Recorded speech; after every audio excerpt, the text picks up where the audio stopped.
The most disruptive promotion in combat sports is hitting the road for the first time in its history. We've turned in Magic City and moved on up to Music City, live from Nashville, Tennessee. Dirty Boxing Championship has found its way here to the pinnacle, as we're going to have a dozen fights of nonstop action here tonight in the Dirty Boxing ring. This is DBX4, and welcome on in, everybody. We're excited to have you here for an incredible night of fights. Fight fans, if you have never tuned into Dirty Boxing, buckle up. You're in for a show here tonight. Brendan Tobin here alongside the former champ Andre Berto, yes, and the great Jason Anik. And Berto, it's great to have you here. We're excited. Welcome to the broadcast. Yes, you were sir. here for the first couple of fights. Yep. What did you think of Dirty Boxing, and how excited are you about tonight? Man, it was so extremely exciting. It was action-packed. I was looking at knockouts all night. And if you guys can see the size of this ring behind me, looks like it's going to be a lot of knockouts again tonight. So I'm looking forward to it.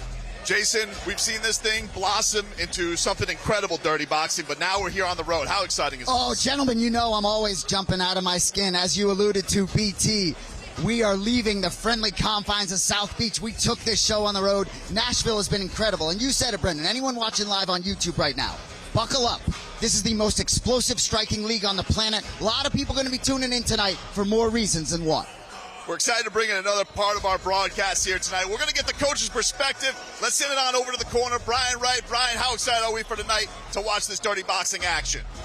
Guys, I'm Bryan Wright. I'm the coach here to give you the perspective of what these 24 athletes are facing when they're stepping into what is probably the most iconic ring in all of combat sports. It is 18 feet. That is basically a phone booth. Let's see how these coaches and athletes navigate this. I can't wait. Yeah, there's no doubt about that, Bryan. The action is non-stop. It is built for conflict. This beautiful thing here is there for conflict. And one man out here who's going to be roaming the pinnacle, getting to see what the atmosphere is here, is the schmo. Schmo, what do you got for us? Music City, absolute. Here in Music City, I think so. Dirty Boxing making its debut here in Nashville. This ring is so small, you can't hide anywhere, and cannot wait to see the big test. Gable Steveson, we know about his Olympic accolades, but can his night get spoiled by Big Sexy? All the answers and more, cannot wait. Guys, back to you. Let us take a look at this, what we got tonight, because Schmo just said it there. We got an absolute banger here for a main event. The man everybody's here to see, and everybody excited to see what he's got when you take away his superpower wrestling. Gable Steveson stepping in the Dirty Boxing ring for the first time in his fight career against big sexy Billy Swanson, who is no write-off. And then Bryan Battle made his debut at DBX3. He's ready to make his return, and he's got an even tougher tested kill shot, Nick Kohring. Then the ageless wonder himself, Francisco Trinaldo, takes on Nayanesh Ayman, who Dirty Boxing has been looking at getting here all year. He finally makes his debut here tonight. Then we got a couple of Tennessee boys looking to put on a show for their hometown fans. Montavious Ware up against pretty boy Alexander Shank in the featherweight division. And our main card will kick off tonight with a couple of heavyweight bangers. Michael Garcia, Big Mike, goes up in there against the Pitbull, Leve de Costa.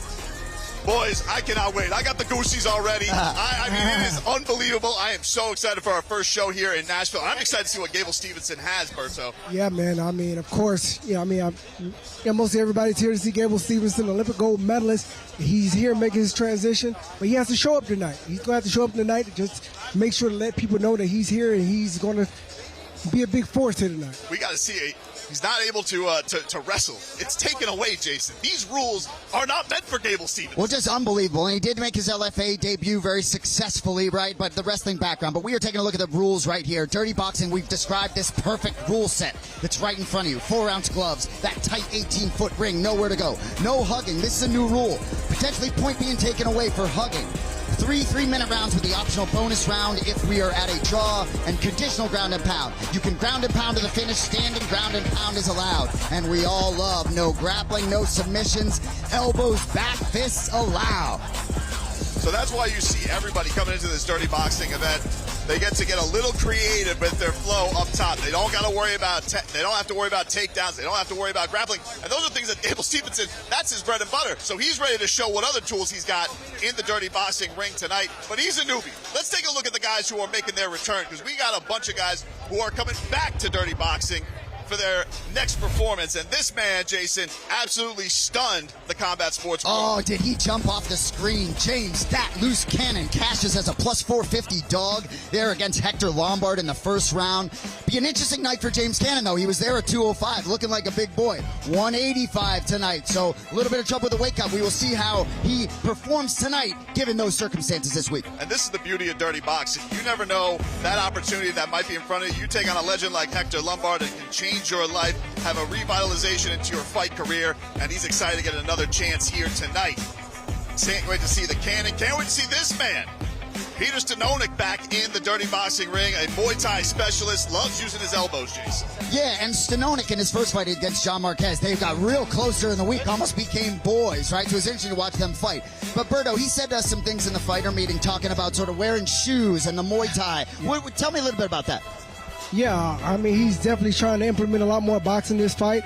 You know, he has his boxing shoes, so he's going to have a little bit more traction when it comes to a lot of his shots, a lot of his punches. So I'm looking forward to seeing him and putting them into action tonight. It's going to be interesting seeing that balance, because everybody we talked to in the fighter meetings this week was, I want to be more distance, I want to be more disciplined.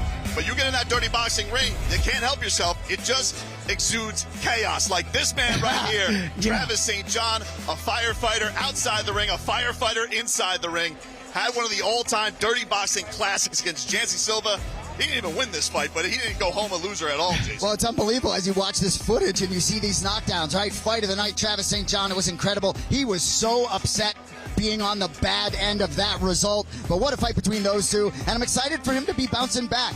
He is itching to be on every dirty boxing card there is. Yeah, and I think you see that moment right there, coming back off the canvas with the Superman punch.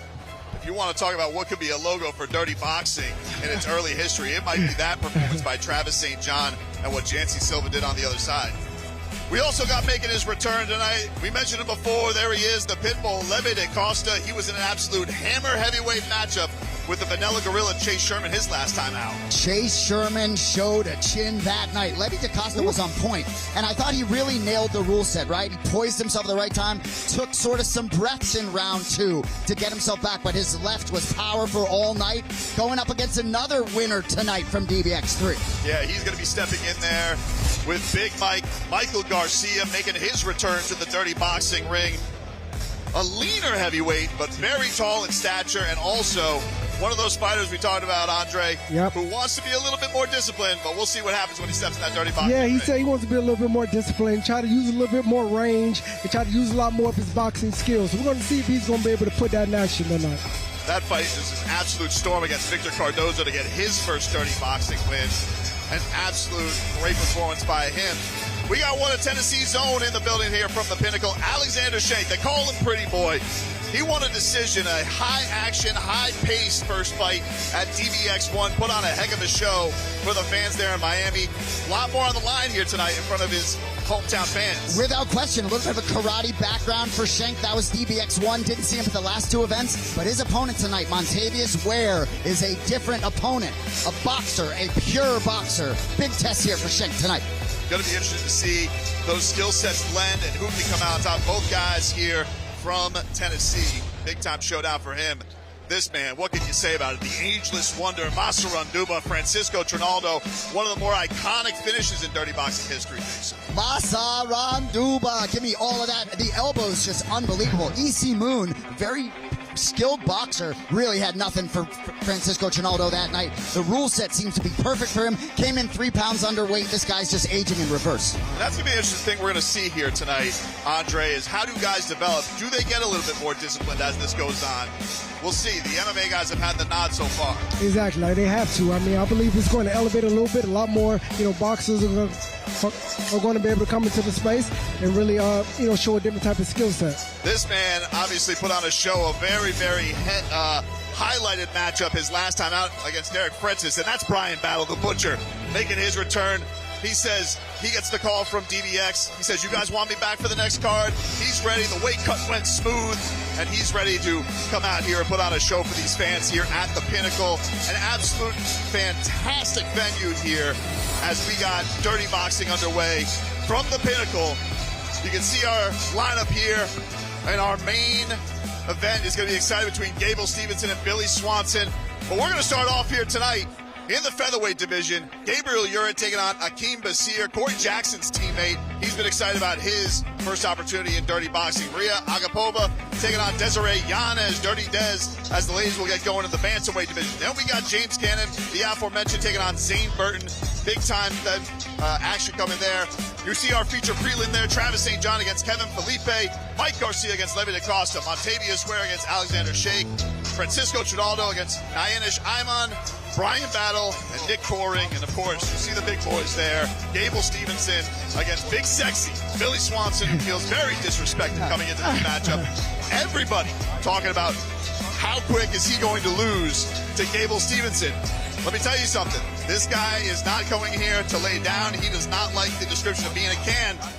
But it is tough. You are taking on an all-time athlete, Andre. Yeah, man, that's a lot. But he came into the meeting so confident, and he knows what he has to do tonight. But like I said, we're going to see up under the lights if he's going to be able to perform and try to do his thing for sure. We were coming back from the weigh-ins last night, Jason, and we were talking to both sides of this thing. It's hard to not feel the vibes from both of them. You understand what Gable's doing, what Billy's feeling coming into this main event. Gable Steveson is an Olympic champion, all-American wrestler. It's absolutely unbelievable. But Billy Swanson has prepared for this fight differently than he's ever prepared for a fight before. He's had a 10-week camp. He looks a lot different with his shirt off than he did in prior fights. I think he may surprise some people tonight, potentially. He obviously is coming into this thing. It's not only just that people are counting him out. He wants to go out there, and he said it. He feels like he comes into this fight tonight. As soon as it hits past 30 seconds, he feels like Gable Steveson is lost because everybody expects him to get absolutely smashed in this matchup. Doesn't mean he'll come out and win. This is a 5-round main event, so there is going to be time, too. And Andre, you've talked a lot about sort of defensively, right? How many times has Gable been in there seeing shots coming at him? And that's the thing.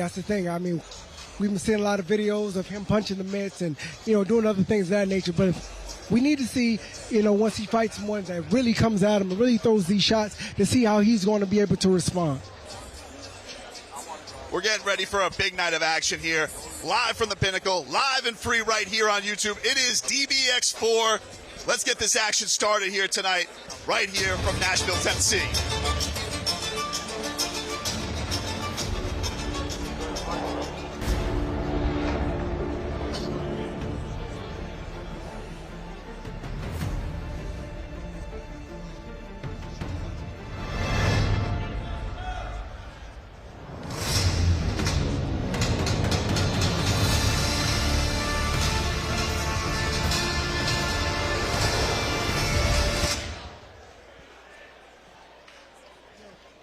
Ready to get to our action here. Let's get to our ring announcer, Michael Hansen, for our first matchup here of the night.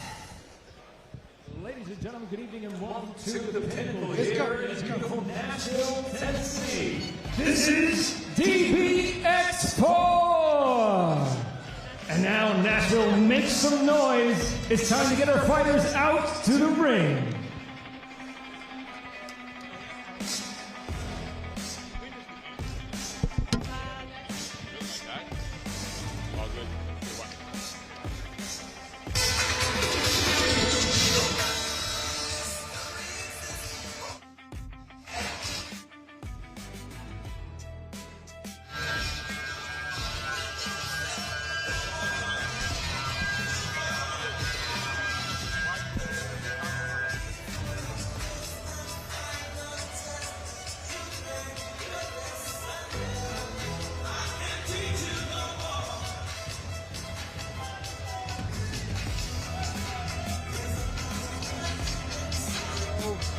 The nickname The Dream did appear.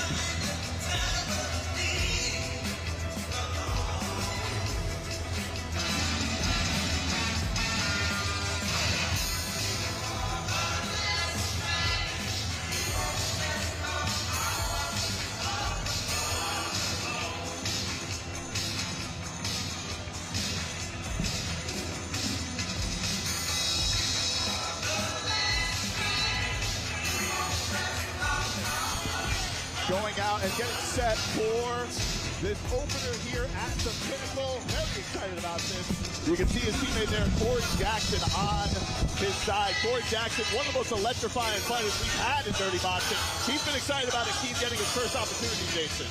No question about it. And Corey Jackson's an interesting guy, right? Sort of the slept-on star of dirty boxing a little bit. But Akeem Bashir has been wanting to fight in dirty boxing all year long. Finally getting his opportunity here tonight against Gabriel Tag Eurit. Yeah, this is going to be a heck of a show here. And we've actually, it feels like in the history of this promotion, Jason, these guys who get the first fights of the night, they come out banging. I mean, it's like there is no leading up to the action here when it comes to these fights. No question about it. Catch weight, 149 pounds. You only got 9 minutes to do work. We've said this over and over again with BT. We've said it over and over again. This is the nights fly, right? All of a sudden, we're going to be in fight 3. We're not going to know if we play. All right, we'll move.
Getting set for this action.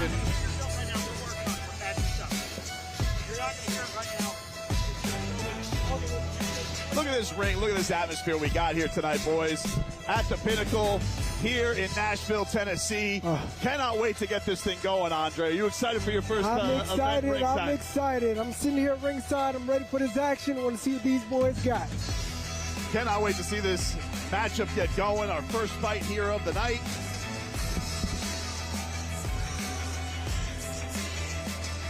Taking place in the lightweight division. Akeem Bashir getting set to open up the night here against Gabe Eurit. Couple of early prelims here. Maria Agapova is going to be going in against Desiree Yanez as well. That'll kick off our night here on Dirty Boxing. And of course, if you're tuning in, we got the main event here tonight. Gable Steveson against big, sexy Billy Swanson. It's all happening for fight fans here tonight. So BT, DBX3, 15 fights, right? We thought that flew by. Just 12 tonight. Couple early prelims, 5 prelims, and then 5 on the main card. I'm telling you, this thing is going to fly. Where is Tag Eurit? That's what I'm wondering. That is the question. It feels like we got one half of the kickoff fight here, but not the other. Getting set for it, but you can see the cut man working on it, Akeem here. And as we were saying a little bit earlier, if you guys missed it, his teammate, Corey Jackson, one of the highlight reel fighters here in Dirty Boxing. He's been excited about his teammate getting in there, making his Dirty Boxing debut. No question about it. And finally, the entrance into the ring. Akeem Bashir got the brown Dirty Boxing trunks on here for this matchup. Yes, sir. Getting set for his opponent, Gabriel Eurit, making his way to the Dirty Boxing ring. You gotta love that hat that he's wearing. I love that hat. War. I love that hat. That's war. I mean, that's from a great fighter, Marvin Hagler. Marvin Hagler made that hat. Yeah, the iconic.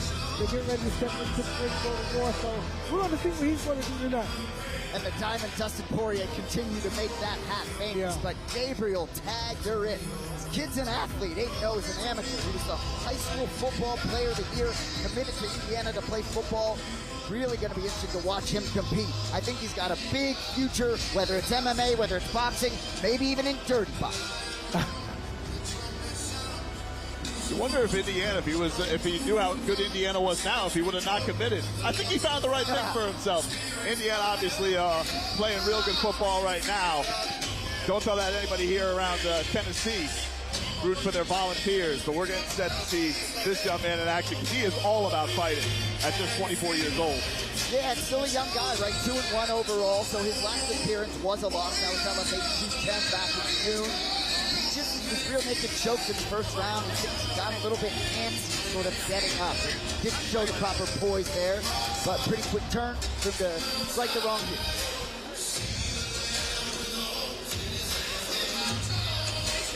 And this man fighting for a little bit more. We just found out in the fighter meetings this week.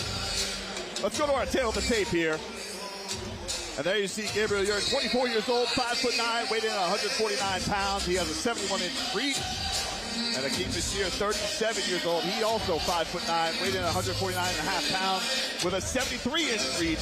As they get set for action, let's get set. Send it up to our ring announcer, Michael Hansen. Ladies and gentlemen, good evening and welcome to the Pinnacle here in beautiful Nashville, Tennessee. This is DBX4! Tonight's event is sanctioned by the Tennessee Athletic Commission. Our judges tonight are David Hudson, J.T. Conway, and Jacob Nevin. And now, Nashville, make some noise! It is time to shine with our first bout of the evening. This fight is scheduled for 3 rounds of dirty boxing at a catch weight of 149 pounds. Sponsored by Tempters. And after the bell, your referee in charge is Samuel Burgos. And now, introducing to you, first fighting out of the blue corner. Wearing brown trunks, he's standing 5 feet 9 inches tall. He stepped on the scale and officially weighed 149.5 pounds. And he comes in tonight making his dirty boxing debut and fighting out of Sandy Springs, Atlanta, Georgia, Akeem the Dream Bashir. And across the ring, his opponent fighting out of the red corner, wearing black trunks and also standing 5 feet 9 inches tall. Official weight 114.9 pounds, and he comes in tonight making his dirty boxing debut and fighting out of Walton, Indiana, Gabriel Tag Eurit. Great to have Michael Hansen back for Dirty Boxing 4, crushing it once again. Let's go. Get some instructions here from Sam Burgos. Our first fight of the night here at DBX4 from the Pinnacle in Nashville, Tennessee. All set for action here. Gets the final check of the mouthpiece. We're underway in round 1. Come straight up. Nice and easy. There you go. Be busy. Oh, there's a big cracking right hand up top. Gabriel Eurit hits that, then sits the southpaw, then he goes to the body. We have 2 southpaw. Woo. A left land's on top, and then a right there from Eurit. There's no room for mistakes. There's no room for mistakes. That ring is small. They have to get straight to it, and they are actually getting straight to it. A lot of action. There you see the elbow coming in from Gabriel Eurit. Hey, get that jab going. And Gabriel looks like he's switching his stances from conventional to southpaw to see if he can get the best position possible to try to land some heavy shots. He is coming out with a lot of volume here, Andre. Yes, sir. He's coming in. He's throwing that overhand right, and that's a classic shot. Unless they fighting a southpaw. Left gets through there by Eurit. Then he switches back. Oh, He got Akeem landing one of his own up top. oh. And we're just in round number 1, already got this action. These two hit Nice each other shot. simultaneously. And then the Nice back shot. elbow. Good elbow. Woo. It's coming out banging. Steps in. Those elbows are dangerous always here in the dirty boxing ring. Oh, just a big crack in right That- up top from Eurit on Bashir. That looked to shake Bashir a little bit. Yep. You know, as we move forward to DBX4, it does appear that some of these... Now you can follow up with this. He's giving a 5-second for Burgos. Nope. All right, so 5 seconds you get to go and finish your opponent. If Burgos doesn't end, then you get to come back to your feet for those who are just tuning in for your first Dirty Boxing fight. That's that referee discretion he's going to put there. Let's see if he can land that overhand right again. Like I said, that's a classic shot fighting a southpaw. Boom. He's waiting on it. You can see he's trying to measure him out. See if he can land it again. Oh, little sneaky elbow there by Bashir. You know, what I was saying before, as this sport grows, you really see people sort of starting to learn and adapt and even train to the rule set. It's very clear to me that Akeem Bashir is familiar with this rule set and is trained for it. Got about 30 seconds left here in our opening round, our opening fight. Gabriel Eurit in the black trunks, Akeem Bashir in the brown.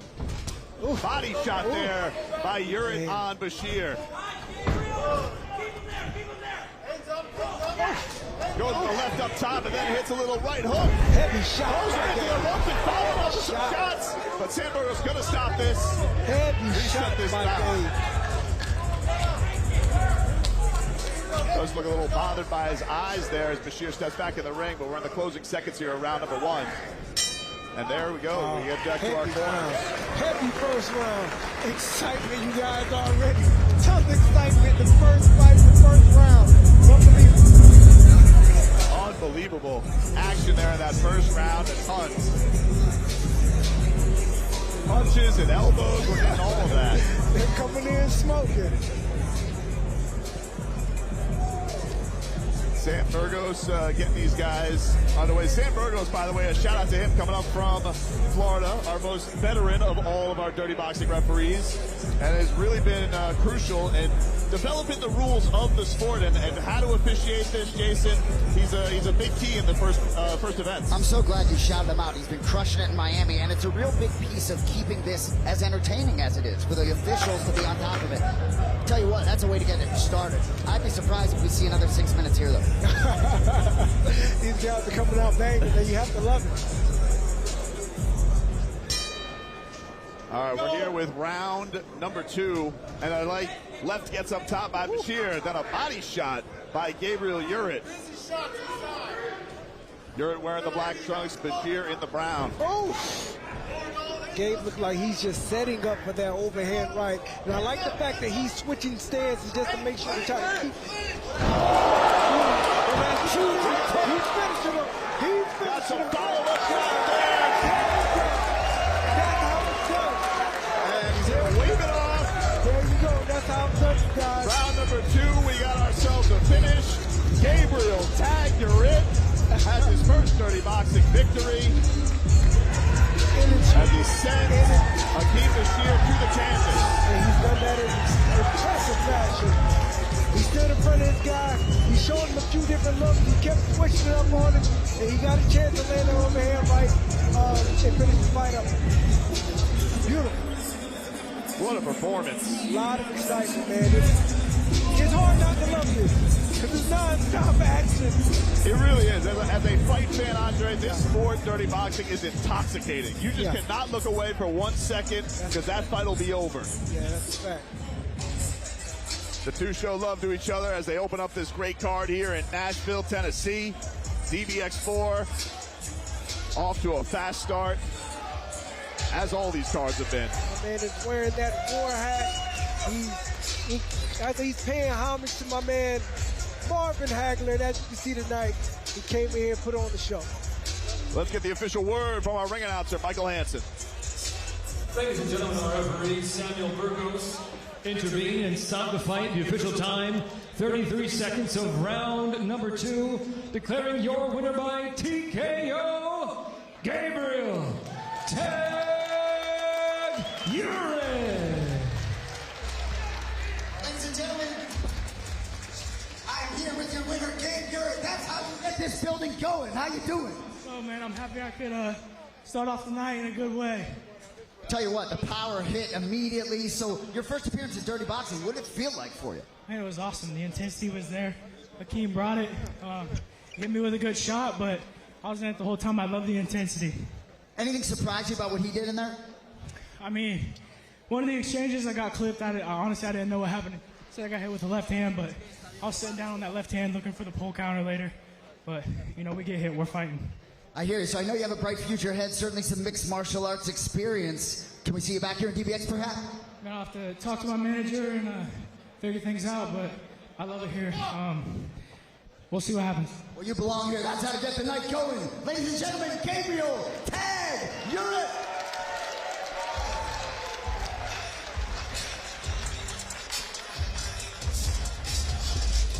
And there you got it. Gabriel Eurit getting his first Dirty Boxing win and kicking off the night here in a big way with an early stoppage there in round number 2. What a showing by him to get this night kicked off here.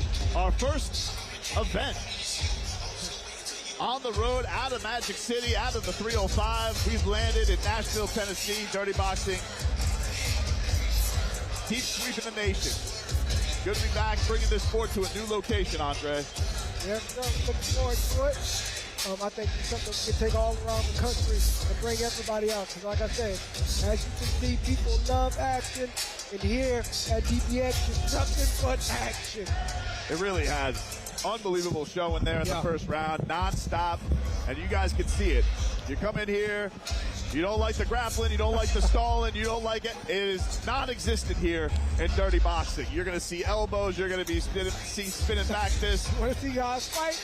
Want to see guys really fight? Come here to DBX. It's no downtime. There's no downtime at all. Come in there to get to work, period. There's something also about these events. It always feels like whoever comes out in that first fight, they want to put on a good performance. And this is a heck of a crowd. They got people at the pinnacle here. We almost got like a Roman Coliseum thing going on, boys, with the guys watching right on top of us. Yes, I tell you what, I got to take a breath and look around in these entrances from the stage down the steps. I tell you what, just getting going here.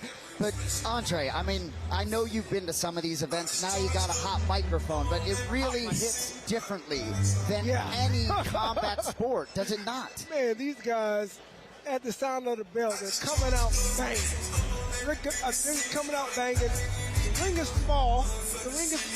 These guys have small gloves on, and they understand they have to come in here and just get straight to work. And that's I mean, you can't get no better than that. And that's the thing that's going to be fascinating about seeing Gable Steveson step into this. Like, there's no safe haven for him as far as what he's comfortable with. They're going right into this striking. So let's get to our second fight here. It is going to be an exciting night here in Music City as we'll get here to our next matchup on the early prelim at DBX4. As you see, lovely Nashville, the beautiful skyline. We're getting ready for the ladies to step in the Dirty Boxing ring in the bantamweight division. Maria Agapova stepping in against Desiree Yanez. Both making their Dirty Boxing debuts. Can't wait for this matchup between these ladies. And that's another thing that we've seen. We've seen some Jessica Rose Clark, Kat Nelson, some unbelievable performances. There is Big Michael Garcia. He's going to kick off our main card tonight when he takes on the Pitbull, Leve de Costa. But Big Mike, look at the top, and there you see the Pitbull as he's getting set. These guys, great debuts at DBX3, and they're ready to showcase that again here, Jason. I tell you, BT, hard for me to curb my enthusiasm seeing these guys entering the arena. Absolutely.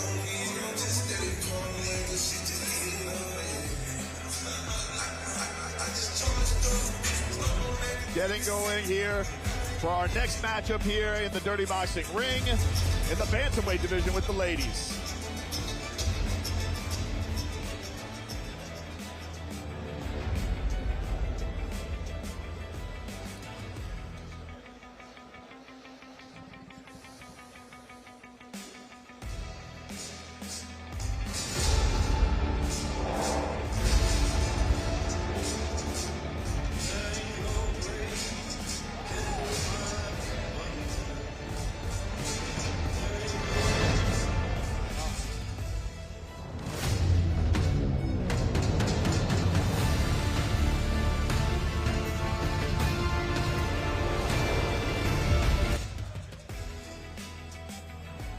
And here we get going with our second fight of the evening in the bantamweight division. And there she is. They call her Dirty Desiree Yanez. Yeah, got that nickname back in the day. She had a nasty changeup as a softball pitcher, so her infielders used to shout behind her, "Do 'em dirty, Des," and that's how she gets the nickname Dirty Des. Pretty good experienced fighter, 7-5 in MMA. I actually watched her compete and win in Power Slap on October 3rd, so she'll be happy to be able to defend herself tonight. Yeah, she's absolutely thrilled for this matchup. Comes in with a lot of energy. A new mom as well. Yeah. Her daughter just turned 1 year old, and she is super excited to get back into combat sports. Got into it a little bit late. You mentioned she was a softball player. Only started fighting around 26 years old, too. Yeah, and really achieved some success. 1-1 in the LFA. Couple appearances in Bellator, PFL. So she's certainly getting her feet wet. A great action, great energy about her. So I'm really looking forward to see what she can do in this rule set. And as we build this promotion, there are certain fighters where this rule set is going to suit them absolutely perfectly. There are a lot of fighters that enter this ring where grappling has been their downfall in mixed martial arts. You don't got to worry about that tonight, Jez. She's getting her ring entrance ready. She's set to go there in the blue corner. And now we'll get Maria Agapova to the ring as she is coming in, looking to make a statement in her first Dirty Boxing matchup. Happy to see Maria Agapova in the Dirty Boxing arena. Yeah, as you see there, fought BKFC, certainly fought in the UFC quite a while. 2020 through 2024, faced Jillian Robertson faced Cortez over there. Spent a lot of time with Roger Crawl down in Sunrise, Florida. She's in a very good place. Moved over there from ATT. But she is very excited to have some gloves on her hands tonight. Her last fight against Jessica I in bare knuckle. She needs to move forward more. She didn't think she was aggressive enough. I think she will be with the gloves on her hands. Be excited to see what she could do, no doubt about that. She's got some teammates, too, who have fought in Dirty Boxing in downtown Lamar Brown and the Lone Wolf, Lennon Quinones. So some knowledge there to live on in the gym as she gets set for this matchup. We'll look at our tail of the tape here. Both making their Dirty Boxing debuts. Maria Agapova, 28 years old, 5'6", weighed in at 133.5 pounds. She's got a 68.5-inch reach. Desiree Yanez, 5'6", she's 35 years old, weighed in at 134 pounds with a 64-inch reach. She'll be in the brown. Agapova will be in the black. Let's send it up to Michael Hansen and get our second fight of the night underway. Ladies and gentlemen, this fight is 3 rounds in the Dirty Boxing Bantamweight Division. Sponsored by ALP Nicotine Patches. And after the bell, your referee in charge is Wayne Spinola. And now introducing first, fighting out of the blue corner, wearing brown and standing 5 feet 5 inches tall. Official weight 134 pounds. This combat sports veteran comes in tonight making her Dirty Boxing debut and fighting out of Azle, Texas, Desiree Dirty Des Yanez. And across the ring, her opponent fighting out of the red corner, wearing black. She's standing 5 feet 6 inches tall. Official weight 133.5 pounds. This combat sports veteran also comes in tonight making her Dirty Boxing debut. Originally from Pavlodar, Kazakhstan. Now she lives and fights out of Sunrise, Florida. Maria Money Mushka Agapova. Love when we get a couple experienced fighters in the Dirty Boxing ring for the first time, because it's really tough to get a great feel for it until you're in there. Yep. Getting set for action here, our second fight of the night. Our referee Wayne Spinola getting set as we'll get the second fight underway here in the Bantamweight division, and we're underway in round number 1. There's another classic southpaw versus. Oh, they're coming out banging. See that little tie-up, but they got done quick.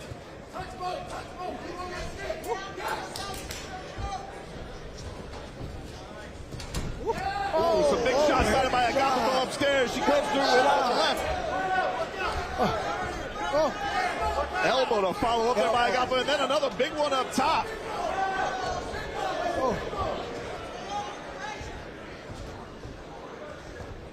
Left gets down the pipe there for Agapova on Desiree. Desiree looks like she's trying to close the distance. Yeah, that 4.5-inch reach advantage for Agapova already bearing itself out. Yep. She's going to have to keep her hands up and close the distance on her like she needs to. She needs to come in with jabs. And she's switching back and forth as well. Southpaw, orthodox. She's trying to change up her looks. Left gets through by Agapova. Hits that 1-2 upstairs again as Desiree tries some body work, but not much landed. But the problem with that is it's very easy to get caught in between that exchange, right? When you're trying to switch from orthodox to southpaw, you have to be smart when you're doing it, because a lot of these different opponents, they can catch you right in between that and hurt you, as you can see right there. And you can also see that Yanez starting to wear some of it. She's got a little cut under her right eye. The accuracy getting through by Agapova. Yep. Tries to step in, Yanez, with an elbow there. As they get tied up, we'll see how long a referee allows that to go on.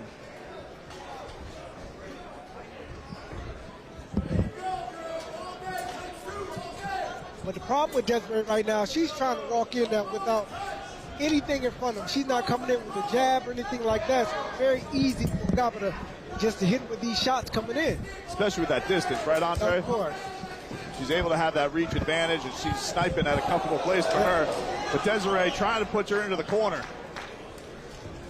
Body shot lands by Agapova on Desiree. Yanez up top. Then she hits her with a left up top. Good shots. These two swinging there in the corner as we got about 30 seconds left here in round number 1.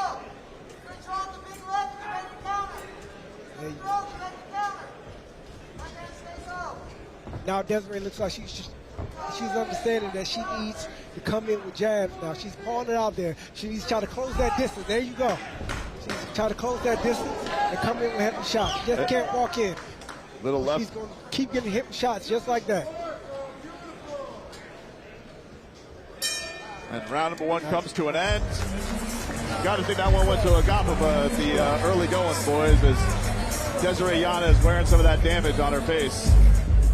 Yeah, you heard her corner sort of right from the outset, sort of begging her to continue to close that distance.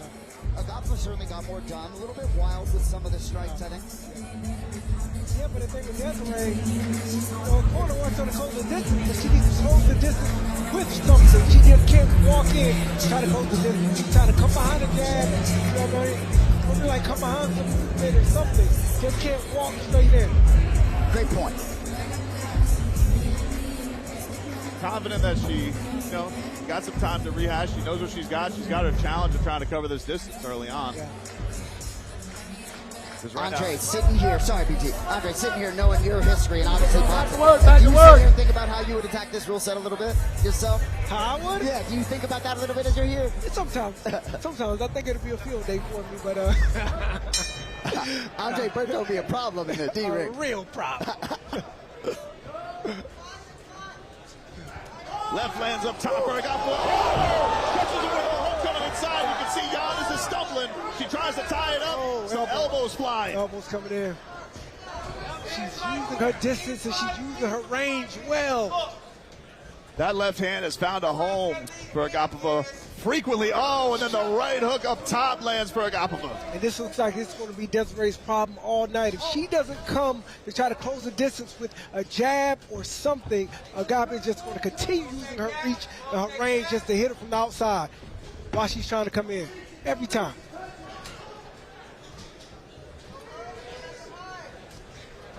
Bryan Wright, our coach's corner. What do you got for us here, Bryan? What are you seeing in the early going? Well, the reach is really the battle here. Yanez has got to use the opportunity. She's got to come forward, but she's got to put something in front. Exactly. She has no choice but to come forward here, but she's eating punches on the way in. I'd like to see her continue to use the different rules that we have here. Get her hands up, throw some elbows on the way in, negate that reach. Yep. There you go. Bryan Wright going to be with us all night breaking things down. The great Andre Burton making his Dirty Boxing broadcast debut alongside Brendan Tobin and Jason Enick. We're here with DBX4 in Nashville, Tennessee. Yes, a lot of different ways that she can try to cut that distance, right? She can stay behind the jab, and she can throw some feints out there as well just to see, if Agapova would just, lean lean forward over that front foot, so she can try to close the distance. But she has to try something different. She's going to continue getting hit with shots like that on the outside. She's walking in, getting hit with shots. There you go, another left on top from Agapova, and that left lands again as it has frequently. But I will say, Yanez still walking her down. She's got no fear in her. And Dirty Des starting to look a little fresh. Look like she has a little more juice perhaps than Agapova. Yeah, she's coming. She's coming, but she's eating a lot of shots, but she's coming. Spinning overhand by Yanez on Agapova. This non-stop pressure by Dirty Des seems like it might start to wear on Agapova. Going with the body shots down low, and now pinning her in that corner. It looks like she's mean elbow. Agapova came out guns blazing in the first round. Clearly gas tank not holding up quite as well as it did round one. Right. Look at the body shots land by Yanez, as she will not be denied here in round number 2, has turned this fight around. Now she's closing that distance, and she's trying to break her down. Body shot lands, going multiple times with the right to the body. Now she's using the combos. Beautiful work to the body. We got about 10 seconds left here in round number 2. And Desiree Yanez has gotten herself back in this matchup. Eats a couple more shots, though, to close before we hit the bell. What action by those ladies in that matchup. Wow. Come on now, you can't. How about that statement from Dirty Des after taking a clean left? Looked like maybe she was going to go out and comes back to win the round, I could argue. I think we're 1-1 going into the third. Yeah. I wouldn't disagree, especially you just saw it, just nonstop relentless. I mean, look, you were right, Andre, taking a lot of shots, but man, she's got a chin on her. Yes, she definitely does. So I think that's her tactic, just to continue bringing that pressure. I believe that she understands that she can take those shots, and she's going to keep putting that foot on the gas pedal to really try to tire her out, see if she can try to do something to finish her. You can see the replay here. Here is Yanez. You see the right landing, a couple big hammers up top from her. Then starts that body work in the close of this round. And you can see Agapova starting to wear that exhaustion on her face a little bit. Yeah. But she is trying to show a little mental game. She's standing earlier than Dirty Des. As we get here for our third and final round in our early prelims here at DBX 4.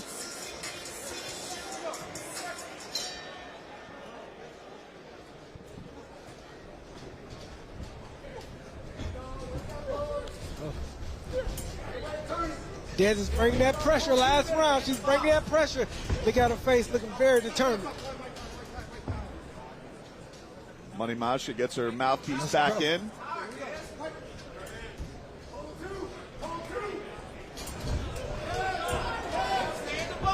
There you go.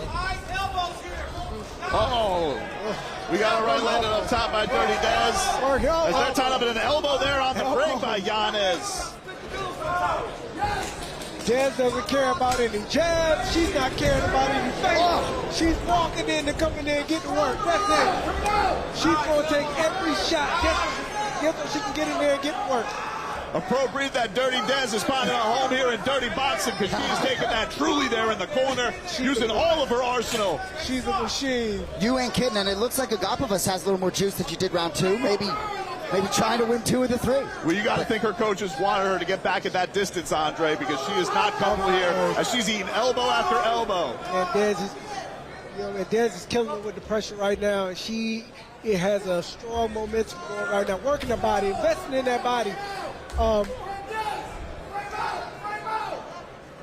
Agapova came out blazing in round number 1, but Dirty Des since the second half of round number 2, it's been all her, as she is following up with elbow after elbow.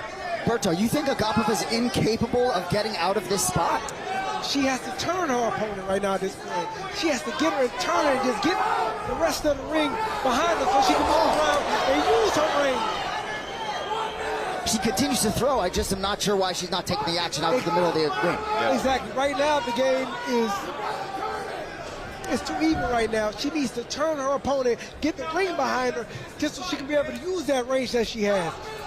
We got under a minute left here in our final round. There you go. As Desiree Yanez is trying to close it here. That's the issue now. She's just letting her close that distance. Oh, nice uppercut there by Yanez.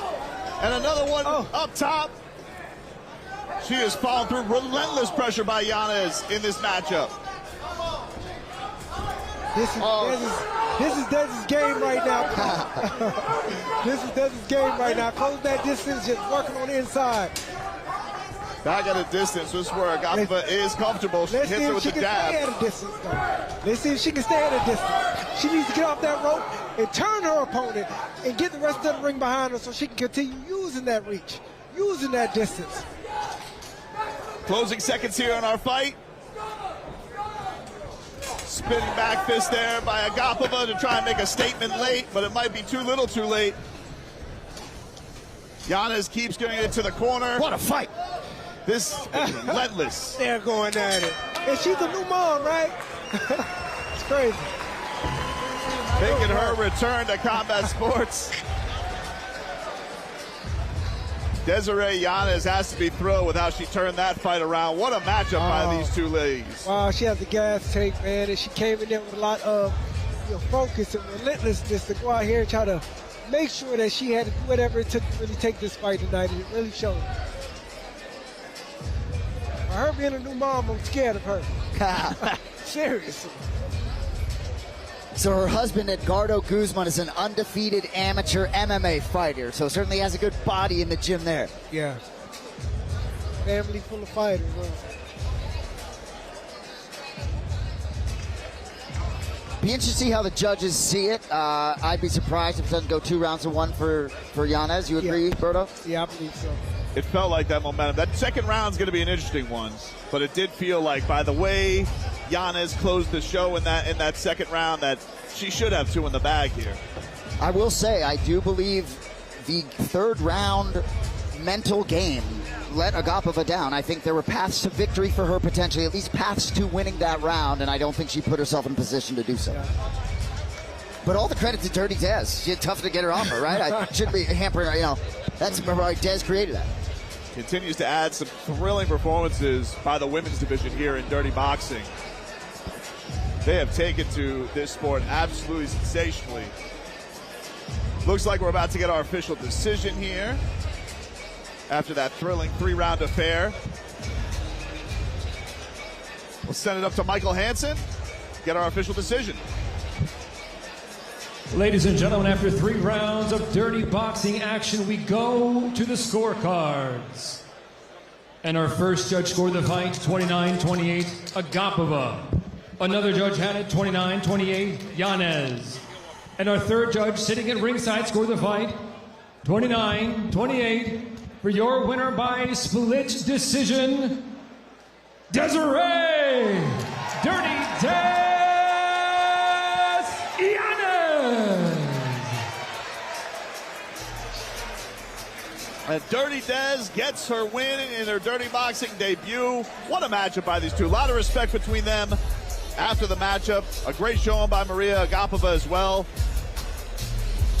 And you can base by the scorecards there, a very, very close affair here in our early prelims, boys. But what a matchup between those two.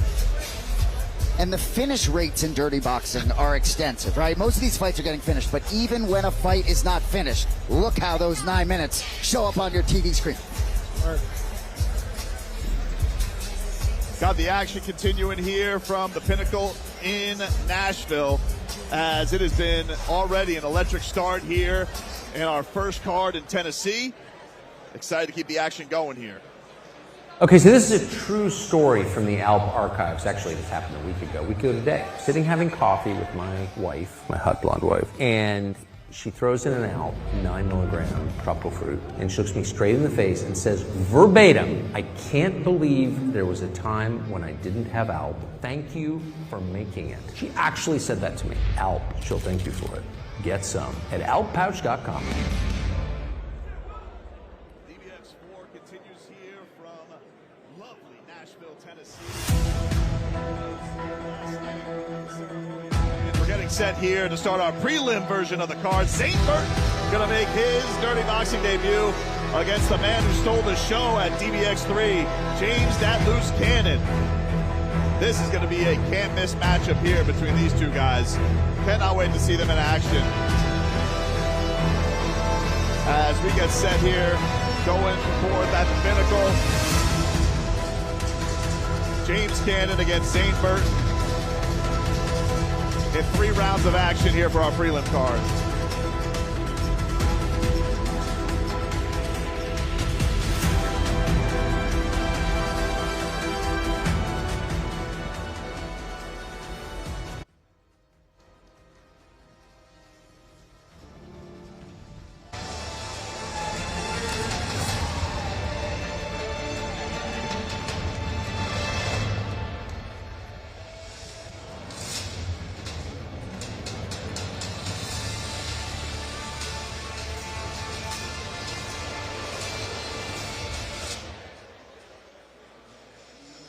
Here we go. Getting set for our third fight of the night. Zane Burton against James "Dat Loose" Cannon.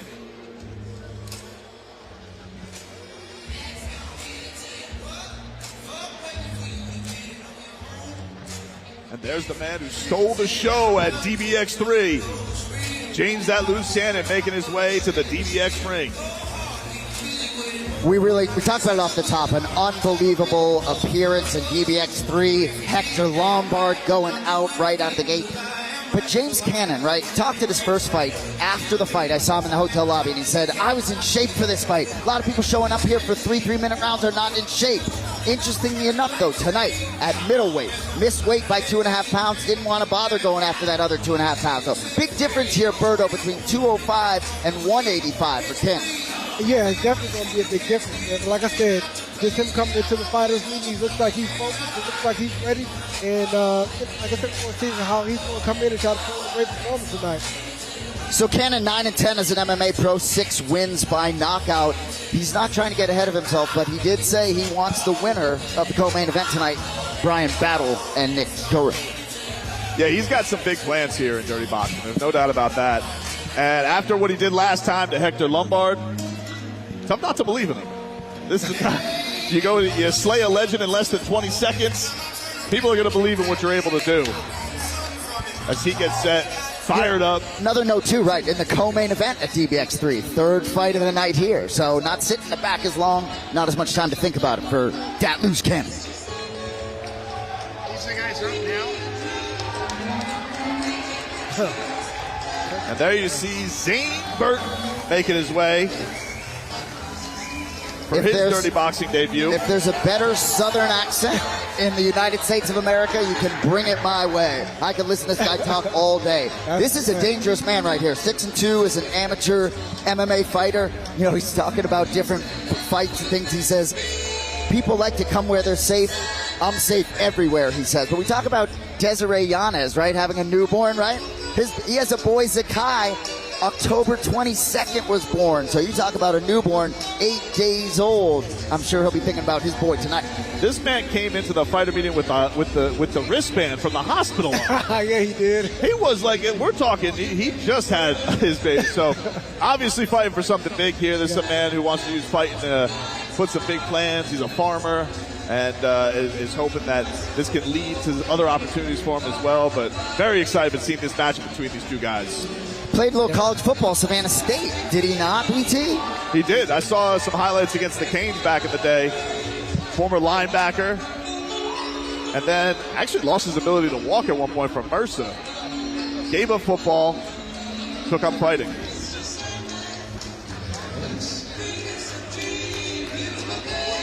Get to our tail of the tape here as you see Zane Burton making his Dirty Boxing debut. He's 26 years old, 6'2", 185 pounds with a 79-inch reach. He'll be wearing the black trunks. James "Dat Loose" Cannon, 1-0 in the Dirty Boxing ring, 30 years old, 6'2", missed weight at 187.5 pounds with a 75.5-inch reach. He'll be wearing the brown trunks in this matchup. I'm excited for this one, guys. I am too, Andre Berto. Let's send it up to Michael Hansen to get this one underway. Ladies and gentlemen, this fight is 3 rounds in the Dirty Boxing middleweight division. Sponsored by Takedown. And when the action begins, your referee in charge is Samuel Burgos. And now introducing first, fighting out of the blue corner, wearing brown trunks, he's standing 6 feet 1 inch tall. Official weight 187.5 pounds. This combat sports veteran is returning to the DBX ring with a Dirty Boxing record of 1-0. And fighting out of Tucson, Arizona, James "Dat Loose" Cannon. And across the ring, his opponent fighting out of the red corner, wearing black trunks, he stands 6 feet 2 inches tall. Official weight 185 pounds. And he comes in tonight making his Dirty Boxing debut and fighting out of Ringgold, Georgia, the Sandman, Zane Burton. Getting set for our third fight here of the night. You can hear the Sandman's got some fans in the stands here at the Pinnacle. This is going to be a hot one, guys. You guys definitely don't want to miss it. Yeah, eyes open, wide awake at home. Ooh. Round one underway. Ooh. Coming out banging. Look at that. No filling out process. These guys are going straight to it. They're right in each other's grill here. James Cannon's going to land some there on Burton. He's connecting. Shots. No filling out process. Burton. A left lands on top there by James Cannon on Burton. But Burton's coming back. Here comes the Sandman, and he's throwing the elbow. Yes. The thing with Burton is keeping that chin up in the air, and that's going to be a bad situation for him if he doesn't tuck that chin in. Every time he's throwing, he's just leaving his chin right up in the air. Absolutely insane first minute here. And if Cannon knows what he's looking at, he's going to throw that straight left right over the top. You do have to wonder a little bit about James Cannon's gas tank with that tough weight cut, boys. Yeah. He came out, he was trying to take this fight early, but Burton's still standing. There you go.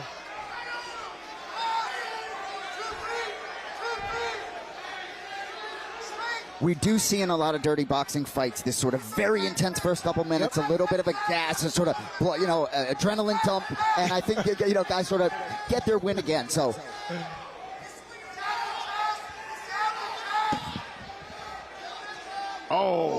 Stiff jab up top there by Zane Burton lands. Acknowledged by that loose cannon.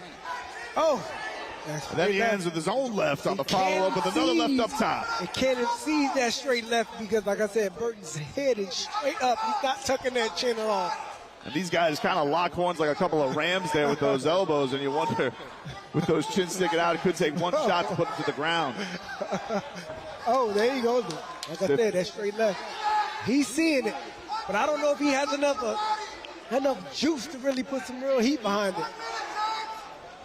Well, James Cannon's already seeing uncharted territories for himself in DBX. First fight lasted, 20 seconds or so. Break each other up. We got about 30 seconds left here in our first round. Now, when you get into a place like that, you come out so fast, and then you start burning that gas tank, and now you stand there looking at each other. Like, what are you going to do? Exactly.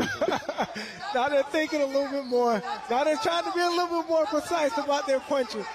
But for real, it does appear to me that whoever can sort of get that gas tank and get their feet back under them could put some power behind a punch and find a finishing shot. 10 seconds left here in our first round between James Cannon and Zane Burton.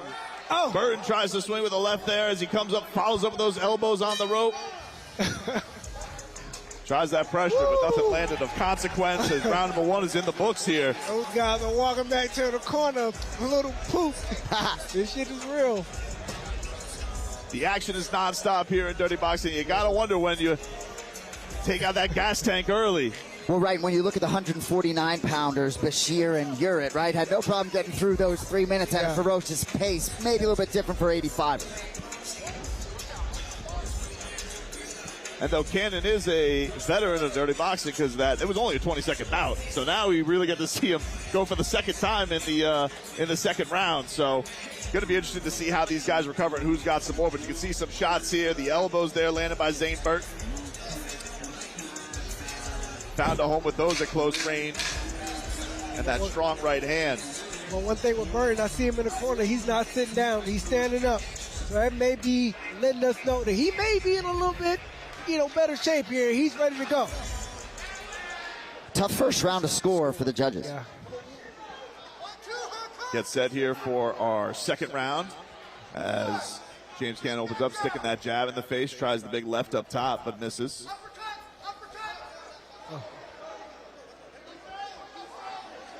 Burgos breaks these guys up.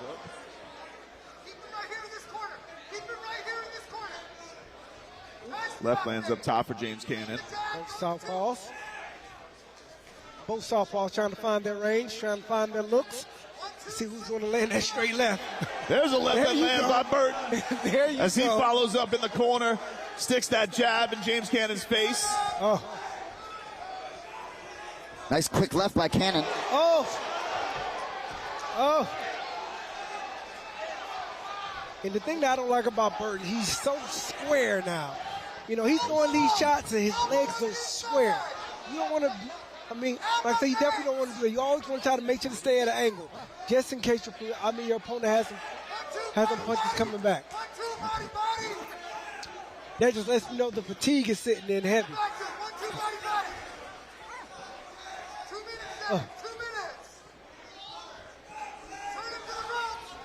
Some body shots low between both these guys. They're trying to work themselves in that other corner. They're working. But as you can see, the steam isn't the same as in the first round. About halfway through, and Sam Burgos wants that action. He breaks him up. Well, from a body language standpoint, I don't think Cannon's doing himself any favors in terms of the judges' scorecards. Yeah. Well, he did not look fantastic at the weigh-in yesterday, boys. He looked very, very exhausted, drained himself a lot. Yeah. And that's the most important thing about trying to make that weight, man. You want to try to make sure to recover at the best way possible. And if you don't recover well, your performance will show. Got a minute left here in our second round. Oh, and a looping shot lands for James Cannon, and he got a little life, a little spring in his step.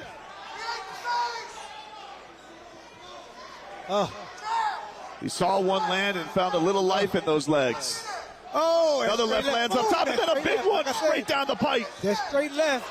That's the thing with Burton. He's leaving his chin so high. That was a vicious crack by James Loose Cannon. Looks like he cut James Burton. Shots. He's hurt. He's hurt. Burton. He's hurt. Turning the tide here in this matchup. And there's a cracking right up top by James Loose Cannon. These guys are tired. I'm telling you. He got his hands on his knees. Come on. Cannon could not believe that Burton's still standing. It's all about fortitude right now. You know, physically, it look like my guys are spent. It's all about fortitude in the mindset right now. You got to try to push through. You see who wants it. And there's our close. Look like that bell saved both of them. What a rally by James Cannon there, though, at the end of that round. Look at both of these guys.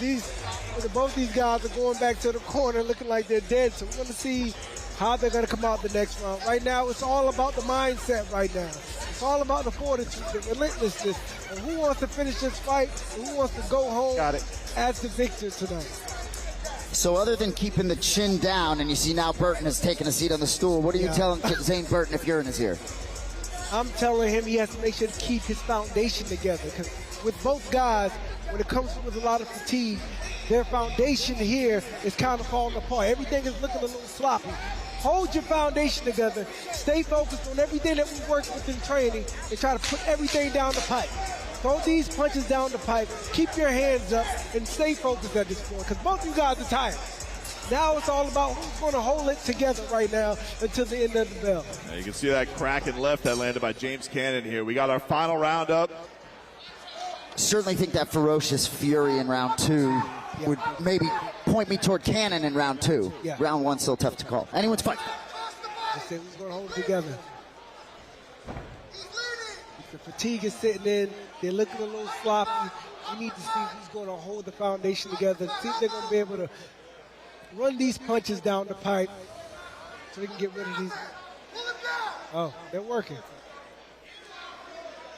Tied up here. You can see a couple of uppercuts getting through, but Sam Burgos looks like he's going to break these guys up. Why don't we send it over to our guy in the coach's corner, Bryan Wright. What do you got, B-Dub?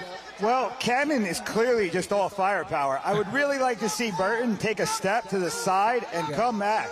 His eyes are wide open. He's really focused on what's going on, but he's not moving his feet. So he's just sitting there getting cracked down the pipe. Yeah. And, I mean, just like he said, that'd be great for, I mean, I said, I like both guys, right? You got two guys out of fatigue. Just little slight steps to the side will make a huge difference. Try to get your guy off of the off the line. Get that tied up here. Yeah, we got a tie up here again, Andre. Sam Burgos trying to get them back at a distance. A nice left up top. A big one by James Cannon, and he's following it up. He's taking it.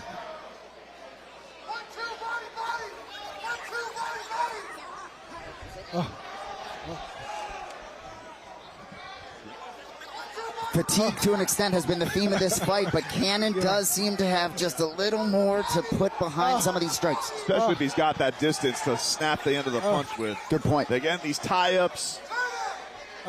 Burton doesn't seem like he's landed anything of consequence of recent. Yeah, fatigue is sitting in. It's sitting in their legs as well. It's hard for them to move. It's hard for them to have some spring in their steps. It's hard for them to even step over to the side. Just to change the momentum up a little bit. Maybe throw him an Alp nicotine pouch, get him going a little bit. Under a minute here in our final round between James Cannon and Zane Burton. Yeah. We want it. Look at Zane Burton's legs are straight. Sneaks through there with one shot. Work it, work the body. Some body shots there by Cannon as we have the final 30 seconds. Does anybody have a last sprint in him? There's another left. Oh, a big shot lands by Burton. Cannon seemed like he rolled with it well. These guys going till the end. They're going at it. They stumble to the corner, and that is our matchup. We go the distance for back-to-back fights. I love it. Happy to lean on each other again. Impressive fight, boys. Now they have to get him out of there.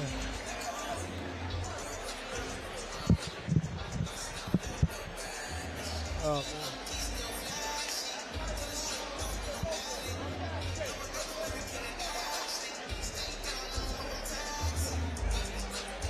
There you see James Cannon celebrating a little bit, looking at the crowd.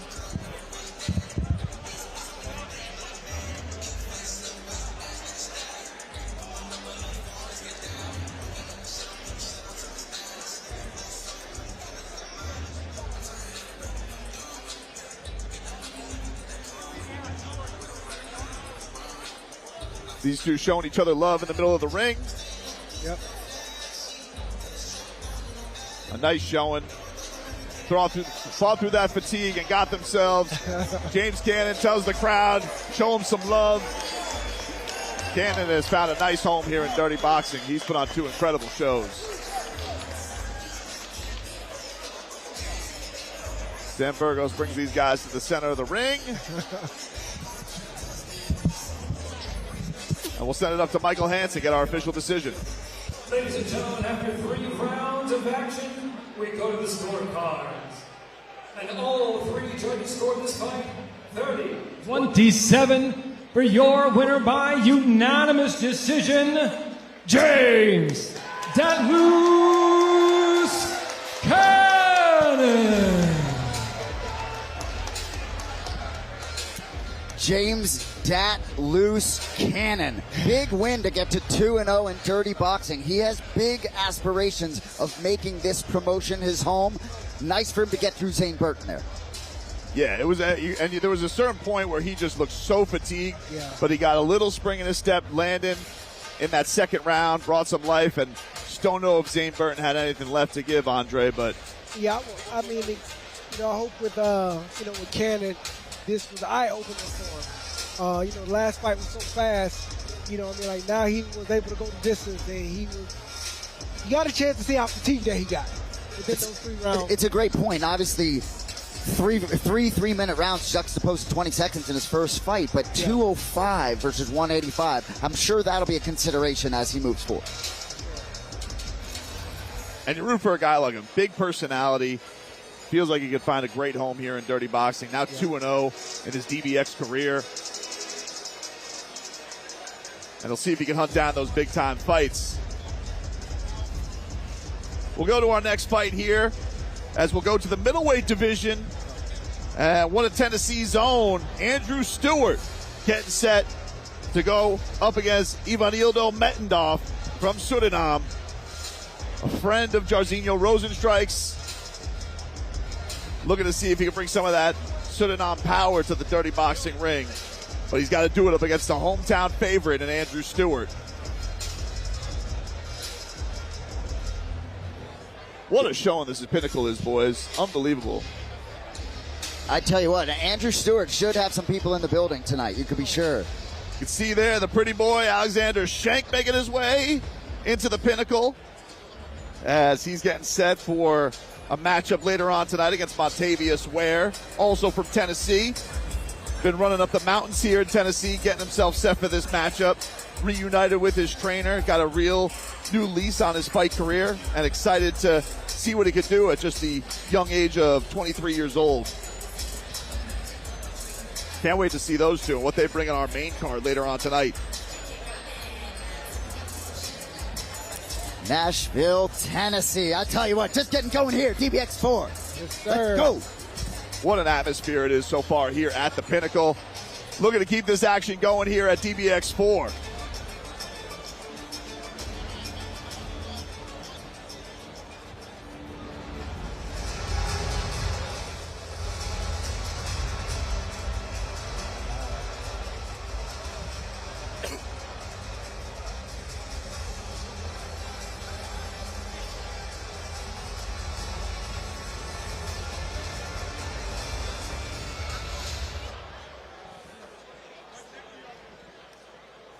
And here we get going, boys. Our next matchup, fourth one of the night, here in the middleweight division. Andrew Stewart and Ivanildo Metendaf getting going here. And Metendaf going to be our first one here to the ring. And there is the man, the Joshua Warrior, Ivanildo Metendaf. A supremely faithful man, leans very heavily into his faith. Is a very bright man. I had a great time talking to him. Trains out of Kill Cliff in Deerfield Beach. He really wanted to get some juice from Andrew Stewart's fighter meeting. He was trying to sort of pry on me to get the game plan. I did not divulge, nor did Andrew Stewart, but Metendaf has a very quiet confidence about him. I think he'll be very ready to go this evening, despite only being 0-2 in MMA. Yeah, also asked him in those fighter meetings that said, so, like, you're from Suriname, you think of Jairzinho Rosenstrike, Tyrone Spong, you got that power. He just gave me that look. Like, didn't even want to, he's like, how dare you even ask me if you think I carry the power that we do over in Suriname. So, very excited to see what he can bring to the table here in his dirty boxing debut. Well, as you guys know, I'm a big professional sports fan. So when we talk to a lot of these fighters, a lot of them don't watch as much. They're all married to this combat sports game. But a theme all week, these guys like to hunt, fish, and eat. All these guys telling us how much they like to eat. This guy likes to go to church and eat. That's it. Like I said, when you're out here just cutting that weight, make sure you get ready for fight time. That's one thing that we miss. You know, and I will say with Metendaf, right, 0-2 in MMA, both ended in rear naked chokes, right? And he was the victim. So certainly not going to be a victim of that tonight. That's certainly one thing, too, is a lot of guys like coming to dirty boxing. They lose either by decision in their other sports or they lose by submission. They're like, hey, let's throw the grappling, let's throw the jiu-jitsu out of the window. Let's just get to the striking. So that's what Metendaf's excited to do. Let's get to that action. Let's get to the action, boys.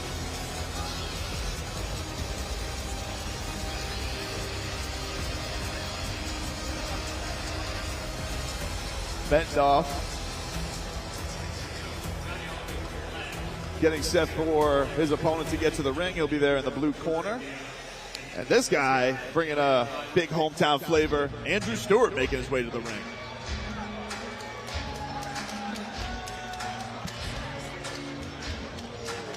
A look of confidence on Stewie, Andrew Stewart. This guy's a talented kid. He main events all day long here locally. He did actually have a 5-round unanimous decision win over Zane Burton back in 2023. So that was an interesting fight to watch back, but he's won 9 of 10 overall. He didn't get into jiu-jitsu till 27 years old, but he says adapting to this rule set depends on how good of an athlete you are. So if you're not that good of an athlete, you're not going to be able to apply your skills to the rule set. Got 3 young boys, ages 8, 9, and 1. They're all about dad and his fighting career. Andre Berto, any extra pressure when you fight with a hometown crowd, that experience when you got your friends, your family, everybody here to see you, and you got to put on the show, you got all the pressure on you. What kind of pressure is that face for a fighter? I mean, that's a lot of pressure, man. I fought in my hometown a few times. You get friends calling, you get family calling, you know, everybody wants tickets, everybody. The thing is, like, everybody thinks it's a party. We're focused, we're ready to fight. So we want to see how focused he is coming into this fight here, because it can easily be a distraction. It can end up as a real bad situation for him if he's not focused. And you can be sure he doesn't know that much about his opponent, right? I mean, there's just not a lot of film out there, and some guys don't watch film on fighters. They leave that to the coaches, but should be a banger. Well, look at our tail of the tape here. Andrew Stewart, 32 years old, comes in at 6 foot even, 184 pounds on the scale, 72-inch reach. Ivan Metendaf, 29 years old, 6 foot, weighed in over the middleweight limit at 187 pounds with a 77-inch reach. Continuing on our action here on the prelims, let's set it up to Michael Hansen to introduce our fighters. Ladies and gentlemen, this fight is scheduled for 3 rounds in the Dirty Boxing Middleweight Division. Sponsored by Timepiece Trading. And after the bell, your referee in charge is Wayne Spinola. And now introducing to you first, fighting out of the blue corner. Wearing brown, he is standing 6 feet 3 inches tall. Official weight 187 pounds. And he comes in tonight making his Dirty Boxing debut. Originally from Paramaribo, Suriname. Now he lives and fights out of Deerfield Beach, Florida. The Joshua Warrior, Ivanildo Metendaf. And across the ring, his opponent fighting out of the red corner. Wearing the black trunks, he stands 6 feet tall. He stepped on the scale and weighed in at 184 pounds. And he also comes in tonight making his Dirty Boxing debut and fighting out of Nashville, Tennessee, Stewart, Andrew Stewart.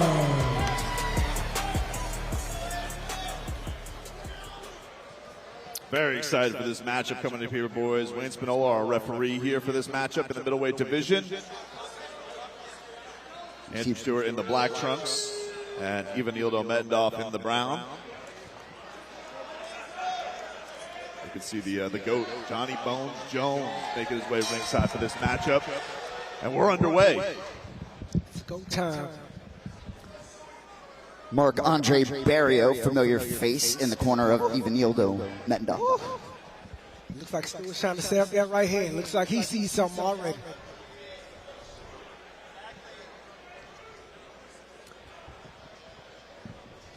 Andrew Stewart had a win at LFA 219 20 short days ago. I like these faces.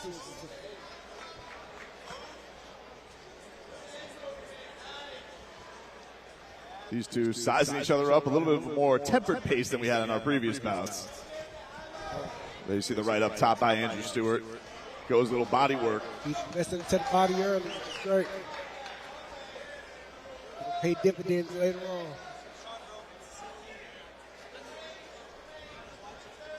Jab sticks to the body there by Stewart on Metendaf. And I want to see both guys really start investing into that jab. You know, instead of just looking at each other, you guys really just do that jab and stay busy with that jab. Keep that jab on your opponent and just keep him busy while you try to load up on something else. They can open something else up. Combination of the body lands by Stewart on Metendaf. You know, it is interesting when it looks like boxing more than brawling right out of the gate, because oftentimes in DBX, straight brawl out of gate. Ooh, strong right hand to the body by Stewart. Good body.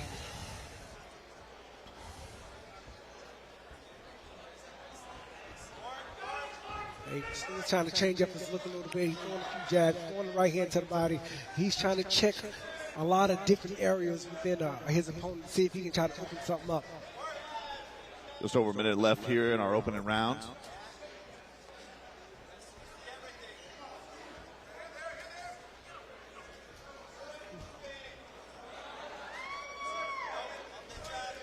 Stiff jab there to the body by Stewart on Metendaf. I like the poise I'm seeing from Stewart. Nice job feinting. As we mentioned, he's got a lot of fans in the building. You know he wants to put on a show, so still looking for that opportunity, but doesn't want to force it. Metendaf looks like he's trying to keep his range. He's keeping that left hand out there just so he can try to keep his range a little bit. Let's see if he can set something up and probably try to bring that right hand down the pipe just like that. Stewart able to get out of the way. Like to see Metendaf get a little more active. Use that jab, use that reach advantage a little bit. Big right lands up top by Stewart as we get to the closing seconds. Little slip there. I like that little step to the side. And just as a note for our viewers, if you're first new to Dirty Boxing, you cannot follow up ground and pound on a strike. It has to be an earned knockdown for you to follow up with strikes. Wayne Spallino checking on Metendaf. Stewart, as we got a couple seconds left here in this first round.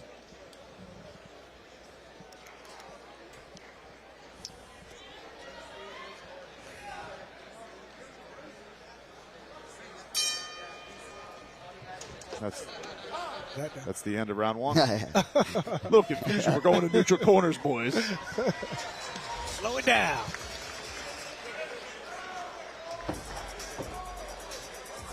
These guys took their time the first round to really see what they had in front of them. So let's try to see if we're going to see a little bit more action in the second round. Bryan, right, let's go over to you. What did you see in that first round there? Well, you got Metendaf is standing in more of an upright stance, more what you're going to see in a Thai fight. And you got Stewart where his stance is wider, lower, more mobile. That's why he's able to hit the body and move in and out. Metendaf's really just going to be able to counter from the stance that he's got. But Stewart's playing a good game. He's yo-yoing, coming in, hitting the body, coming upstairs. I would like to see both of them utilize the rules a little bit more. We're not seeing elbows. Metendaf's really just looking for the big counter. Stewart's picking him. Thank you, Bryan. Bryan Wright joining us here for the first time on the Dirty Boxing broadcast. I can't help but wonder if these guys were watching in the back, saw the previous fight, these guys just completely gassed and really feared that. Getting set for our second round here. Yeah, Stewart looks like he's not even breathing, boys. Yeah. Let's see if we got a little bit more action in the second round. Tries to work that body quick and then go up top at the right. Oh, that one was strong and landed by Stewart on Metendaf. Such an athlete, Stewart. Footwork. There you go. Now he's stabbing down low. Working that body. Little hook gets through, and then he goes up top with a little 1-2. There you go. Stiff jab lands for Stewart. He's invested in that body early. And great thing with Stewart that I like, that he's moving around his opponent to try to keep his feet moving, to make sure that Metendaf can't sit down with any type of real power. So he's just keeping him moving a little bit, keeping his feet moving. He's circling around a little bit. He's tapping up top. He's tapping up top, and he's stabbing down low. Metendaf had some heat on that hook, but then Stewart coming back with a right. Another sweeping hook there by Metendaf. It's nothing but air. Everything Metendaf throwing, just one shot, no combinations. There you go. Stewart is moving. Stewart is moving and stabbing down low. I think he's trying to set up for that overhead right. There you go. Just like that. He's keeping his feet moving. He's going around. He does have some range that he's got to cover. He got Metendaf showboating a little here. Tell him to hit him. Don't get sucked into that trick. Stick to the game plan. Flicks that jab and dares him to throw that right hand. Oof. Comes up top with some heat. Oof. Andrew Stewart chases him to the corner. Metendaf gets out of the way. Nasty right hand. Metendaf gets his mouthpiece back. Points to the canvas. Metendaf looks like he's getting a little bit more confident, boy. Yeah. That strong jab gets through by Stewart. Then he goes back to the body. Keeps paying dividends of that body, Andre. He's steady. He's steady investing in that body early. You know, like I said, hopefully it's going to pay them dividends later on. Sorry, BT, go ahead. No, I was saying we got a minute left here, Jason. Go ahead. A little fire being lit under Metendaf, it seems. Even some of the footwork now, a little more quick, a little more pop in his step. Certainly needs to get going. Yeah, still not throwing a lot of volume. Yeah. And even when he was trying to sort of show, get in the middle of the ring, he's asking Stewart to throw at him rather than throwing. It looks like Stewart is trying to set up for that overhand right. He's stabbing down low. He's moving side to side. He's trying to keep his feet moving. And he's always moving to the right. That lets me know that he's trying to set him up for an overhead right coming across the top. Bryan Wright alluded to it, but right out of the gate, this has probably felt like the most straight-looking boxing match we've seen in 4 DBX cards, Brent. Certainly in the men's division, I would agree, Jason. But you got a very smart opponent here. Right through, he knocks out the mouthpiece. Just like I said, came over with that right hand. He kept moving him to the right side just to get over that overhand right. Stewart lands another one up top. There you go. That is the way for Stewie to close that round and make a statement, Andre Berto. There you go. Just like I said, he kept walking him to the right-hand side. He just stayed patient. He kept stabbing him down low and up top, just to line him up with that overhand right. And as you see, he hit him right on the button.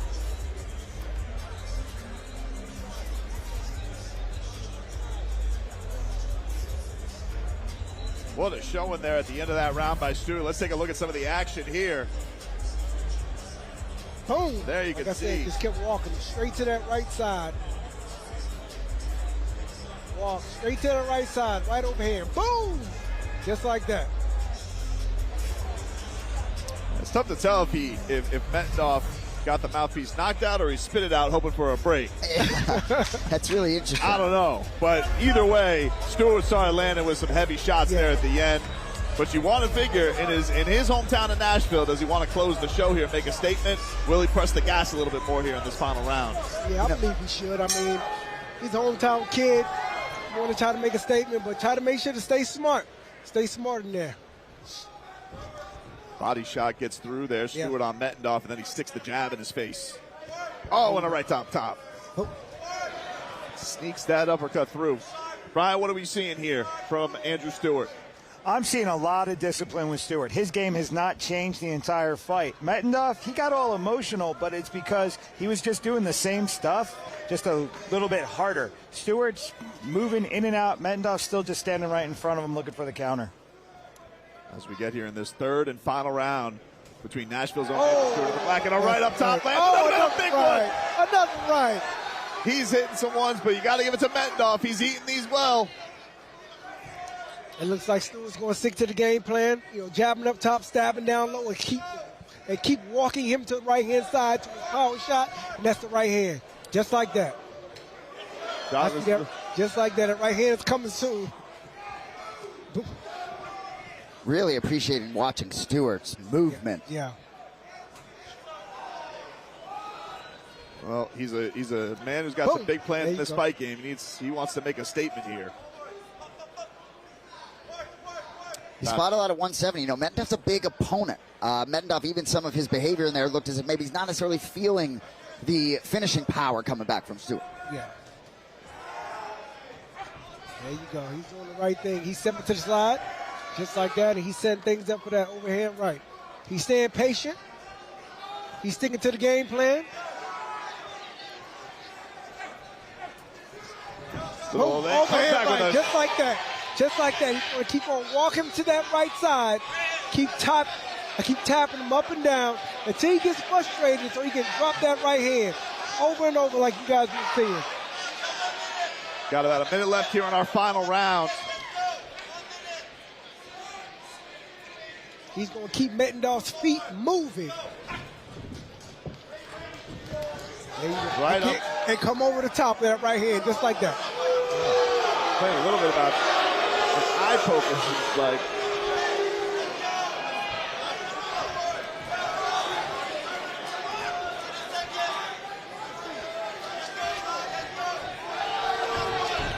Seconds left here in this matchup. But the thing with Metendaf too, you can see he's not experienced to cut off the ring. When you have a guy that keeps walking like that, you need to be able to know how to cut that ring off and be able to force your presence on him without following him around the ring all night.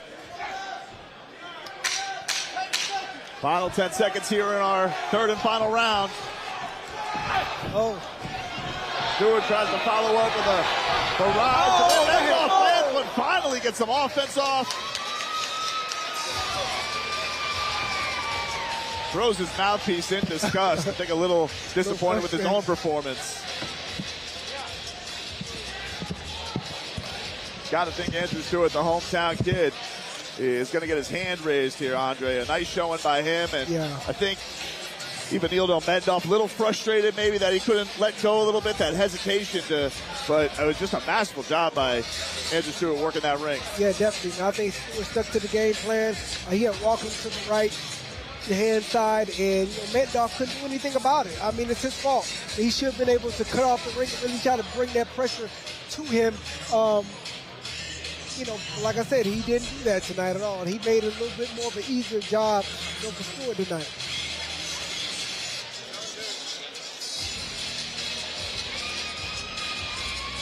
Seeing some of the replay action here. Oh. And as you can see, he just kept stepping to the side, kept stepping to the right side. He kept his feet moving, you know, all night, just set him up for that right hand. A nice showing by both these two as we go the distance once again. As Andre Berto gets welcomed by the GOAT, John Jones, here in the building. Cowboy hat and all. Let's send it up to Michael Hansen and make this one official. Let's go. Ladies and gentlemen, after 3 rounds of action, we go to the scorecards. And all 3 judges score this fight 30-27 for your winner by unanimous decision, Stewie Andrew Stewart.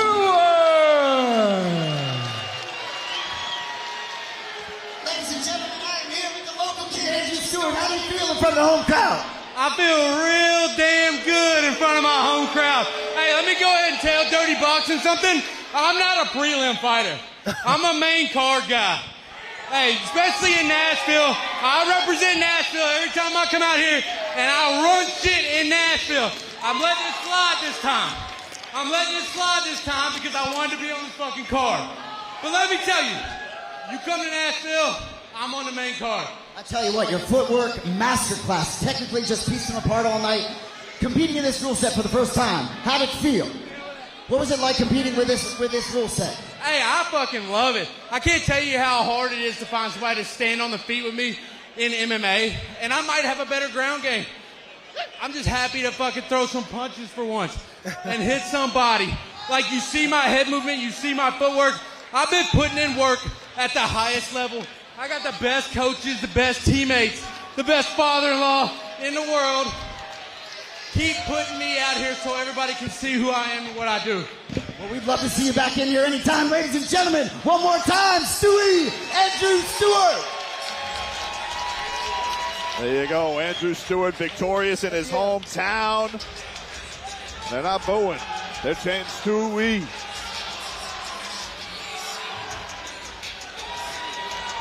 Even Nildo Metendaf got some words of encouragement from the GOAT, Johnny Bones Jones, after his defeat. But this night of action just continues here from the Pinnacle in Nashville. And next time, coming back to Nashville, Andrew Stewart wants himself a main card place. He feels he's a main card fighter. Yeah, he's right. I agree with him. I'll tell you what, and he's great on the microphone, too. Nothing makes me happier when the guy knows how to control the mic. You're always taught in broadcasting, don't give the microphone to the fighter. I wouldn't have minded. He had this crowd on the edge of their seats. And I will say, regardless of not getting the finish, it's a good experience to get 9 minutes in this ring, I think, if you want to continue. Most definitely. We'll get to our next bout here, and this one is going to be a banger in the heavyweight division. Braxton Smith against Ben Parish.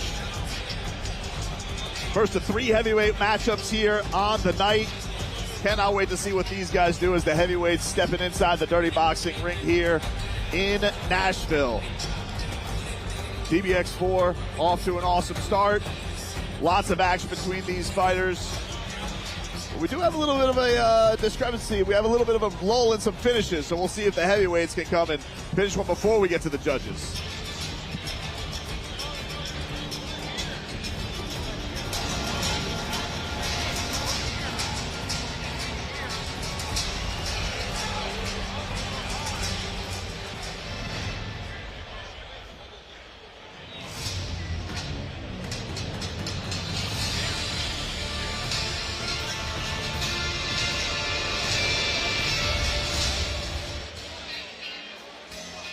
All right, get it set for 3 rounds of action in the heavyweight division between Braxton Smith and Ben Parish. And there's Big Tuna. Look at that look on his face. That's a pretty unique walkout, just taking it all in. And I know we're down in South Florida, BT, and we're coming up, but it is nice to be in the South. Another Southern gentleman here from Mississippi originally. Had a great time talking to him. 1-1 in Bellator between 2021 and 2022. Did lose his father recently in 2019 in July. Still a heavy heart there. Excited to see what he can do in this particular arena. Certainly an experienced grappler, you can be sure.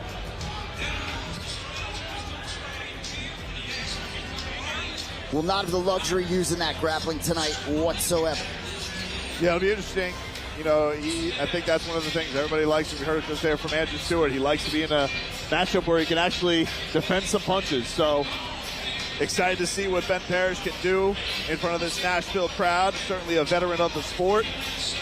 You know, and he talked about when he broke his leg in 2019, he used to fight at 185, I think, so that sort of derailed the career to a certain extent, but he's got some experience. He spars with a lot of high-level Golden Glove boxers, feels very ready, and feels a little bit slept on in this spot tonight.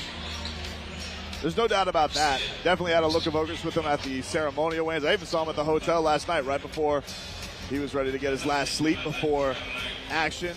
Oops. Looks very focused in this matchup.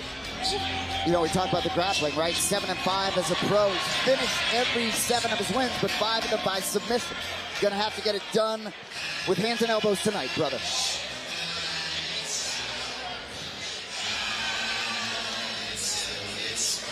And he's got a heck of a matchup coming up here against the beautiful monster, Braxton Smith, making his way to the dirty boxing ring for the first time.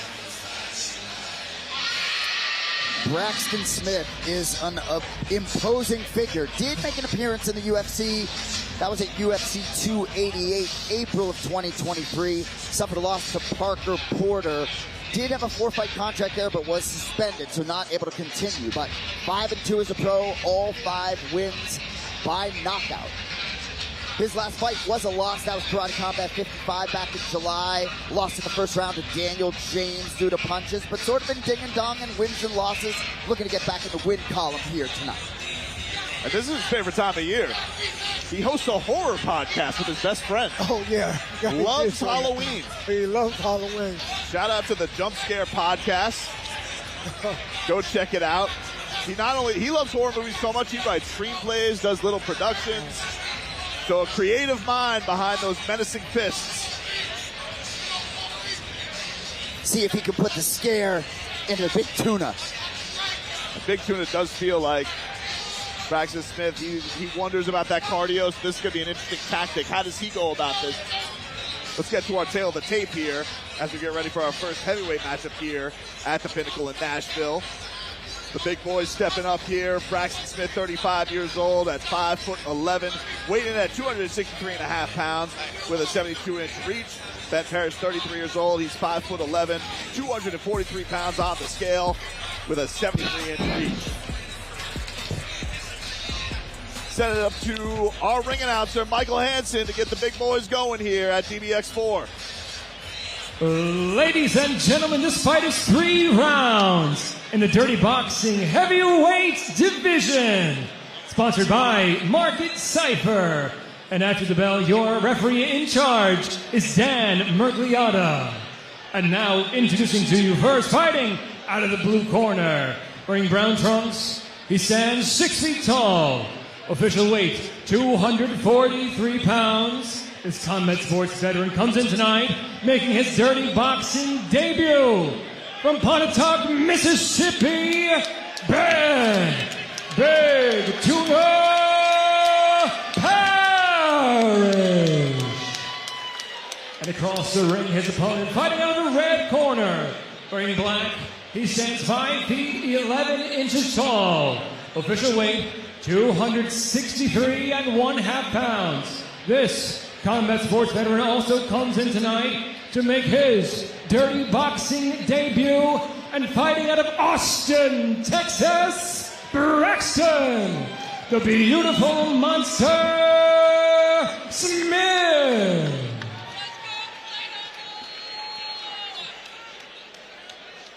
Dan Mergliata, our referee for the heavyweight matchup.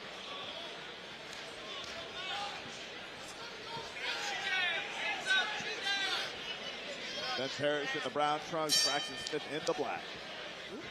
And we're underway. Ooh, a left gets through by Ben Parish early on Braxton Smith. I see Parish switching it up already. Southpaw and orthodox. Let's see if he can See if he can confuse Smith. Ooh! Smith. That's a home run. That's a home run cut by Braxton Smith right there. Smith coming out with a bomb.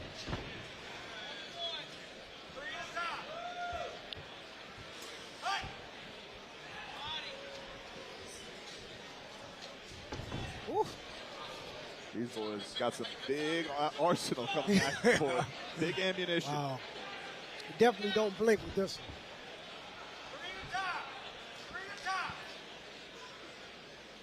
Ooh. Another big right hand misses by Braxton Smith. Parish backs him up.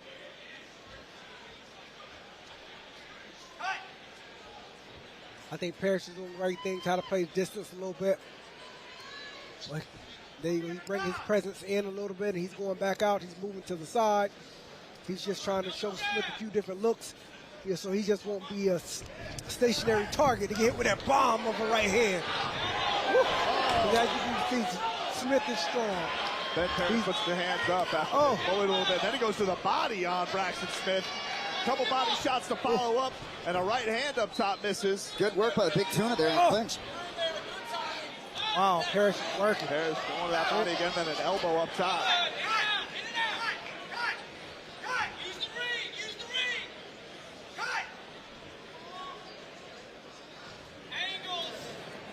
Parish sticks that down a couple times. There's a follow-up elbow. Parish doing it. Wow! The fight has not been finished. I don't think it's been finished. I don't think it's finished. They got to stand him up. It's not Parish is coming. Parish is coming. He's got to close the show. Parish is coming. He's got to close the show. Wow. It continued. Wow. Well, I think Murphy did the right thing. The ground and pound can't sit there in that position. Oh. That was a throwdown. That was not a knockdown. For some reason, it looks like the confidence of Smith has emptied the ring for some reason. That's a good point. Also very Now Parish is coming. This is going to get real exciting, everybody. Uppercuts from Ben Parish. He's working the body. Strong. Big elbow. Keeps touching that eye. Looks like really. Wow! Oh my God! There we go. Parish came. He came to make a statement tonight with that vicious right hand, everybody. Wow!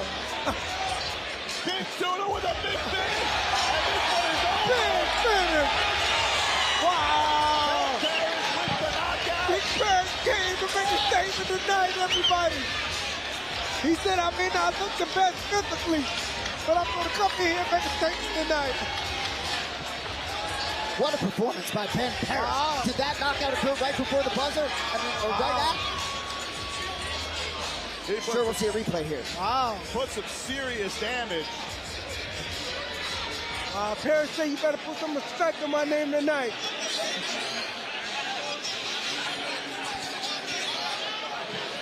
Doctor checking out Braxton Smith's eye. It was bothering him throughout that round. Ben Parish taking advantage. Wow. Big time shot. What Big finish. Shot. Wow.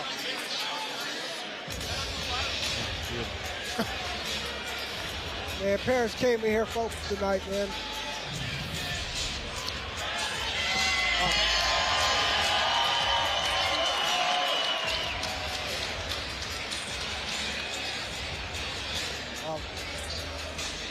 What a finish. You see it there. Raises his arms as Braxton Smith falls out the ring through the ropes. You know, and as we get into this new rule set, you see when he's sort of on the ground and Murgata stood him up. It almost felt like Braxton Smith thought the fight was over back then. It looked like he didn't want to continue. That's where my confusion happened. And Dan Burgley stood him up. You're only supposed to have 5 seconds there, but doesn't matter. The exclamation point was there from Ben Parish. Let's set it up to Michael Hansen to make this one official. Wow. Ladies and gentlemen, at the end of round 1, our referee, Dan Murgliata, concluded that the fighter out of the red corner could not continue, resulting in your winner by TKO, Ben Big Tuna Parish.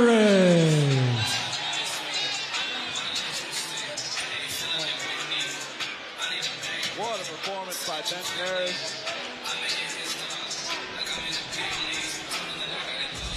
Yeah, he's barking at John Jones He's now. going right over to the GOAT, John Jones, and celebrate. John Jones impressed with that showing. Harris can't work tonight. So is the schmo in the building tonight? Where's Mike Perry? I think we got Mike Perry and the schmo standing by somewhere. We'll get to him in a second. I'll tell you what though, Big Tuna, I would love to see him back in this promotion. Action has been intense so far tonight. So we are in the factory in Kentucky. This is out.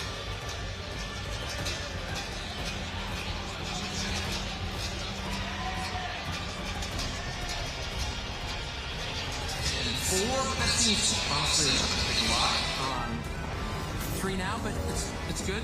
He's packed a punch that, you know, for a normal Nicotine brand would be like 8. You know, we think 3 is fine. Next one. Again, 4. Let's go 3 in just to keep it fair. Okay. There you go. So you can see you can get fast at this. And really, it's just a matter of repetition. This is kind of the assembly line that you know, Henry Ford devised so long ago. Tucker's stealing all the alpha.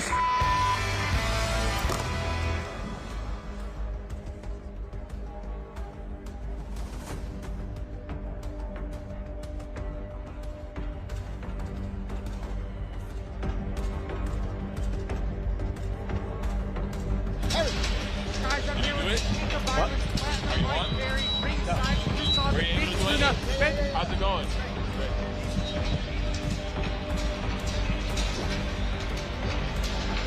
All right, we'll continue on our card here tonight as Peter Stenonik in the middleweight division takes on Jaleel Willis. We're excited about that. Getting that matchup going. Do we have a schmo with Platinum Mike Perry now? It was funny. Ben Parish came out of the ring, saw Platinum Mike Perry in the schmo, tried to get on the mic, tried to steal his post-fight interview over there. That man deserved a post-fight interview. Yeah, he really rocked the crowd tonight. What a performance by him. He was absolutely fantastic. Good to get the finish back on the board after a little decision streak.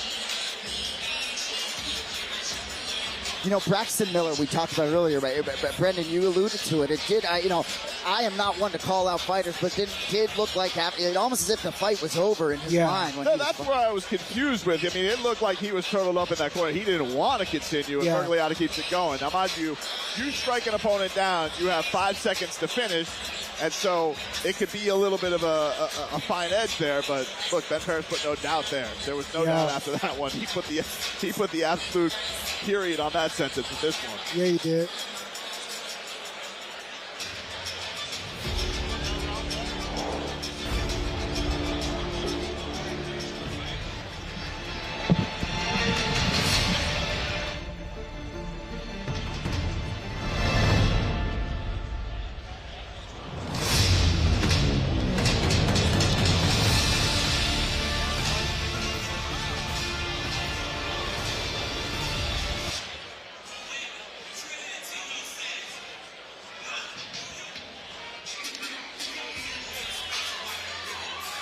And here we got Jaleel Willis making his way to the Dirty Boxing ring.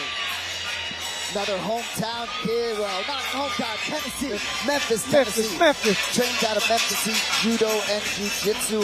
Another experienced mixed martial artist, right? 17-7 as a pro, 6 wins by knockout. Been in the PFL, Bellator, LFA. Talks a lot about exploiting his opponent's weaknesses with his boxing. But he will be facing an opponent tonight who has seen the Dirty Boxing D-ring before. You can hear he's got some love here in the building, making the journey from Memphis to Nashville to watch the realist enter the Dirty Boxing ring for the first time. Really interesting strategy talk in the fighter meeting. Talked about 30 seconds of pressure, 30 seconds of boxing. It's really interesting to hear because we have seen a lot of guys not be able to sort of find their cardiovascular systems. And I think he is acutely aware of what he needs to do to emerge victorious. It's definitely going to be interesting because you got him making his debut. His opponent's got experience in the sport. So we'll see how he feels that out and how his strategy works. He's got a guy going in there, loves Muay Thai, loves his elbows. So we'll see how that affects the strategy of Jaleel Willis as he makes his dirty boxing debut. And there we got Peter Stenonik getting ready to make his way to the dirty boxing ring for the second time. Peter James Stenonik V. Absolutely love this guy. He's a decorated Muay Thai champion. 6 wins by knockout in MMA. All six of his finishes, all 6 of his fights been finished. So his DBX2 was his debut in June. Faced John Marquez. It was a furious pace. He delivered a lot of versatile attacks, lengthy combos. But Berto, he talked a lot about the hardest part for him in DBX2 was those boxing shoes. Yeah. He talked about widening the stance a little bit. Talked a little about what he wants to do tonight. Yeah, I mean, he said, in the fighters mean that the boxing shoes were a little different for him because like I said, he used to the Muay Thai, be able to slide with his feet. But now with the boxing shoes, it's going to be a little bit more stable for him. He's going to be able to get a lot more grip, be able to land some of his heavy shots. Get to this tail of the tape. You see there, Peter Stenonik 1-0 in his dirty boxing career. He's 36 years old, stands at 6'1", weighed in at 172.5 pounds with a 74-inch reach. Jaleel Willis, this is his DBX debut. He's 33 years old, 6'1", 174 pounds on the scale with a 76-inch reach. So he's got that 2-inch reach advantage here. Getting ready for this middleweight action. Let's send it up to Michael Hansen to introduce our fighters. Ladies and gentlemen, this fight is 3 rounds of dirty boxing at a catch weight of 175 pounds. Sponsored by Alp Nicotine Patches. And your referee in charge is Wayne Spinola. And now, introducing first, fighting out of the blue corner, wearing brown and standing 6 feet tall. Official weight, 174 pounds. This combat sports veteran comes in tonight making his dirty boxing debut and fighting out of Memphis, Tennessee, Jaleel, the realist, Willis. And across the ring, his opponent fighting out of the red corner, wearing black trunks. He is standing 6 feet 1 inch tall. Official weight, 172.5 pounds. This combat sports veteran is returning to the DBX ring with a dirty boxing record of 1-0 and fighting out of San Antonio, Texas, Peter James Stenonik V.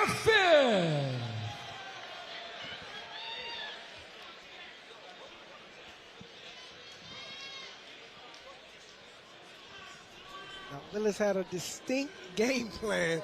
Let's see if he's going to be able to carry this thing out. And we're underway here. And again, we see a southpaw versus an orthodox.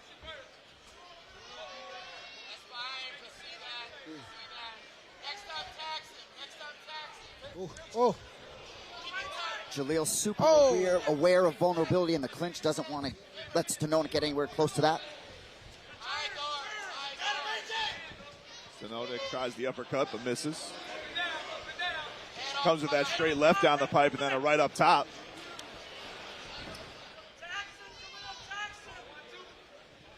Oh, a strong left down the pipe by Peter Stenonik. Stenonik right in the pocket. Catches him with a right and then a little follow-up elbow.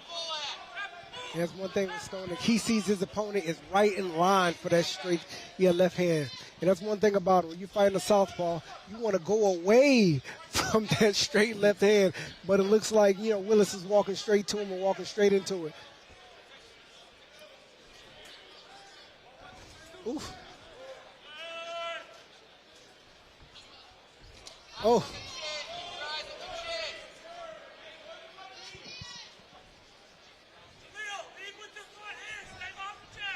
That's the best. That's the best thing that Willis should be able to do. Once they get in front of each other, he needs to go to the left. He needs to walk to the left or walk away from that straight left hand from the southpaw. And one thing Willis has to be aware of is Stenonik very sneaky with those elbows. Even if they get in a clinch, he'll sneak him in there. But there you go. Nice strong right hand.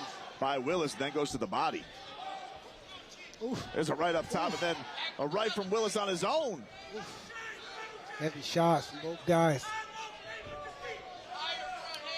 I'm definitely seeing Willis try to implement his game plan. He talked a lot about his coaches sort of being in his ear about that too. I think it's important to stay to that for him, and I think he's doing it. Got a minute left here in our first round.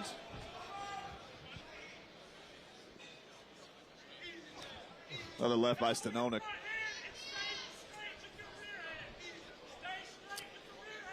You know, Stenonik talked about the shoes, and I am seeing him sit on his punches more, BT, compared to the last fight. More power behind him, most certainly, than against Marquez. And the fight being more at a distance like he thought it would so far.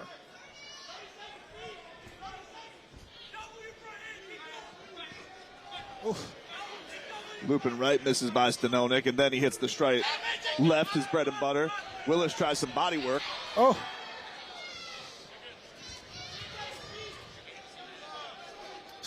Another left by Stenonik, and then the Superman punch. See, Willis is right in line for that straight left hand. When you're fighting a southpaw, you want to try to continue going to that left. Continue going to that left side, away from that straight left hand. Strong first round by Peter Stenonik in that first round.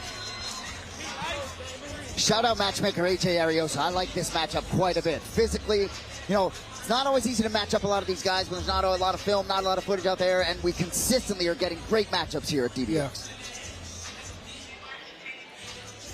Got to figure you're looking at that game plan in Jaleel Willis about what they just faced in that first round by Stenonik and how they can adjust.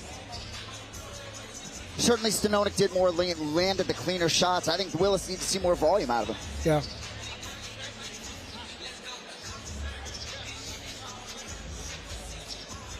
Stenonik definitely looks comfortable in his first few matchups, though, in Dirty Boxing. Definitely has found a nice home here. Skill with those elbows, and now showing what he can do at the distance. So we'll see if Willis can turn the tide here in the second round. Stenonik really looks to have adjusted to this rule set. He talked a lot about how his kicks, he uses his kicks to set up his hands, and I think that was an adjustment that can't happen overnight. Bryan, right, what are you seeing from this matchup so far? Well, you really do see the struggle with Stenonik where he's trying to go between a boxing stance and more of a Muay Thai stance. Yeah. Willis is staying consistent with his footwork. When he moves, he's safer. But Stenonik, he's going back and forth between upright and lower. When he's lower, he's sitting on those punches, and they're landing. Great Bryan Wright. Happy to have him here with us tonight on the DBX4 broadcast. Chopping elbows there by Stenonik. Yeah, it looks like Stenonik is coming out a little bit more aggressive this round. Oh, another Superman punch lands by Stenonik. Oh! And Willis catches Stenonik coming inside. Oh. These guys marking each other up here in the second round. They're banging.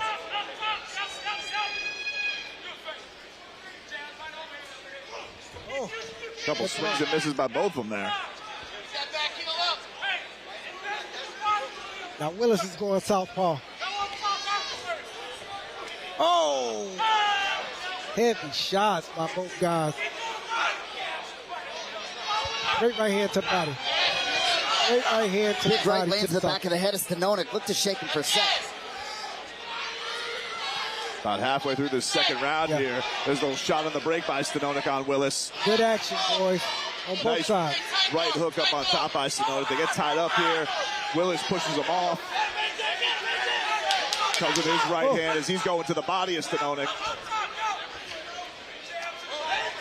A lot of grazing shots, offense sort of offsetting offense. I think someone hits a clean shot, and it could be someone hitting that canvas. This is a great matchup, though. Chopping elbow by Stenonik as he made his way up. Bryan, what are you seeing here in this matchup as this round continues? I'm really liking how Willis is staying on his boxing and he's using his reach. The thing that's really nice for Stenonik, though, is that he is going from long to upright. And when he goes upright, he's letting the elbows fly. So, you know, they're both staying true to their style effectively. Oh!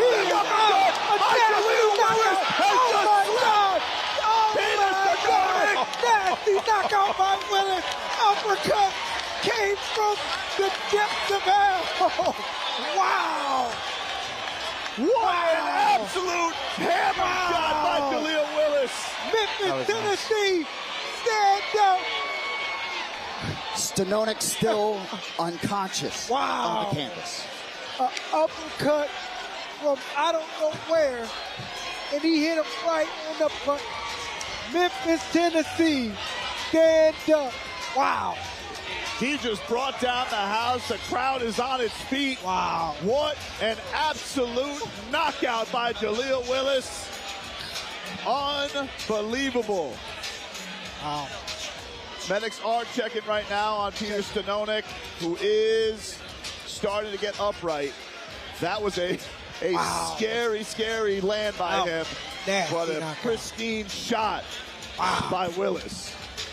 You know, I did say, you know, we talk so much about this game plan, right? Yeah. And it's pretty rare that in these fighter meetings, we get some specificity about the game plan there. And wow, I think finding that shot, when we see a replay, woo, good to see Peter Stenonik up and talking. Woo. All right, let's take a look here at the money shot. And there you see it, just an absolute bullseye. And you can see the spit flying out of Peter Stenonik's mouth as he hit the canvas. Woo! Knock him out the box, Rick. Wow. Ladies and gentlemen, welcome to Dirty Boxing. DBX4 has its moment of the night thus far. Woo! Knockout of the night for sure. What a showcase by Jaleel Willis. You know, I hope we do see Peter Stenonik back in here because I do believe this was a tougher test for him, and I do believe he has improved as a dirty boxer. But the night belongs to Jaleel Willis so far. Let's make it official. Send it up to Michael Hansen to have our victor have his hand raised. Ladies and gentlemen, our referee Wayne Spinola stepped in and ended the fight. The official time, 2 minutes and 28 seconds of round number 2. Declaring your winner by knockout, Jaleel the Realist Willis. There you go, because it's great to see Peter Stenonik back with it, congratulating his opponent. An unbelievable knockout. I got to be honest with you. Wouldn't mind seeing it again, boys, at some point. That was a great fight between those two. I agree. Yeah. Yep, great competitive fight, man, until the end, of course. I mean, it was heavy. That was a heavy shot, man. I mean. And I tell you what about Peter Stenonik, we've got to know him pretty good. It is nice to see after that insane concussion that he seems pretty sharp. Run his mouth. Oh, coming up, here we go. Travis St. John, Kevin Felipe in the featured prelim. Let's go. We keep talking about moments. We just had one there at DBX4 from Jaleel Willis. Travis St. John gave us some moments at DBX3. He's ready to make his return. And Kevin Felipe looking to make his own showcase in his dirty boxing debut. These two about to get going. Light heavyweight matchup, 3 rounds of action. Cannot wait to see what these guys bring to the table here. Nashville, Tennessee, getting ready for this matchup here between Travis St. John and Kevin Felipe. This also feels like one of those matchups, Jason, that just cannot miss. Between these two. Travis St. John, all he wants to do is fight once a month in dirty boxing. So we got ourselves a great night. The crowd's still buzzing with that last knockout by Willis. And now it's on the rest of these fighters to see if they can top that, because he's got to be in the lead race for a bonus right now.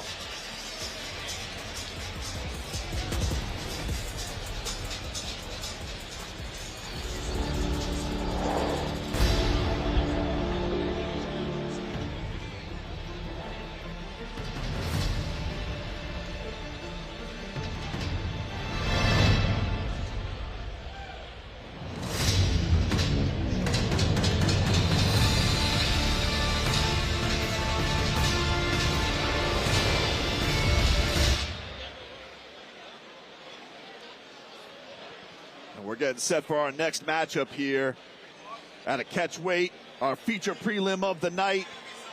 Travis St. John and Kevin Felipe. And And there's Felipe right there getting ready for his dirty boxing debut as he makes his way to the ring here at the Pinnacle in Nashville. Having an unbelievable time here in Music City. Dirty Boxing's first visit to Tennessee. You know, we talk a lot about these rule sets and how they apply to specific fighters. This fighter seems to be at home with this particular rule set. His last 3 appearances, all in Uriah Faber's A1 combat. Last couple were losses, unanimous decision losses. Did appear in LFA in 2023, 1-1 in that promotion. But of his 10 wins, 7 by knockout. He's an imposing presence here at this 195-pound catch.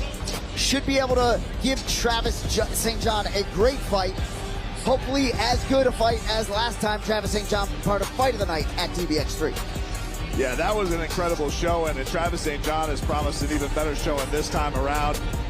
Did have a little bit of trouble with the weight, so curious to see what kind of an effect that can have on Travis St. John coming into this matchup. Kevin Felipe, excited for his first opportunity in the dirty boxing ring.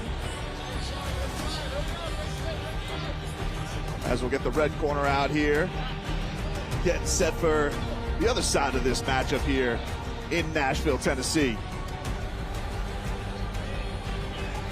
And there is the firefighter, Travis St. John. For those of you that are dirty boxing fans, you know this name.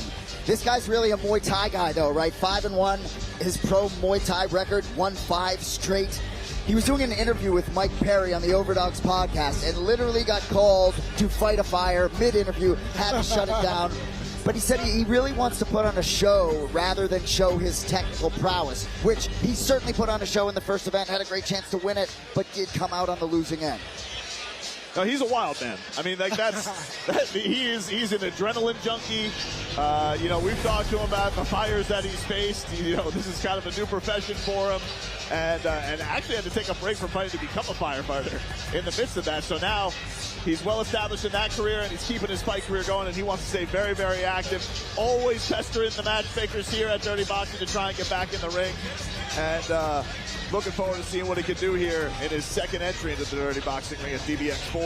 And he's not going anywhere. Signed a 3-fight deal with DBX. He likes to be active, right? He's fought 3 times in the last 5 months. Just likes to keep things going. Always in shape. We'll take a look at our tail of the tape here as we get ready for this matchup. And there you see Travis St. John 0-1 in his dirty boxing career, but a thrilling matchup nonetheless. 31 years old, 6'2", weighed in 197.5 pounds with a 73-inch reach. Kevin Felipe, 31 years old. This is his DBX debut. He's 6'2", weighed in at 196 pounds with a 72-inch reach. We'll send it on up to our guy, Michael Hansen, get this matchup underway on our feature prelim bout. Ladies and gentlemen, this fight is 3 rounds of dirty boxing at a catch weight of 195 pounds. Sponsored by Tempters. And after the bell, your referee in charge is Samuel Burgos. And now introducing to you first, fighting out of the blue corner, wearing brown trunks and standing 6 feet 2 inches tall. Official weight 196 pounds. He comes in tonight making his dirty boxing debut. Senhoras e senhores, vindo de Sumaré, São Paulo, Brasil, Kevin Felipe. And across the ring, his opponent fighting out of the red corner, wearing black trunks and standing 6 feet 2 inches tall. Officially weighing in at 197.5 pounds. Returning to the dirty boxing ring, fighting out of Arlington, Texas, Travis El Bombero St. John.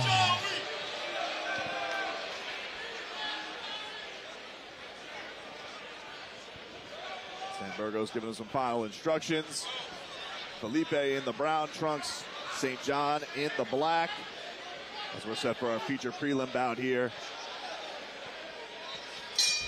And we're underway, round number 1. Oh! He's already just like that. The fight is over. San Burgos allowing him back up. Oh! Right up top. Felipe Felipe coming out. St. John. Whoa! But he keeps coming. Oh! Just like his last time. Oh! He's put on the canvas again. Felipe following up with strikes. I don't know if this one's going to continue this time. Wow. Sam Burgos given that opportunity in those 5 seconds. Asking St. John to the night. And Felipe with a first round finish. Wow. Wow. Wow. Wow. Sam Burgos gave St. John every opportunity. Just like that, guys. But Felipe with that hammer right hand finishing the job quickly. Now we're going to dirty boxing. Exactly. You can be sure Max Payne Griffin and Uriah Faber had their eyes peeled out in Sacramento, California. How about your boys? Oh, Felipe came. Felipe came and conquered tonight. Amazing showing. Wow.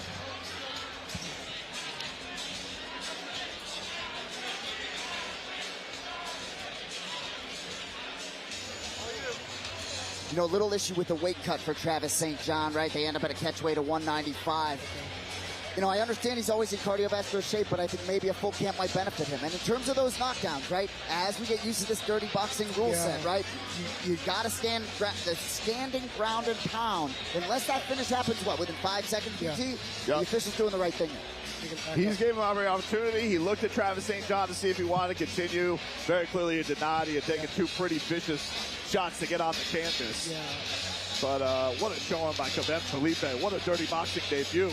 Man, we've had some great shots by the debutants here. These last couple matchups.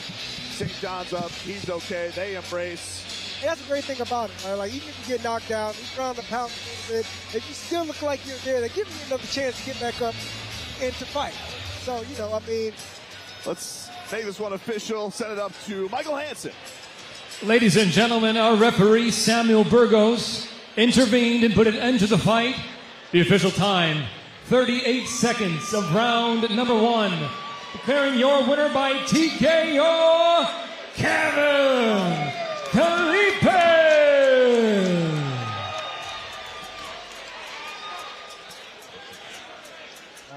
Take a little look here at our replay action.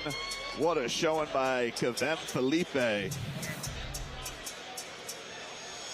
And sets him up. Little hook there that puts St. John on the canvas. Wow. That was the second time he was put to the canvas. Following up shots here by Felipe. And Burgos gave him those 5 seconds to follow up. He checked on St. John. Do you want to continue? He saw him stumbling. Felipe puts him in the firing squad. Just gotta feel so good for Felipe after losing his last 2 fights in mixed martial arts by unanimous decision. You come here in this rule set, and look, a lot of these guys are sharp, man. He did what he ground and pound. There was no instinct for him to do anything he shouldn't. He was clearly staying on the feet, doing what he needed to do. Big dub. I think we'll see that kid back. He was impressive. He was impressive. We got ourselves a little run of finishes now here in Dirty Boxing.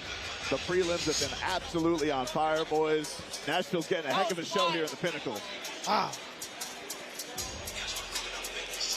Andre Berto, what are you thinking about your first time ringside for this call? Man, this is explosive, man. Like I said before, the last card was extremely explosive. And as you can see tonight, it's just going to continue on being explosive. It's definitely enjoying it. I'm seeing my guy Tobin almost like, all right, we got 3 out of the first 4 to sit. I see Tobin get itchy here. No schooner out of your mouth. The finishes come ferocious. Wow. It wasn't that they weren't good fights that went the distance. You just know what it is. And right now, we just saw some impressive finishes there. And these guys, look, a lot of them talk about the bonuses that they want to get from these performances. So, great showing by these guys. Main card coming, baby.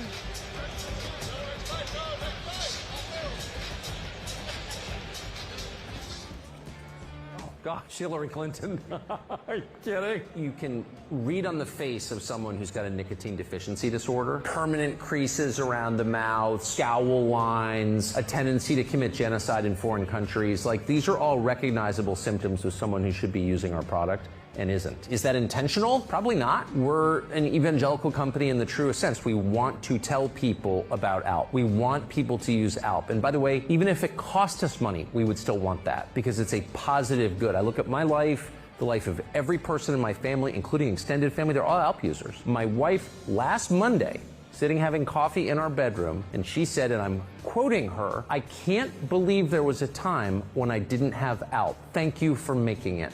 ALP." She will thank you for it.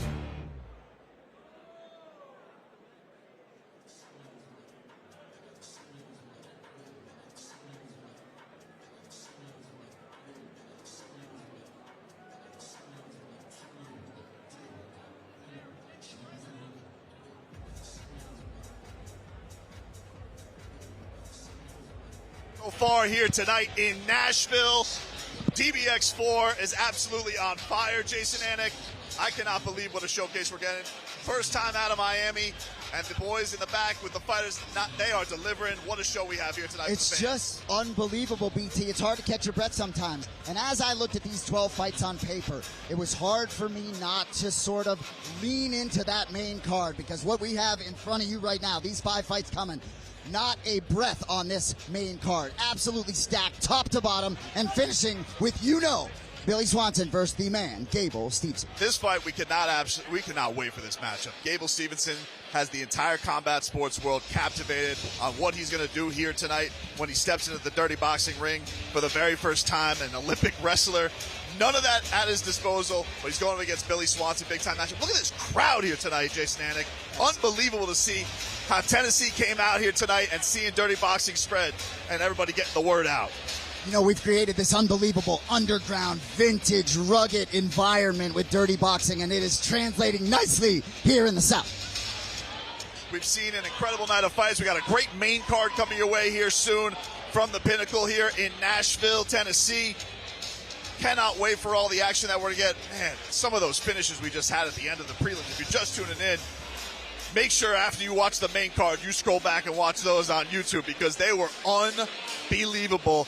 Main card's got a lot to live up to here. No question about it, and live up to, I think it will. We talked about the main event, Gable Steveson, Billy Swanson. This co-main event, Bryan battle Nick Kohring. Bryan battles opponent at DBX3 back in August, Derek DeFreitas. Didn't have much for the Butcher. Different test in Killshot Kohring tonight. We're going to start off here tonight. We got the heavyweights coming up here. You got Big Mike Garcia against Levi de Costa coming up here. It's going to be a big-time hammer matchup between these two. As we take a little look backstage here, you can see the Pitbull getting ready for his matchup against Michael Garcia. 3 rounds in the heavyweight division to get us going. And these two guys, BT, both on the DBX3 card, both winners. I can't wait to see this. They both did a lot of very good things in that first matchup. And I think Michael Garcia, we talked about, he doesn't want to brawl, he wants to box. Levy's got some power. Yeah, and the thing that's interesting about it with Levy, he's already got the experience. We just saw in the dirty boxing ring. He went up against Chase Sherman, so a guy bigger in stature. He's used to that. Saw that the last time around. So he's got a little bit of experience going into this matchup against Mike Garcia. Action continues to just fly here at the Pinnacle in Nashville. Andre Berto. Yes, sir. These have been some incredible fights that you have seen. Your first time calling this dirty boxing. What have you thought so far tonight? Explosive, explosive, explosive. The last show, the last card that I went to, it was explosive. Now we're able to see the same thing this go. I'm excited about the main card as well. Cannot wait to get to all the other action we got here. A great main card coming your way here from the Pinnacle in Nashville, Tennessee. Our first showing here in Music City. Looking forward to it.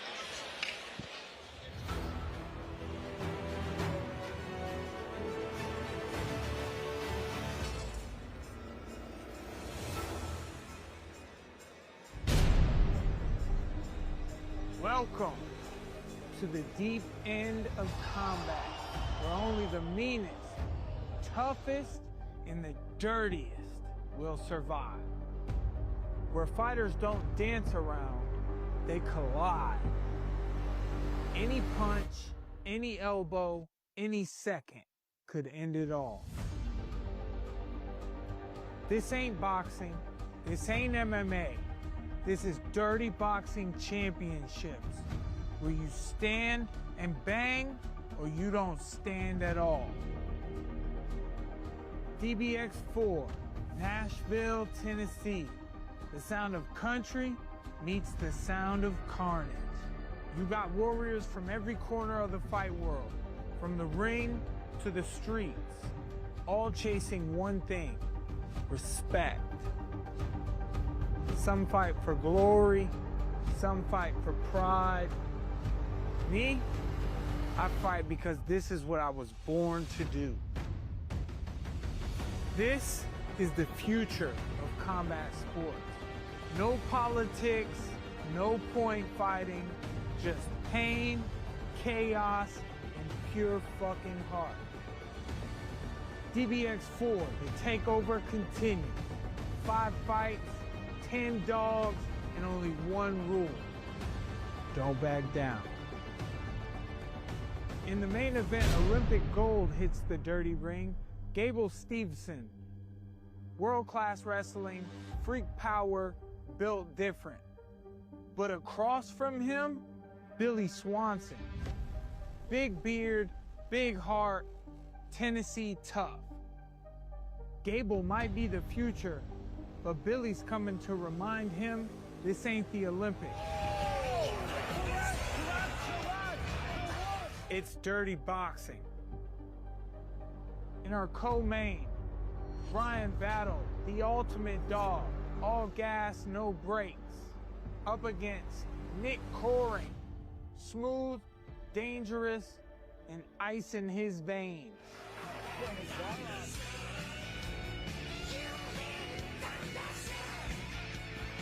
This one's a chess match with sledgehammers. Somebody's hitting the floor. Then we got the vet, Francisco Trinaldo, a legend who's fought them all. Still sharp, still mean. He faces Nayanesh Ayman, a wild striker with nothing to lose. Old school meets raw chaos. That's a dangerous mix.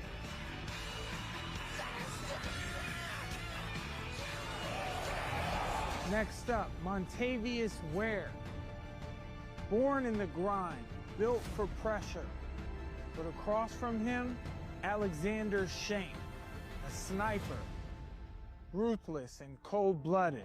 Both men fight like they're starving. Don't blink. This one could end before you know it. And to open the main card, Michael Garcia versus Levi da Costa. 2 heavyweights who throw every punch like it owes them money. This is raw violence. No dancing, no games. Somebody's going to sleep. Nice left hand.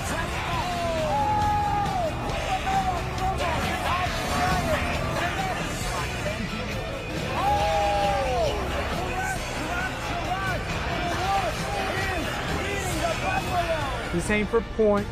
This ain't for talk. This is for pride, pain, and power. Welcome to Dirty Boxing Championships 4. Welcome to war.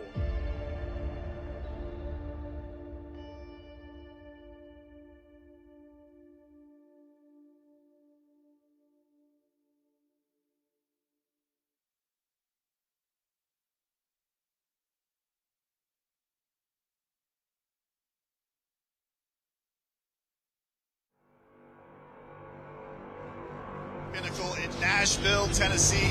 DBX4. Unbelievable action all night and just getting started here as we have 5 fights coming up here.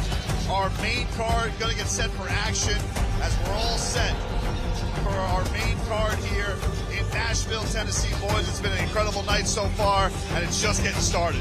It's just getting started, man. I'm just excited for this main card. Like I said, crazy knockouts within this prelim, and I'm just looking forward to what this main card's going to look like.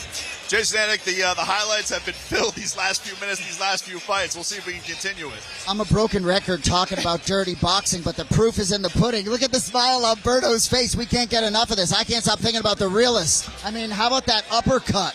unbelievable, and this main card is just absolutely stacked. And unless I'm mistaken, Bryan battling Gable Steveson making walks. I mean, come on. We still got a lot of action. We cannot wait to see the Olympian back. Getting in action. He's continuing this fight career right now and doing it in this kind of a setting. But man is doing it against a very confident Billy Swanson. Cannot wait for this main event. Yeah, Billy is coming, man. He definitely feels like he has a lot to prove tonight. He has a big guy, like I said, in Gable Steveson.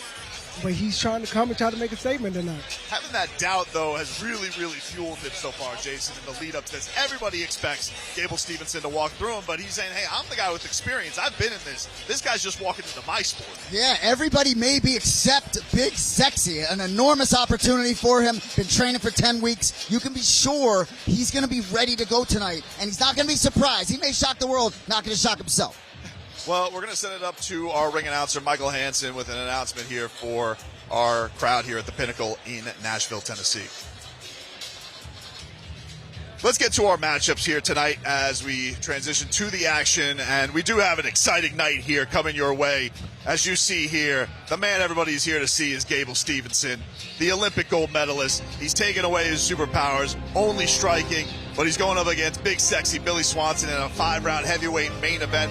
Bryan Battle making his return after a great debut at DBX3. He's getting set to come back here at DBX4 against a tougher opponent in Killshot Nick Kohring.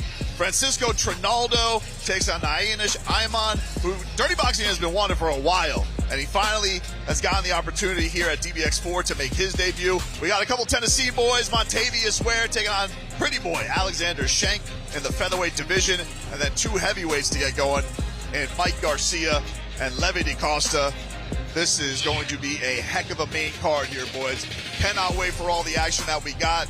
It has been unbelievable. If you guys are just joining us, give you a little set of the rules here, Jason, on Dirty Boxing for those who are. So you see them on your screen, 4-ounce gloves, just like the UFC, 18-foot ring, nowhere to go. No hugging, which was a new implementation this year. Haven't seen any tonight, but if you hug, a point will be taken away. 3-minute rounds with an optional bonus rounds. Conditional ground and pound. You've seen examples of that tonight. You can ground and pound, but you may not post, you may not put a knee down. Both feet need to be standing. And as you well know, no grapplings or submissions, elbows and back fists not allowed. Excuse me, are allowed. Wow. We got ourselves a great night ahead. We're glad that you joined us here from Nashville, Tennessee, our first venture into Music City as we bring you the most disruptive combat sport on the planet. Yes, sir.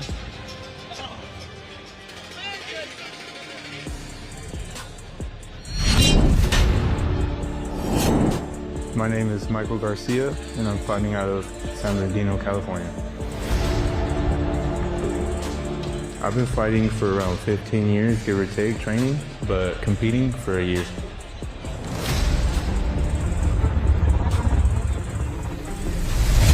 What does it mean fighting under dirty boxing rules? I love it, honestly. It's something to get used to because there's no, like you said, there's no excuse, there's no time for error pretty much. You just gotta be aware at all times. My name is Levi Costa, and I'm a fight out of San Diego. I've been fighting all my life since I was 6 years old. I think I'm different of anybody from here because I work really hard, and I know where I come from, and I know where I want to be. The reason why I do it, I feel, is what sets me apart. I do it so my little brother, rest in peace, who I have hanging around my neck, it's a blessing in disguise. Helps me stay focused. Let's get this main card underway, boys. We got the heavyweights to start us off here tonight. Yes, sir. On the main card. And this one just seals like a matchup that's going to be electric to get this building rocking for this main card coming up here, Jason Anik. And here steps in the man, Levi de Costa, for his sophomore appearance in DBX. Huge win over Chase Sherman. We talked about that a little bit. Such a powerful striker. He's fought 6 times in bare knuckle. In his first bare knuckle fight, broke both his hands. This guy's very happy to have his fists protected. And I would argue of all the fighters we've seen make a reoccurrence in DBX, this rule set might make this guy the happiest of them all. One of the things that's been fascinating, Andre, so many guys who've been fighting for a long time, getting a chance to do something in a new sport, give you a new sense of life. Like, as a fighter, you do something so common, getting a chance to do something new, it kind of re-sparks you in the gym. Yeah, it just gives you just a new spark, a new burst of energy. Like, I'm just so happy just to be in the building, just to watch all these competitive fights, these explosive fights that we've been seeing tonight. So I'm looking forward to this main card. The Pitbull getting some of the finishing touches there, but this is a big-time matchup that he's got, because we got two guys making the quick turnaround. Jason from DBX3, they wanted right back in there to showcase their skills for the fans. Well, and also fascinating, both guys coming in off wins, right? So certainly there's some things you heard Michael Garcia, who we'll see come out in a minute, talk about his brawling and how he wants to box more than brawl. But even in that first round for Mike Garcia in his first fight, did some good things brawling. So I think making adjustments after emerging victorious will be key for both guys. And the Pitbull enters his way into the dirty boxing ring, gives a little love to our ring announcer as we, Michael Hansen, as he's ready and set to go. Looking dapper with his vest tonight. And here you come, Big Mike. Michael Garcia making his way to the dirty boxing ring. Big Mike. Enter Big Mike. When we met Big Mike about a couple months back for DBX3, he didn't have a nickname. He's like, everybody calls me Big Mike. Well, I think Brendan Tobin has stapled that as a permanent nickname. I've shaken a lot of hands in my life. I said last thing, nobody's shaking my hand as hard as this dude. I love talking to him and hearing sort of his retrospective look back at his first fight. I think it creates great when you can look at yourself like that so acutely. I think it puts himself in a great position to make the proper adjustments tonight.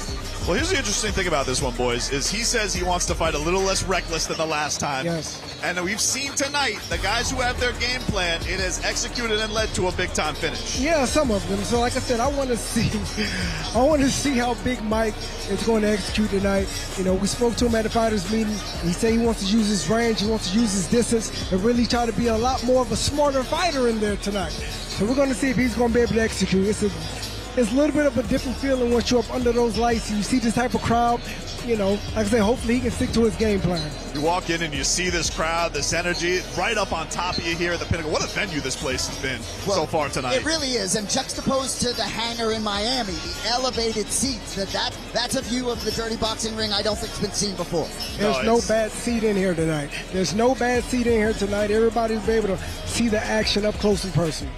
It's been unbelievable. Big Mike, he doesn't go between the rings. He doesn't go between the ropes. He goes over them. We'll get to a little look here at our tail of the tape for these two heavyweights, the second of our three heavyweight matchups here tonight. There you see them both at 1-0 in the dirty boxing ring. Michael Garcia at 30 years old stands 6'3", weighing at 224.5 pounds. He's got a 77-inch reach. Levy Costa, 39 years old, 6'3", weighing at 247.5 pounds. He has a 73-inch reach, so Garcia with a 4-inch reach advantage. Let's send it up to Michael Hansen. Get this main card underway with the heavyweights. Let's go. Ladies and gentlemen, live from the Pinnacle here in Nashville, Tennessee, this is DBX4. And now, this fight is 3 rounds in the DBX heavyweight division, sponsored by Timepiece Trading. And after the bell, your referee in charge is Dan Mergliata. And now, introducing to you first, fighting out of the blue corner, wearing brown trunks. He's standing 6 feet 2 inches tall. He stepped on the scale and officially weighed 247.5 pounds. This combat sports veteran is returning to the DBX ring with a dirty boxing record of 1-0. Senhoras e senhores, vindo de Teresópolis, Rio de Janeiro, Brasil, Levy Pitbull da Costa. And across the ring, his opponent fighting out of the red corner, wearing black trunks. He stands 6 feet 3 inches tall. He stepped on the scale and officially weighed 224.5 pounds. Returning to the DBX ring with a dirty boxing record of 1-0 and fighting out of San Bernardino, California, Big Mike, Michael Garcia!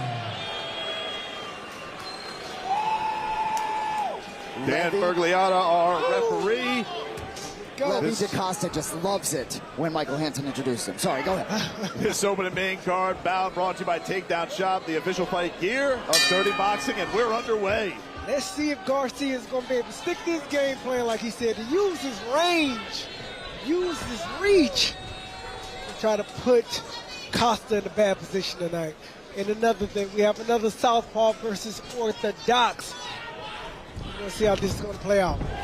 Big left to Costa. They get tied up quick and right to those elbows that Michael Garcia was familiar with in his last Dirty Boxing bout. Costa with a looping left that doesn't land. Straight right gets through by Garcia. He goes to the body on Costa. These two get tied up, and then a little shot on the break there by Costa on Garcia. Oh, the left lands on top. Garcia is coming in with a lot of pressure. Straight right down the pipe by Big Mike. Big Mike is walking his man down. Which I don't know if he's sticking too much to his game plan. He's shortening up his range here. He's walking his man down. He's walking a shorter man down tonight. Yeah, definitely less wild than he was in his last fight. Okay. And just as you say that, we get a little bit of a scramble. Garcia's won 4 straight overall, including Dirty Boxing. But I would love to see Garcia work behind that jab, because he does have the reach. That was a strong body shot by Garcia. Costa wanted to get something back with his left. Costa's following up as they're tied up into the corner. Bergliata breaks him up. No hugging in Dirty Boxing. Keep the action going. Got the right referee for the job to handle these big guys in the ring. Nice shot by Mike Garcia. Gets out of the way of those big hammers from Levi Costa as he gets a little smile walking him back to the ring. He knows he got out of the way some fire. There you go. Garcia, he's still not using his reach like he needs to. He needs to be staying behind the jab. Even though he's walking the shorter man down, he needs to stay behind the jab, and everything else can come from behind that. You need to keep your opponent busy, just like that. Just like that. Keep your opponent busy. From your mouth to his ears. Definitely. Make it difficult for him. Nice shot there by Costa on Garcia. And then a nice little spinning back fist attempt after he eats a right hand by Garcia. Burton, Garcia, it really was almost a news. Listen, we really did start to work that left jab a little bit. He needs to work behind the jab. I mean, you're walking down the shorter opponent. You already have the aggressive nature. You already have the reach and the range. Use it. Use it. Stay behind that jab and keep something in your opponent's face to keep him busy. Keep him busy so you can come back behind it with something heavy. You know what I mean? At this point, he's just walking towards his opponent. He's keeping things on the level playing field right now. He can make it a lot more difficult, you know what I mean, for Costa if he just uses his jab and stay behind his reach. Take a little look at the action here in round number 1. You see the slip there by Garcia, then the follow-up by Costa. Sticks a little shot there in his face when they get tied up. There's no way Acosta should be getting that close to him at all. Round number 2 underway between these heavyweights. See, right there, he should be throwing that jab right down. He needs to be keeping Acosta. There you go. Just keep Acosta busy with that jab. You have all that reach. There you go. I guess the person in this corner must have been telling him to stay behind that jab, because he's coming out jabbing this go around. A little combination from Costa to retaliate, but nothing too clean there.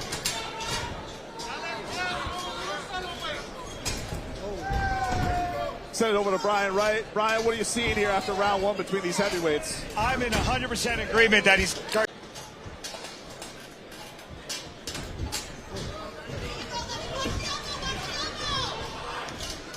Got about a minute left here in our second round. Little body shot lands for Garcia. Good body. There you go. He needs to stand behind that jab. He needs to be throwing that right hand down low. And up top. Superman attempt there by Costa. So at DBX3, Michael Garcia finished his opponent early round 2. Levy Costa went the distance with Jay Sherman. So if this goes into a third round, perhaps Costa has an advantage. Well, he seems to know that how to pace himself well in these rounds. He knows he fights in those little bursts. Yeah. Lets Garcia come to him a little bit. Doesn't burn himself out. Oh, good right hand to the body.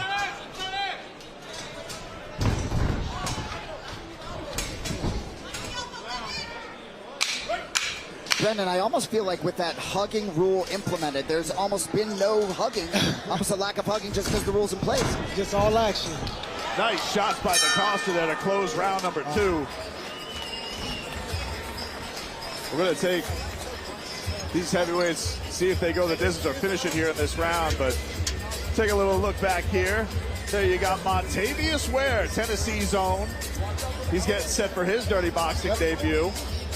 I'm excited for Andre Berto to watch Montavious Ware live because this is probably as pure a boxer as I can think of that's come across the dirty boxing.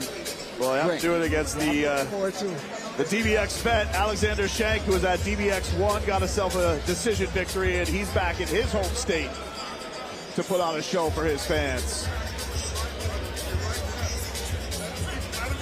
Getting set for this third round here in the heavyweight division. Welcome to all those here for DBX4 from the Pinnacle in Nashville, Tennessee. We got Gable Steveson and big sexy Billy Swanson coming up later here for you in our main event. Bryan battle. Going to be taking on Nick Kohring. But first, the final round between Levy Costa and Big Mike Garcia.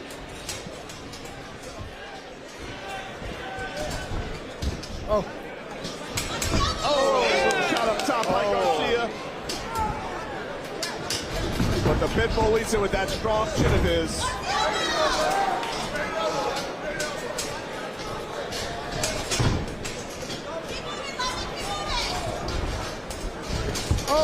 Right hand lands by Garcia up top. Another one up top lands by Garcia. Finding a home for it here in this third round.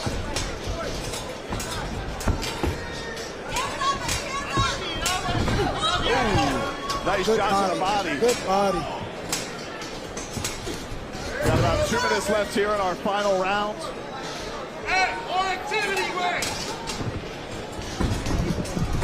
Stiff jab by Garcia.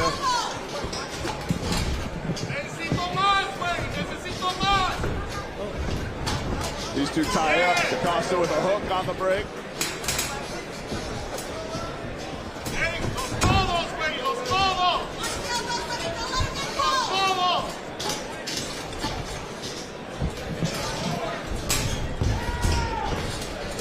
I will say, some good defense so far by Garcia, but it does look like he's cut up top. Oh, good body.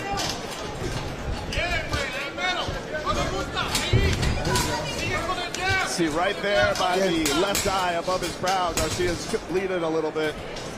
Doesn't look like it's impairing his vision too much.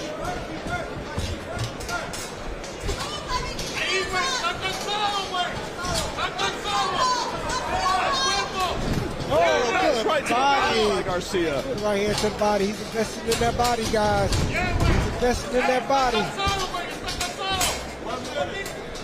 Still love to see him work that left hand a lot more.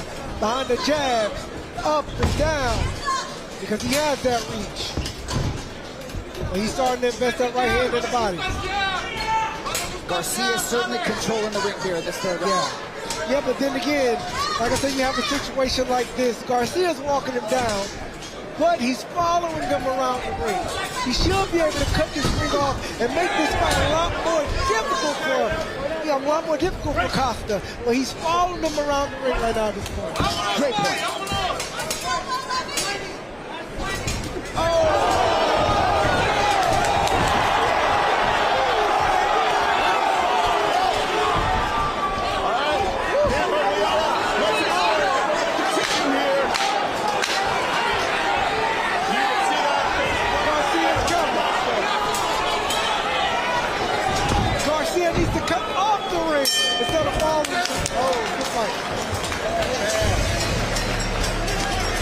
That was a heck of an exclamation point to put on that spot by Mike Garcia.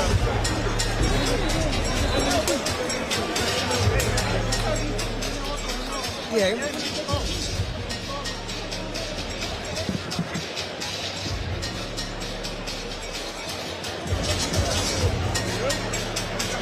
That was an impressive showing there by Mike Garcia. That big elbow really changing the tone of that round in a big way. Big impactful shot, follows up on Costa. Wow. Wow. PT, I don't mean to put you on the spot there.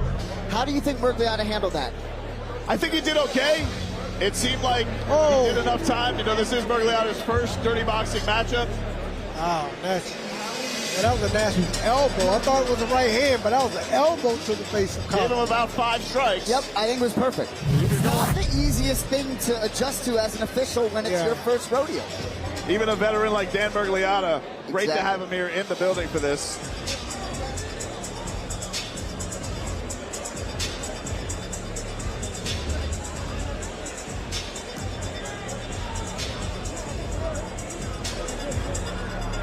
Costa.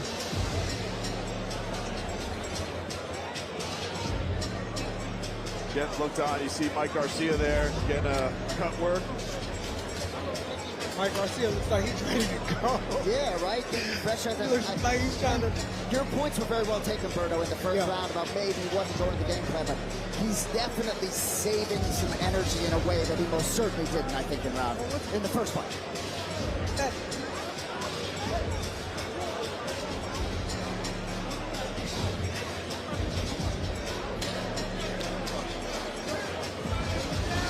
Ladies and gentlemen, after 3 rounds of action, our judges have scored this fight a split draw, and we will have one more round of dirty boxing to determine our winner. Keep it going. Another round of applause for these 2 warriors. That's crazy. Let's go. Let's see who wants it. This is the first time this extra round has been implemented since the DBX pilot back in November. So, first time for us. And a great matchup between both of them, although... Oh, a big right attempt there by Garcia. Oh! Pitbull following up with some strong action, and then an elbow there. Trying to put some more damage. The action does continue. Nice elbow by Garcia. Garcia's working. Garcia really wants this fight. Garcia really wants this fight, and you can see it in his face. You can see it in his expression and how he's trying to push the fight forward. Clearly the fresher fighter, and fascinating to finish the 3-round right and have a brand new fight on your hands for these guys. You got to gather yourself for that potential. Garcia getting the advantage so far. Right hand lands for him. Oh, spinning elbow attempt. Berto, what type of emotional letdown can these guys have, thinking they've finished their work for the night and then having to get back up again? I mean, you got to get up for it, man. It's the fight game. It's the fight game. You got somebody in front of you just trying to take your food. You got to go out there and get it. And I want to see Garcia cut off the ring if he wants to put that real pressure on Costa. As you can see right now, he's really just following him around the ring. He's making the situation a little bit tough. If he can cut the ring off, really bring that pressure like he's bringing now, I think it'll be a different type of fight. Stiff jab lands for Garcia on Costa.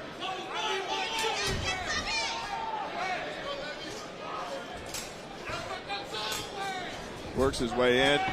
Little burst here by the Pitbull. Oh, good right hand elbow. Follow-up elbow by Garcia.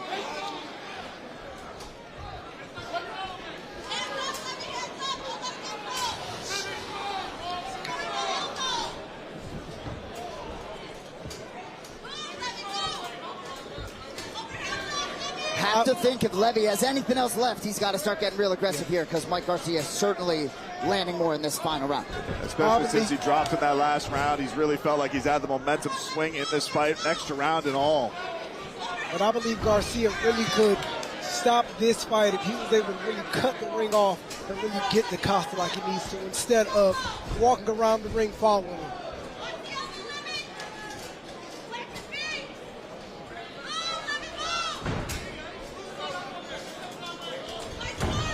Oh! Garcia lands up top, sizing up to Costa. We're in the final 10 seconds of this bonus round, and Big Mike's trying to close the show here.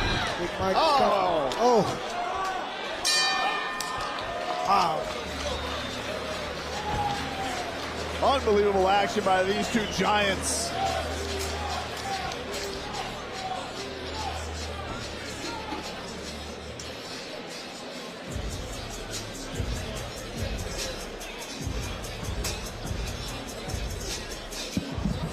What a showing by these two. Going the extra action, trying to find a decisive winner.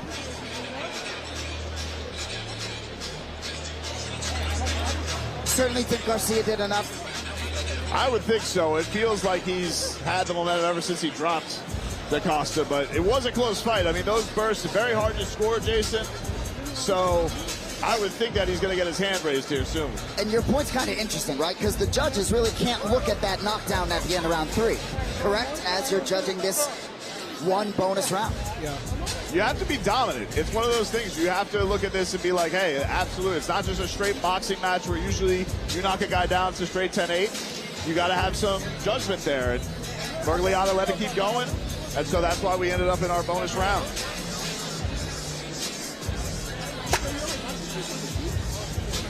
Sitting here looking like we're trying to gather our scorecards here for that extra round. Yeah, but Garcia looks like he's the fresher fighter. Yeah, he's got the jewelry back on. Yeah, he got the glass. Go out.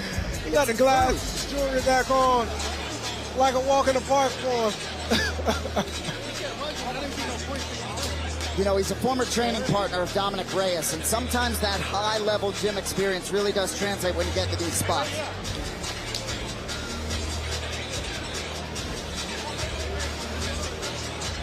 I'm sure Levy learned a lot in this spot, did a lot of things well as well. He's had some tough fights already in his dirty boxing career. Yeah. And obviously at heavyweight, you know, you're trying to elude those shots, you're dishing out big punishment. No shame in what the Pitbull brought here tonight, but it does feel like we're leaning towards Michael Garcia going to 2-0 in his dirty boxing career.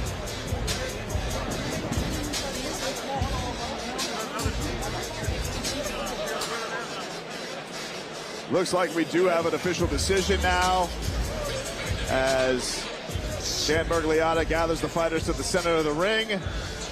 Michael Hansen has our official decision. Ladies and gentlemen, after our sudden death 4th round, we go once again to the scorecards. And our first judge scored the fight 38-38 even. And our remaining 2 judges scored the fight 39-37 and 38-37, both for your winner by a majority decision, Big Mike, Michael Garcia!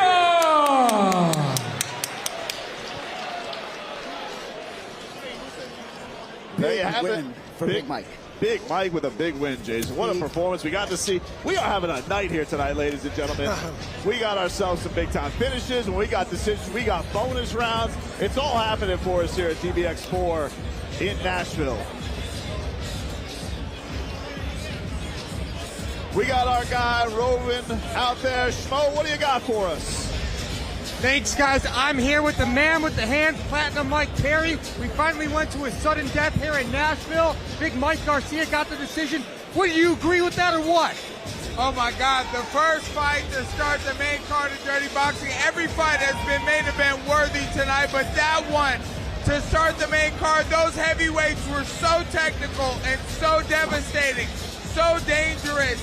That fight was immaculate. It was incredible, and you know, may the best man win and stuff. Garcia did a great job. He came back. He fought hard. He got a big knockdown in the 3rd round. They went to a sudden death, our first ever sudden death here at Dirty Boxing. and it was an incredible show. I'm so excited. And earlier tonight on the prelims, we saw Big Ben Tuna. He got the job done, and then we saw that uppercut land from Willis. It's been a great night here in the Music City so far.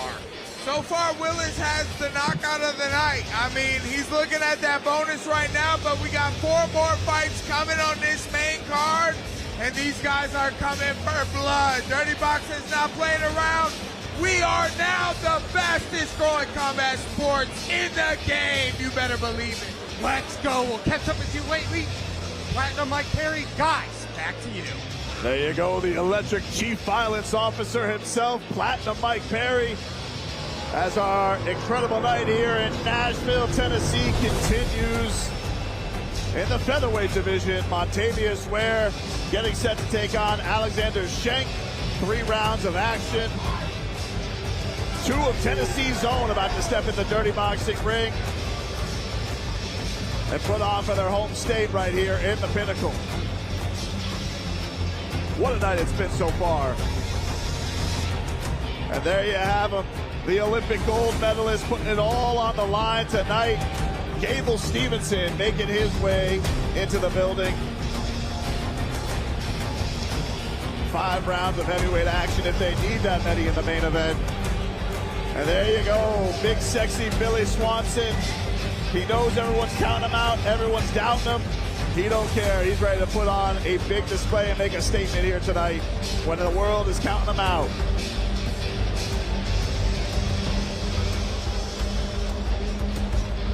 BT, you said we've seen a little bit of everything tonight, and I've been dying to see that sudden death situation, so I'm glad we got one of those under our belts. Hope y'all are enjoying at home. Dirty Boxing 4 live from the Pinnacle here in Nashville. Electric atmosphere.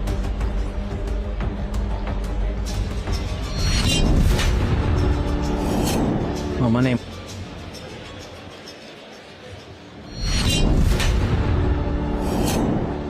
is Montavious Ware. I'm fighting out of Chattanooga, Tennessee. I've been fighting my whole life, but I started boxing when I was 12, and now I started MMA in 2020.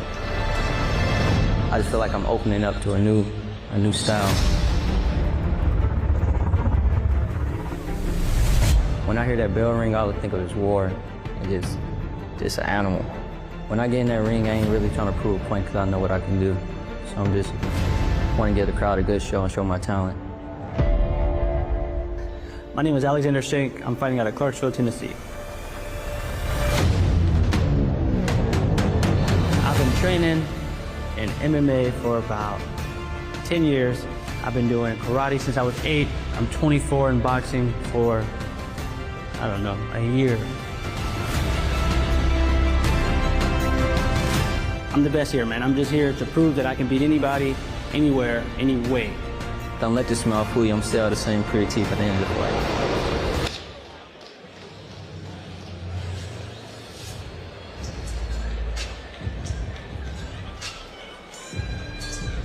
Oh, getting set for a couple of Tennessee's own out here.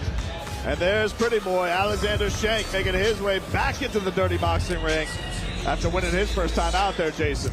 Glad to see Pretty Boy back 6-5 as a pro mixed martial artist. Very active fighter. We talked about his win at DBX 1. That was back in March. Unanimous decision win over Tristan Galashan. Flipped the page, turned, fought in LFA back in June. Did lose unanimous decision there. But you hear him talk about the karate since he was 8, the MMA for 10 years. Boxing a little bit new for him. This matchup's going to jump off the page because boxing is anything but new for his opponent. No doubt about it, and sure both these guys got some fans in the house. You know, when you're fighting in a place so close to home. We talked about that pressure early, Andre. You got the fans, and I'll tell you what, the hometown fans have had some good showing so far tonight. Andrew Stewart, Jaleel Willis, real good showing for Tennessee's own so far here tonight at DBX 4. Yeah, the hometown boys have definitely been putting on the show tonight, for the hometown crowd. Well, you know, Mike Perry has talked about MMA fighters have a chance against boxers by making it dirty. So you have to think Alexander Shank here, that has to be the modus operandi. You can be sure he's fully aware of the challenges Montavious Ware presents.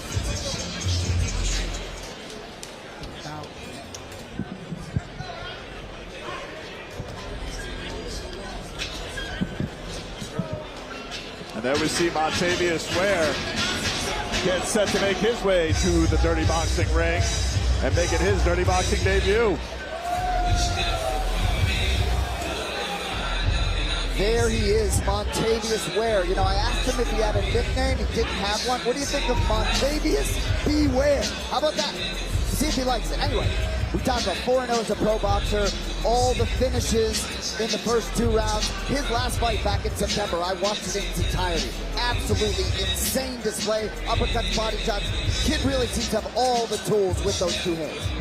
He seemed very focused, too. I mean, like they talked about, he's reunited with his trainer, got serious with that. He's running up the mountains here in Tennessee, trying to get those extra workouts. You know, those extra times you try and push yourself as a fighter, Andre, you get to a certain age, like, do you feel like you got to make a certain pivot point in your career? Yeah, from time to time, I think it's great that he's definitely making a shift in his career to really try to take things to a whole nother level. I believe that he got with his coach. Now he's running mountains here in Tennessee. And he's really just trying to take his game to a completely different level now. So we're here. We want to see how that's going to, play out here in the DBX ring.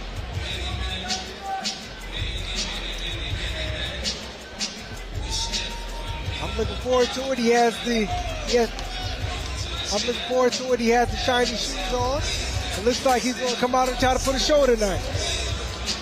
Cannot wait to see these 2 young guns get at it. We've seen plenty of vets. These 2 tail the tape. Montavious Ware, 23 years old, comes in at 5'8". He weighed in at 149 pounds with a 70-inch reach. Alexander Shank, 24 years old. He's 1-0 in dirty boxing, 5'8", weighed in at 151 pounds with a 70-inch reach. Getting after it here as we continue this main card.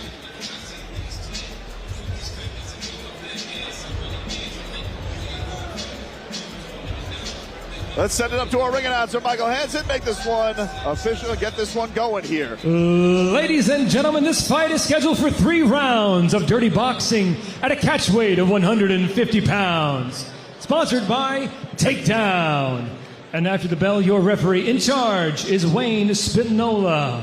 And now introducing first, fighting out of the blue corner, wearing brown trunks and standing 5 feet 7 inches tall. Official weight 151 pounds.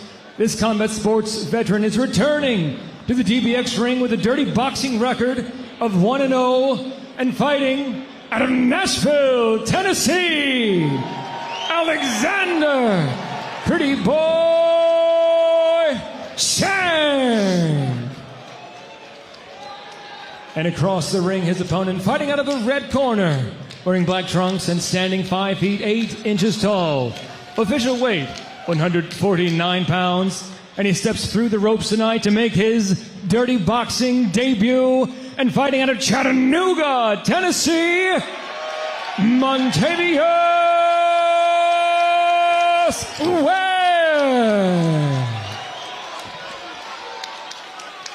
All right, the 2 young guns getting set.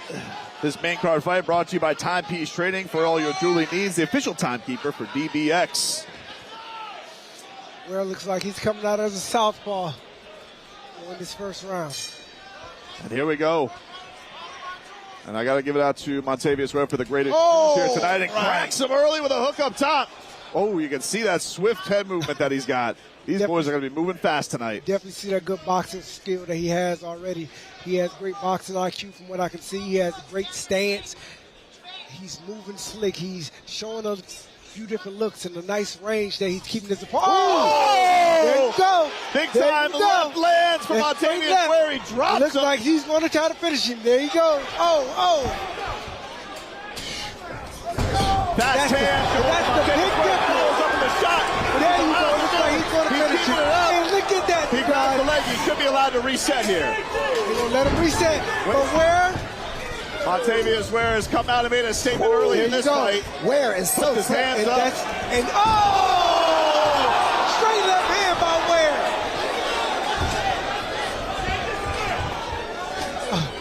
And there you go. When you have your seasoned and experienced boxer in there, he's able to see everything that's coming. He's able to counter everything that he sees in front of him. And he's making it look easy tonight already.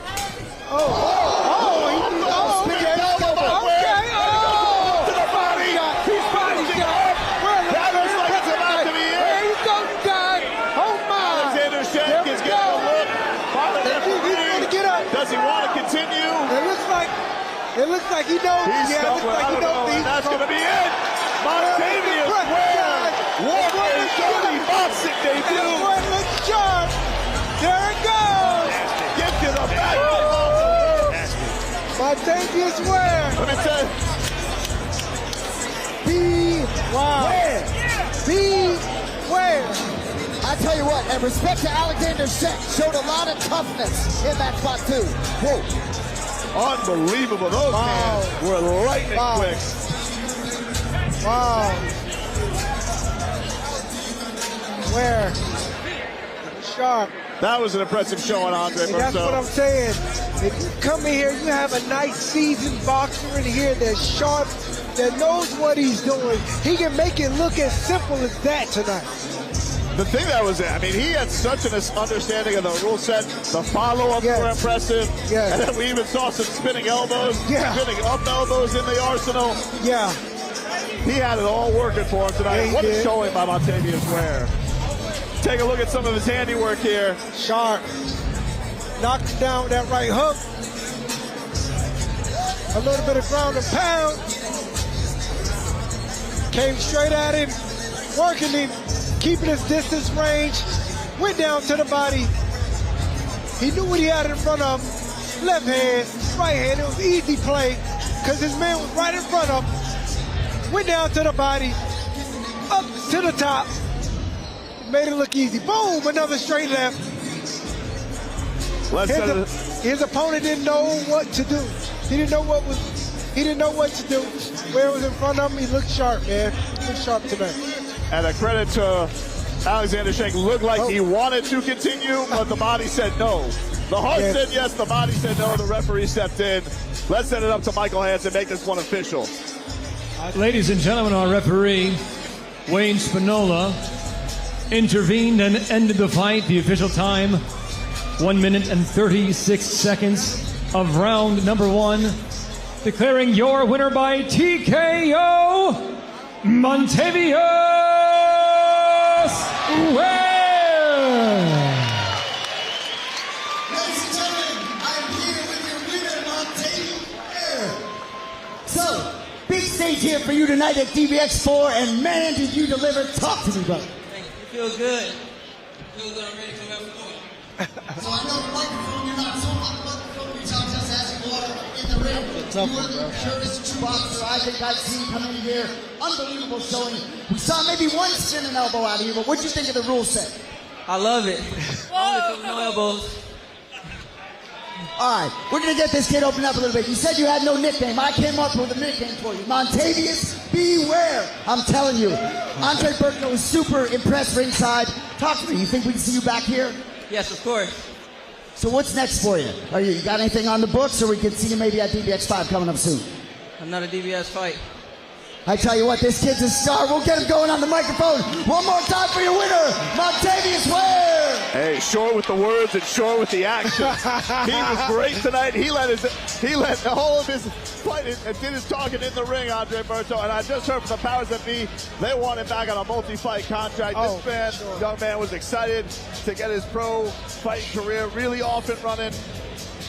It sounds like Dirty Boxing is going to want him back as many times as possible. You put on a show like that in front of your fans here in Tennessee. Man, sharp, man, and he was able to, like I said, implement some of the other rules to, like I said, the DPX, and just put it all together, man. He's sharp. He's sharp. Montavious Ware just let a lot of people know. He put a lot of people on notice tonight, for sure. Certainly did. I don't know if he liked Beware, though, Jason. I don't think he liked it. I'm good at the Ware puns because we got Khalil Ware on the heat. We can go warehouse. We can go werewolf for Halloween. That's what we got to go with. I'm telling you, whatever it is, when you fight like that, you don't even need a nickname. Man, the kid looked like a buzzsaw tonight, man. He really was. Wow.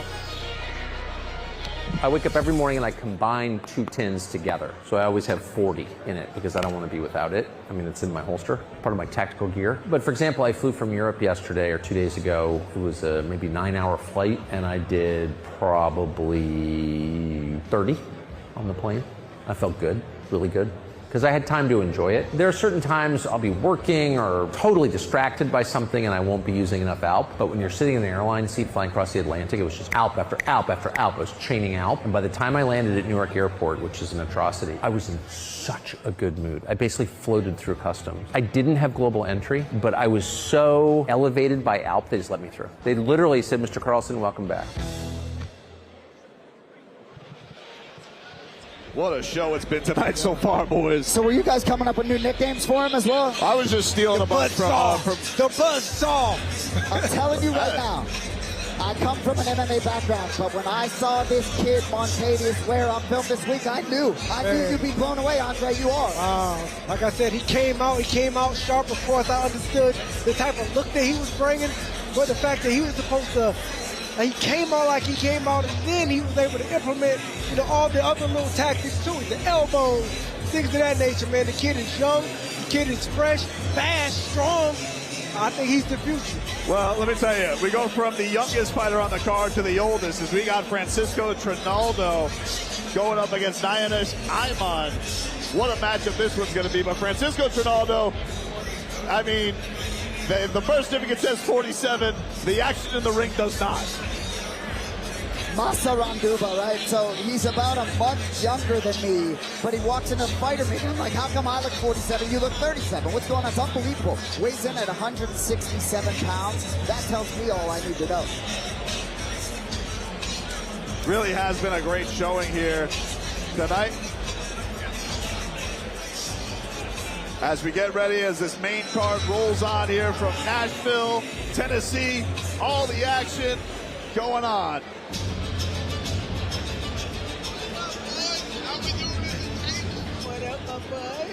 Mike Parish stopping by. Meu nome de batismo é Francisco, né? E, sou do Brasil. Eu sinto realizado lutar no Dirty Box. Me senti muito bem a primeira luta, né? E eu vou mostrar pra galera que eu tô bem pra lutar.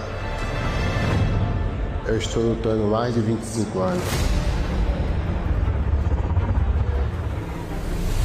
Toda luta pra mim é pessoal, entendeu? Até acabar. Depois que acaba, aí a gente vira amigo. Mas não tem essa de amizade, entendeu?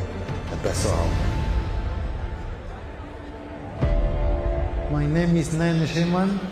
I'm from Spain. I'm fighter from GN Sport Center. I think to fight in dirty boxing is great for me because it's 100% striking. When I heard the burring, the lion inside of me wake up. And the only thing I want to do is to smash my opponent. Faz parte da minha vida e faz parte do meu sentimento.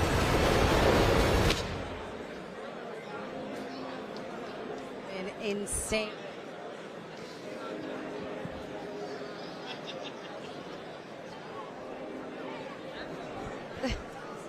All right, we're going to set it up to Lely Hernandez. Lely, what do you got for us there?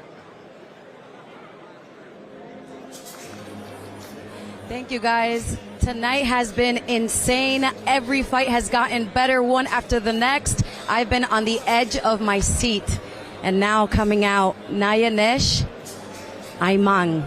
I got to speak to him earlier this week from Spain. Second, 2 times Muay Thai world champion, 4 times Spain world champion.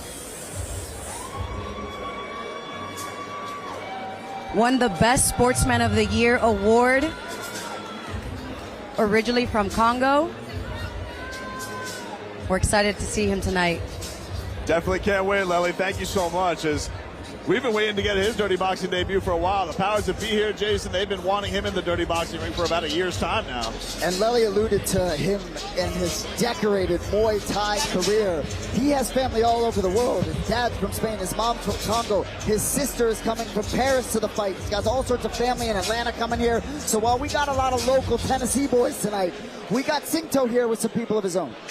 Got the nickname Singto, Thai for lion. Said that he went to a tournament in China in 2017 on just a couple weeks' notice, knocked out everybody in the tournament. Nickname stuck. I didn't do research to confirm that, but I believed him in the meeting. So. I'm gonna take his word for it. It's funny you talk about research, though. Have you tried to do research? This guy, of all the fighters we've prepped for maybe four fight cards, toughest to find information on, you can be sure. But he did say he normally competes at 160 pounds, so a little extra breathing room here, perhaps. And he's got a heck of a test on his hands coming up here against the guy with the experience of Francisco Trinaldo, who's obviously as experienced as they come and looked fantastic in his last Dirty Boxing appearance. So we'll see what he does as he steps in here for the first time. But they've been saying they want him at DBX1, DBX2, but he had some Muay Thai fights, then he was on holiday for a little bit. Why not make your debut in Dirty Boxing's debut in Nashville, Tennessee? Takes some moments of prayer before he enters the Dirty Boxing ring. Gets set for all the action here. Let's set it up to Lely Hernandez again. Give us some info on his opponent. Our next opponent, Francisco Trinaldo, Brazilian MMA legend. Last DBX fight was his first round elbow knockout. Made his MMA debut in Brazil 2006. Was in the UFC from 2012 until 2022. Has wins over Paul Felder, Bobby Green, Jim Miller, and didn't start training until he was 23 years old. Started with kickboxing and owns a gym in Brazil where kids 8 to 15 years old could train for free. That's beautiful. Give it up for Francisco Trinaldo. Thank you, Lely. We do. I mean, this guy is an absolute legend, making his way. This fan base excited to see him. See if he can top what he did the last time around when he took out EC Moon with those vicious elbows. Going to be a highlight reel on the Dirty Boxing montage for years to come. The fact that he's still competing now after what he's accomplished in his career just blows my mind.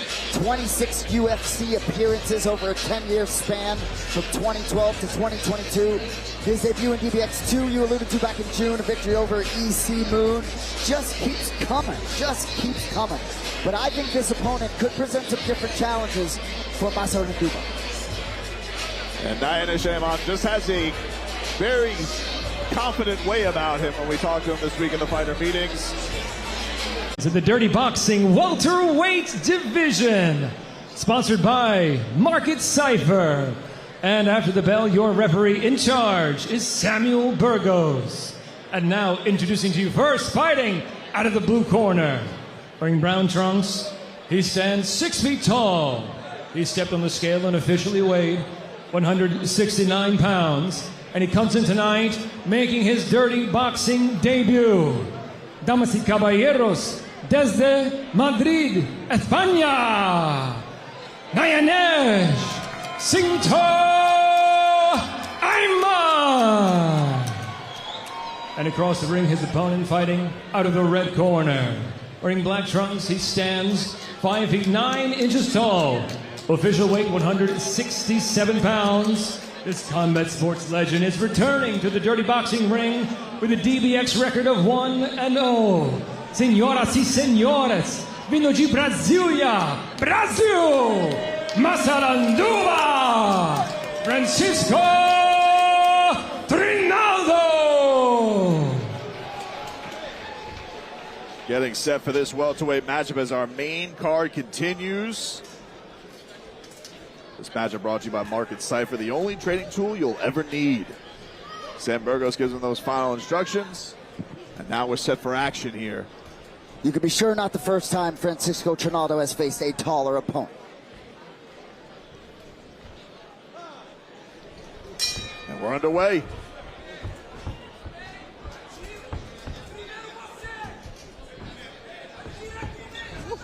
Body shot early by Trinaldo, and he goes there again, and then an elbow up top. He's bringing that pressure. Southpaw versus orthodox.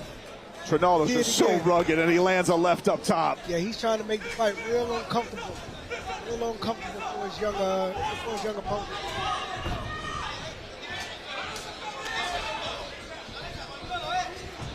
Oh, snapping shot there by Iman. Trinaldo goes back to the body. Iman having to deal with that pressure early on. He tries to use the elbow on Trinaldo.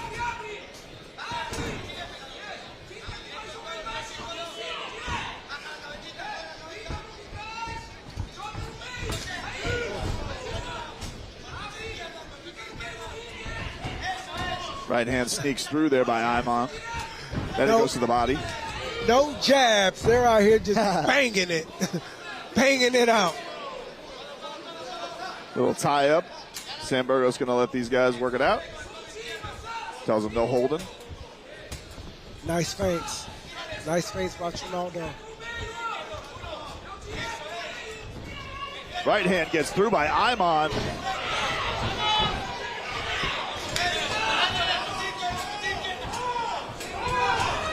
Oh.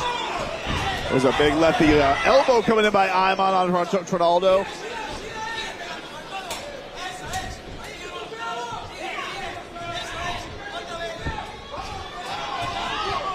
Left sneaks through there by Trinaldo. Iman returns fire. Almost see like you're seeing Sinto adjust to the rule set on the fly. Leaning on that clinch a little bit. Trinaldo still invested in that body.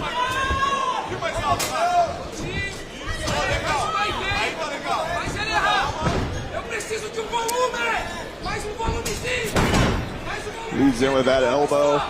Iman and Trinaldo answers. Trinaldo with a mean left. He's showing that experience. Trinaldo following up, but Sambergo's going to stand him up.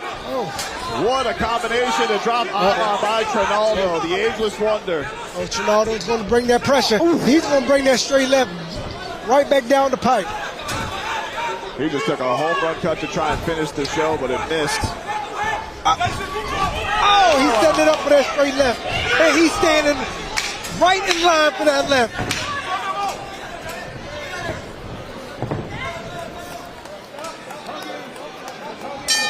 That is the end of round number one. Francisco Trinaldo, just unbelievably accurate. That experience is showing, guys. No doubt. That experience is showing tonight, guys. You know, you talk about Ayman with all the Muay Thai, but it's the experience for Trinaldo, right? He's a black belt kickboxer as well. That's right? it. Knows what to do with his hands. Yeah. And he's just nasty. I think that's just the way you just, you know, I think of the guys we've seen multiple times. He's the nastiest we've seen. We saw what he did to Isimu, just relentless with those elbows. And he's trying to welcome Nayanesh Ayman to this sport in a big way. Just bullying him, trying to. And strong left hand. You see Iman just standing right there in front of him to get him lined up for that straight left. Boom, standing right there in front of him. Boom. If you fight in the southpaw, you have to move to that left side. You have to move out of that range. You can't stand right in front of him or you're going to be getting hit all night by that left hand. And if he didn't learn his lesson from that first round, you're going to see a little bit of the same this round. If he'll learn to get off that line. You have to get off the line. Little cleanup of some ice there in the corner of Trinaldo, who's so focused on getting this round going. He took the stool out himself. Yeah. There you go. Be smart. He's going to keep going to that side. He's going to keep going to that right side. Good call, Burton. He has to keep going that right side to get out of the way of that straight left. We got somebody cut open. It looks like it's Iman. And it looks like he was doing that at the beginning of the round, but now he's going straight back to the right. And it's going to be right in line for that straight left hand. Let's send over to Bryan Wright. Bryan Wright, what do you got for us? Man, the physicality and the stance of Trinaldo is just applying so much pressure to Iman. Iman standing straight up. Movement. Trinaldo just sitting on him and battering him. That's it. Just wear it on him. You got that right, Bryan. And he just shoves him off, and he's ready to get back to action. And that left finds a home again for Trinaldo. That experience is kicking in. He's a rugged guy. And he's going to make this thing very difficult. And you see Iman is steady, just staying in the line with that straight left hand. You can see that face bloodied up. Yeah, damage really starting to show. Yes. And Trinaldo is using that experience. If the young man isn't going to move up the line, I'm going to keep throwing that left hand right down the pipe. You can see that Iman's blood spread so much it landed on Trinaldo and started to trickle down. He has put a beating on that face in these 2 rounds so far. and the shape that he seems to be in at this age. Exactly. You took the words out of my mouth. You see certain guys, gas tank adjustments have to be made because they don't have the cardiovascular base. Trinaldo with ease. All right, we got a Sam Burgos lets them work it out. I like the back face to the center of the ring. Oh, catches him with the elbow coming inside. See, that's the experience from Trinaldo. You see the feints. You see the feints. Straight down. That's a straight down. Straight left. And he goes to the body. He goes back up top. That's all experience, guys. That's all experience, boys. He's hitting the feints. He's going down low to the body. He's coming right back up. And the young man, Iman, is staying right in front of him, staying right in the middle of the line. And just the diversity of Trinaldo's attack goes to the body, goes up top, gives him right left, gives him the elbow.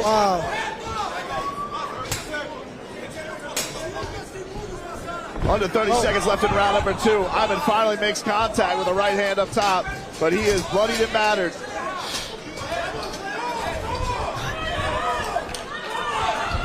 There you go. You see the feints. You see the experience with the feints. I love it.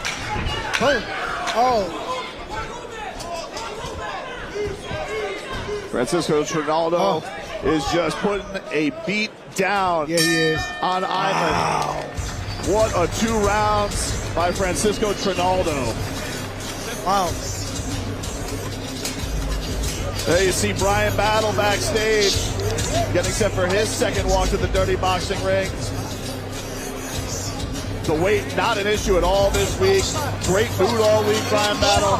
And there's kill shot Nick Kohring getting set to bring a bigger challenge. And just like that, creeping on the co-main event, unbelievable.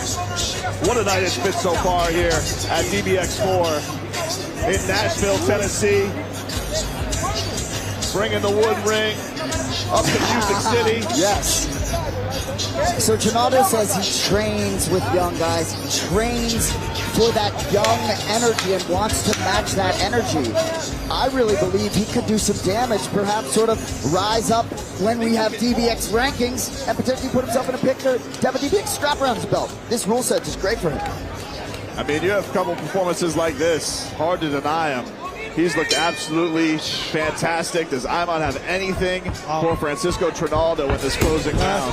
Last round.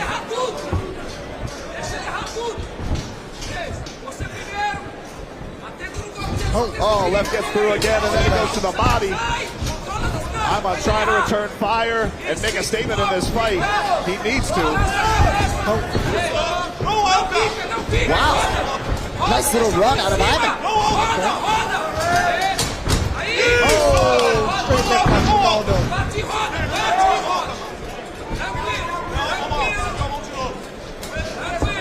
Gotta think Iman's gotta be a little aggressive here, hunt the finish. Certainly down 2-0.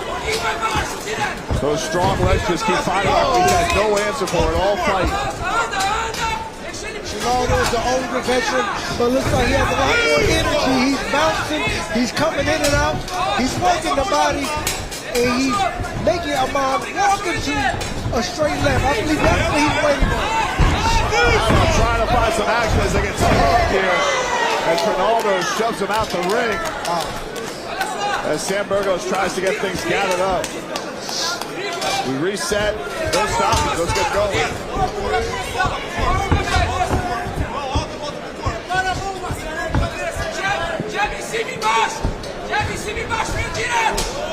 Body shot sneaks through. Oh, straight to the body. You just see the experience from Trinaldo. He's able to bring the pressure. He's able to get it. He's able to get off of the pressure and move a little bit. He's been able to show Iman a lot of other different looks. Jab up top, jab down low. To be able to walk him around the ring and to set him up for that straight right hand. Straight left hand. Final minute here in our final rounds. Can Trinaldo close the show? Can Iman rally? Right hand sneaks through by Iman on Trinaldo, who has slowed up a little bit here. Iman has these flashes, but they're so short-lived. Yeah.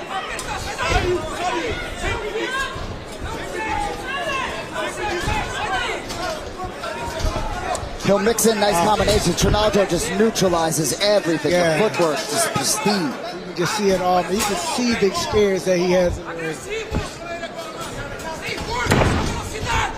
Trinaldo takes a shot, stumbles back a little bit, regains his focus. On the right hand, sneaks through by Iman. He is having more success with it this round. And he has more consequence there.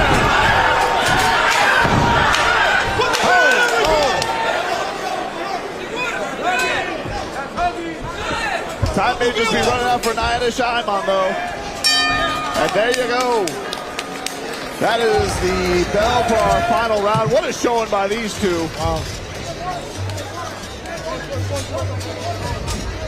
A lot of respect shown by the veteran Francisco Trinaldo as he raised the hand of Nayanesh Ayman.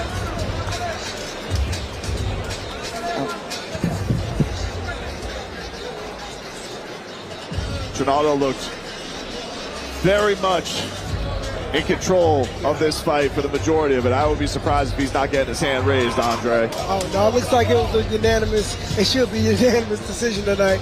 For Trinaldo, he showed, like I say, he showed the wisdom, he showed the experience in there, against the young man, showing a lot of different looks, man. I believe that he landed all of the most defining shots for the gun. So once we get to the decision, I assume Masaranduba will be a nice, sparkling 2-0 in Dirty Boxing.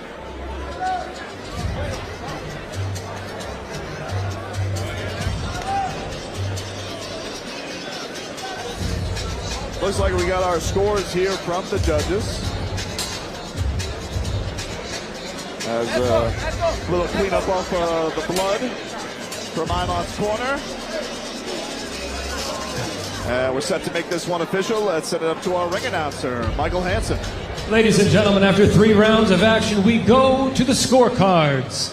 And our 3 judges sitting at ringside scored the fight 30-27, 29-28, and 29-28. All for your winner by unanimous decision, Masaranduba, Francisco Trinaldo.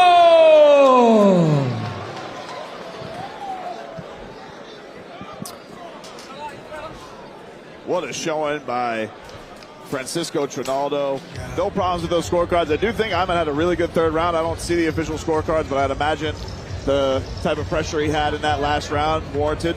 Maybe a little curve scoring by the judges after how the first couple rounds went, but a good showing by Trinaldo nonetheless as he goes to 2-0 in the Dirty Boxing ring.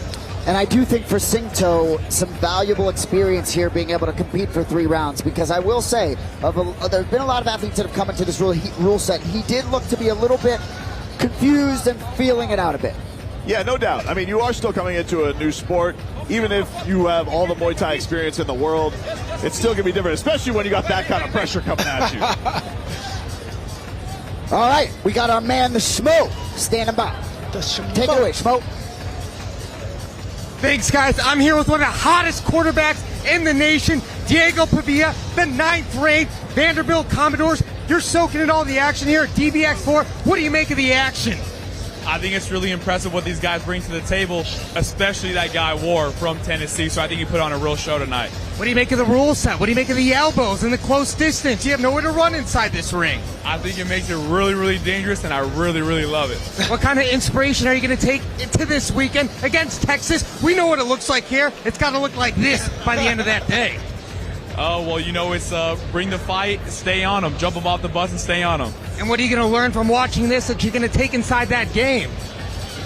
Bring that dog out of you, you know what I mean? And then we got the guys back there, too. They're ready to go home and get some sleep, so I think that's most important. Shout out to this Vanderbilt football team. Final message for all your fans out there worldwide. Anchor down. There it is. Ladies and gentlemen, Diego Pavia, Dirty Boxing 4. Guys, back to you. Thank you, Schmo. Been star-studded night and a fun night. We're getting ready for our co-main event. Let's head it up to Lely Hernandez to get us set for all the action here on our co-main. Hey, it's Tucker Carlson. I've been using nicotine products, well, my whole life, probably 40 years. I've used every one they make. And I wound up in the end using nicotine pouches, which I loved. Every day was a daily ritual. I loved nicotine pouches. And then one day I realized something. The product that I was using wasn't very good. It's shit. That's actually horrible. That's when I decided to make something better. And that's why we started ALP.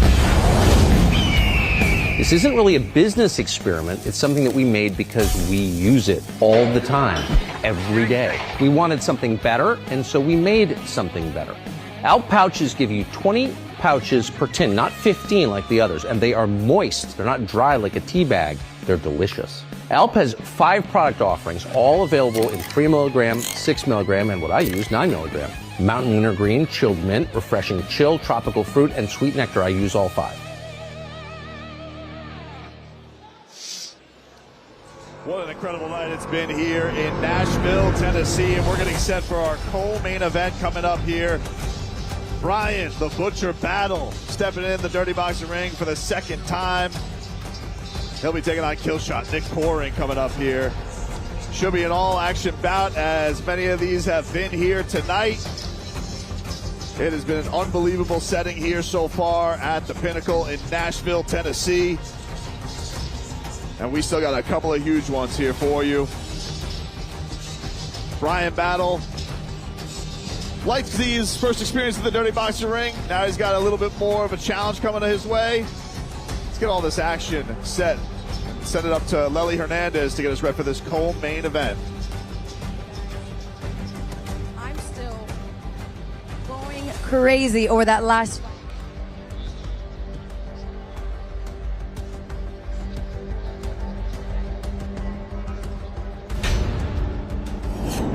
My name is Bryan Battle, and I'm fighting out of Charlotte, North Carolina. Fighting under dirty boxing rules, it's like a party to me, you know what I mean? The message I'm sending to anyone stepping in the ring with me is, you know, you made a mistake.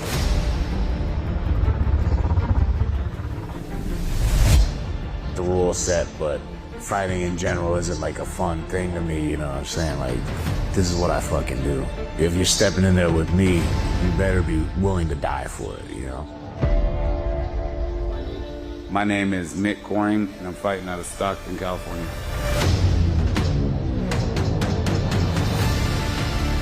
What it means to fight under dirty boxing rules, I think it could take off, as the potential. It's got a lot of action, you know, so it should be fun. The message I'm sending to anybody stepping in the ring with me would be keep your chin down, hands high. Because when I touch you, you're gonna fall. What makes me different from every other fighter here is the level of combat experience I have. And just who I am, brother, you know what I'm saying? I'm the Butcher. I kill people.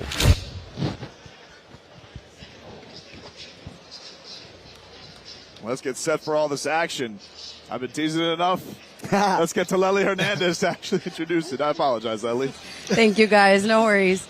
Coming back to DBX, we got our very own Nick Kohring, record of 13-2. MMA, last fight was a 30-second knockout win in bare knuckle. There he is on a 5-win streak. Part of the Diaz Army from Scottsdale, California. Trains at the Cesar Gracie Jiu-Jitsu. He's got an aggressive style of fighting. Back to you guys. We're excited to see it. He's feels like he's made for this rule set here, Jason.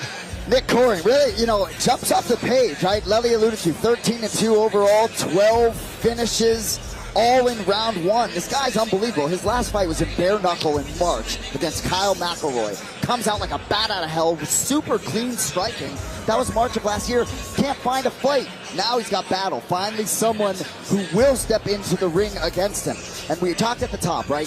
Battle's first opponent, Derek DeFreitas at DBX3. He just didn't really have much for him once he felt those hands. But tonight, it's a totally different test in Killshot. Stockton, California, spent time around Nate Diaz. He is ready. Well, let's get to the other side of this co-main and set it up to Lely Hernandez to introduce it. Coming back to DBX, we got Bryan Battle. Won his last fight on a 3-win streak. Former UFC fighter, 12-2 MMA winner. Was given the nickname Pooh Bear. Made MMA debut at heavyweight. Hated by all fans in France for swearing at the crowd during a UFC Paris fight. Known to be a party animal and loves the anime One Piece.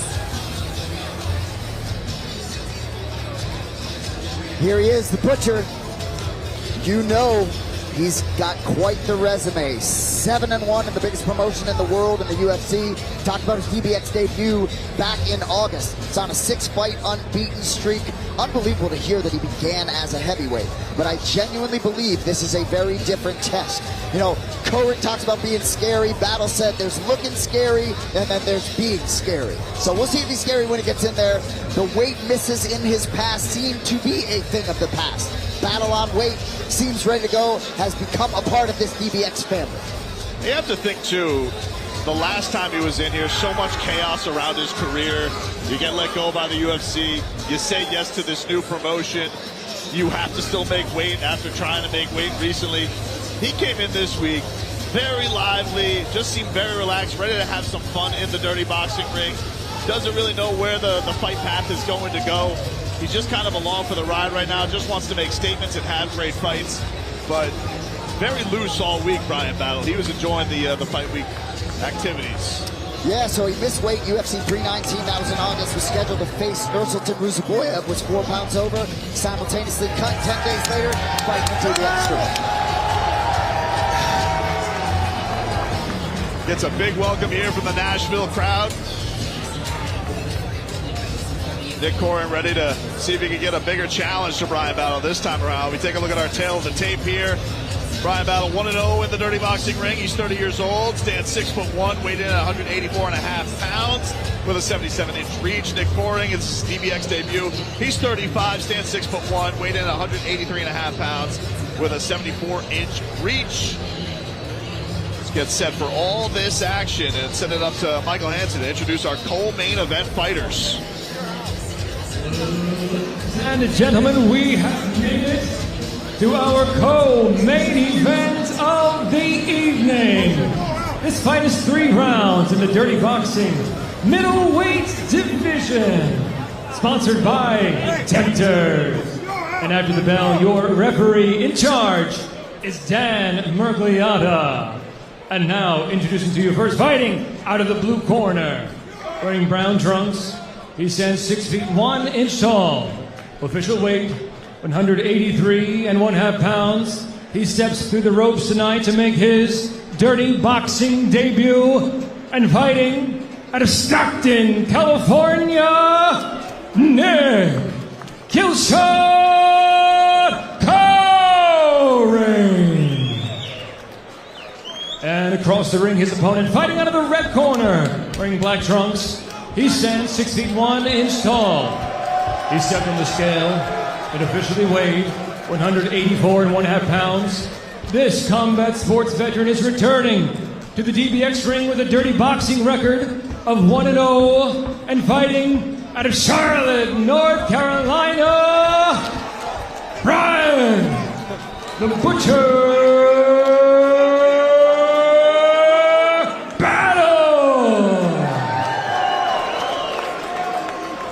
So much heat on this co-main event, boys. Absolutely. This co-main event brought to you by Alp Pouches. Let's get going. Dan Mergliata gets these guys set, and round 1 is underway. Kill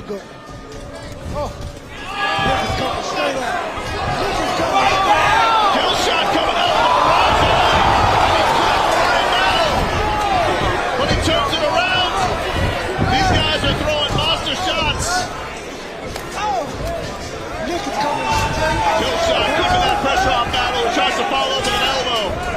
Let's see if he's going to get tired. Big shots from Kohring on Battle. He's trying to roll with that defense up top. Everything.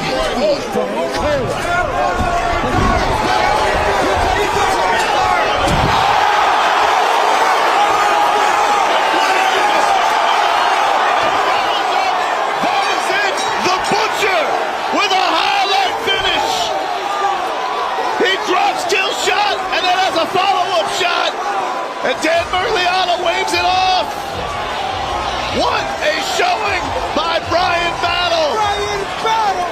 Nick Kohring is not happy with the stoppage, but he just stood there on his knees. He did not get up. So Bryan Battle followed up with the shot.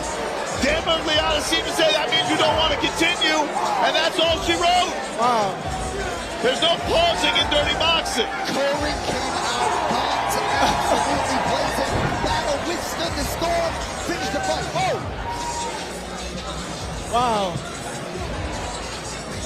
Nick Kohring still upset with the stoppage. Maybe a little confused by the rule set. I don't think he knows what happened. But he took that big shot, got dropped, and then when he was at a knee, Bryan Battle followed up with his own kill shot for that fight. Wow.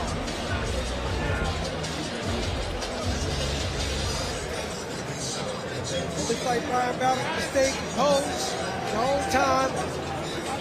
Made sure he blocked a lot of those shots to make it look like Nick was just going to wear himself out. He came across a lot of his big shots. Hurt Nick, as you can see. And we'll get a look at it here. Left hand dropped Nick Kohring. He sits there. Doesn't look like he wants to continue or is waiting. And you're allowed to follow up if you drop your opponent. You earn that knockdown.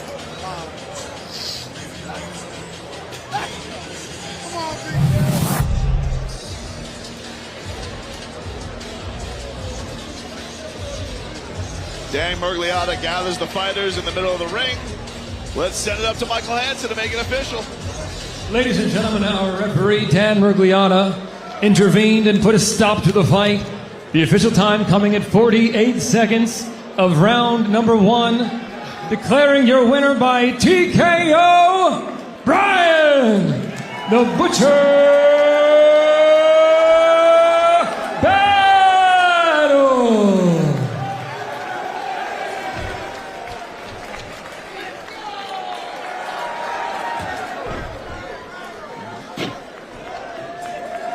Bryan Battle goes to all the pillars, send it to Jason Anik. Ladies and gentlemen, I'm here with the Butcher, Bryan Battle. Brother, kill shot came out intense. You withstood all of it. Patient, found your spots, put him out of there. Talk to me about the finish. Listen, man. I'm playing a different game than all these other guys. These guys are coming out to fight. I'm coming out to win, brother. You know what I'm saying? That's what I do. They call them kill shot. They call me one shot, baby.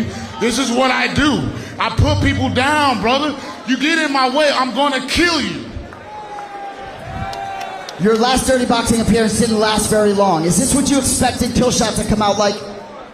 I'm sorry, say that again. Did you expect Killshot to come out absolutely insane like that? Were you expecting that? Nah, I anticipated that. That motherfucker hits hard, though. I'm going to give him his credit. He hits pretty hard. But the thing is, I got a head made out of granite. All right? My head is made out of some alien object. It's impossible to break. You know what I'm saying? So you can hit me as many times as you want. But then when I hit you, that's when the show ends, baby. You know, we've talked a lot about your story over the last couple months and this story you're building. We absolutely love having you here. Have you perhaps found a home here at Dirty Boxing? Brother, wherever they have me, I'll take it. But on that note, I would like to say something. I know I'm in a southern place. A lot of people here grew up in church. And one of the things that I learned growing up in church is God will never give you more than you can bear. All right? Now, that don't mean you're not going to fail. That doesn't mean you're not going to fall flat on your face in front of the entire planet. All right? But if you have the strength to get back up, if you have the courage to keep on moving, that burden doesn't get lighter. Your legs get stronger. All right? Your back gets bigger. Your shoulders get more broad. Your resolve gets more grounded. The burden doesn't get lighter, you get better. And I stand before you today, a better man, the best man, baby. This is the Butcher Show, baby. Now the second belly coming again. Ladies and gentlemen, the Butcher, Bryan Battle. If you don't think that guy's got star quality to him, I don't know what to tell you. I don't know what to tell you, and I don't know what to tell you. Bryan Butcher. What a show by Bryan Battle. And you got to feel for him because, your career's turned upside down. You miss weight. You're out of the UFC, but you find a home here, and you put on an absolute great performance. Your 2 appearances in the dirty boxing ring. You got to feel great. Everybody loves a redemption story, and he's embracing his. So that's some great stuff there by the Butcher, and what a performance against Nick Kohring. Wow. Let's go out, see where our guy Schmo is here in the Pinnacle. What do you got for us, Schmo? Guys, I'm here with the man who needs no introduction, the GOAT, Johnny Bones Jones, here ringside for DBX4. What do you make of the Butcher Bryan battle? Quick work in the first round. These fights have been absolutely insane tonight. The progression of the show, the output of the fighters is just extraordinary. This is one of the hottest tickets in town right now. It's certainly one of the hottest tickets in town, and you are the coach for one of the hottest fighters in town, Gable Steveson, the Olympic gold medalist, making his DBX debut. You were backstage with him. What's going through his mind right now, Johnny Bones? I'm not sure if I'm allowed to coach being a promoter, but Gable is a dear friend of mine, and my relationship with him as a teammate means more than anything. And he's in a wonderful place. We're going to see speed. We're going to see wonderful combination. We boxed his second fight for a reason. We wanted to show the world that he's not just a takedown and one-trick pony. Gable is going to be a complete martial artist, and you're going to see it tonight. He's unbelievable. He's a main event for a reason. Cannot wait to check out all the action. DBX, man. It's all action, no breaks. Oh, yeah. What's up, Schmo? How you been, bro? Schmo can't complain. Can't wait to see you compete. The White House. Can't wait to see it. I know. I really hope it happens. Dana, bro, please, bro. Please. I'm training. I feel great. I'm healthy. And I would be so honored to represent our country and do what I do best. Johnny Bones Jones, the GOAT. We appreciate your time. Let's get the show on the road. Guys, back to you. The greatest of all time. How could you turn down a desire like that to go fight at the White House? And now, let's get set for the main event of the evening. 5 rounds in the heavyweight division. Gable Steveson, the Olympic gold medalist, trying to prove all of his skill set in the combat sports world, goes up against big, sexy Billy Swanson, Tennessee's own. These boys ready to put on a show here tonight, guys. We have had just an electric time here at DBX4.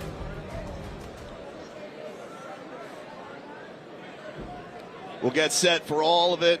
We've been anticipating it, and let's get to it. It's the fight we've all been waiting for, boys.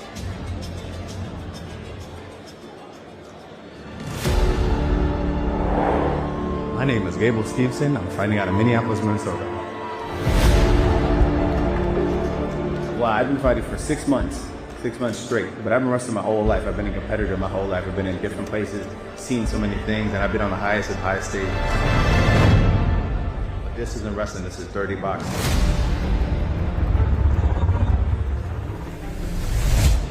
When that bell rings, what flipped inside of me, the switch is already flipped. So when that bell rings, it's just an additional switch that gets the light and see brighter and makes the people see a show they've never seen before, and that's Gable Steveson.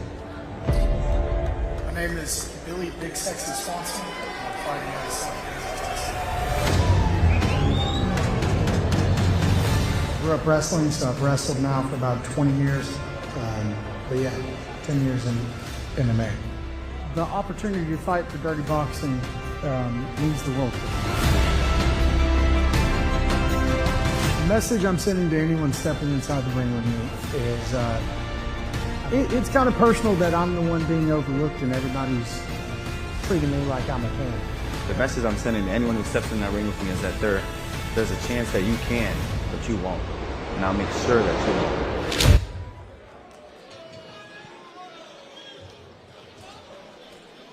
Absolutely cannot wait for this main event getting set here at the Pinnacle in Nashville, Tennessee. Gable Steveson against Billy Swanson. Gable Steveson looking to showcase all of his combat skills, but you're taking away the thing that he's known for, the thing that he won a gold medal for. And I am very, very captivated, fascinated to see this, boys, to see what this guy can do against a guy in Billy Swanson who feels overlooked, feels disrespected and cannot wait to shock the world against an Olympic gold medalist.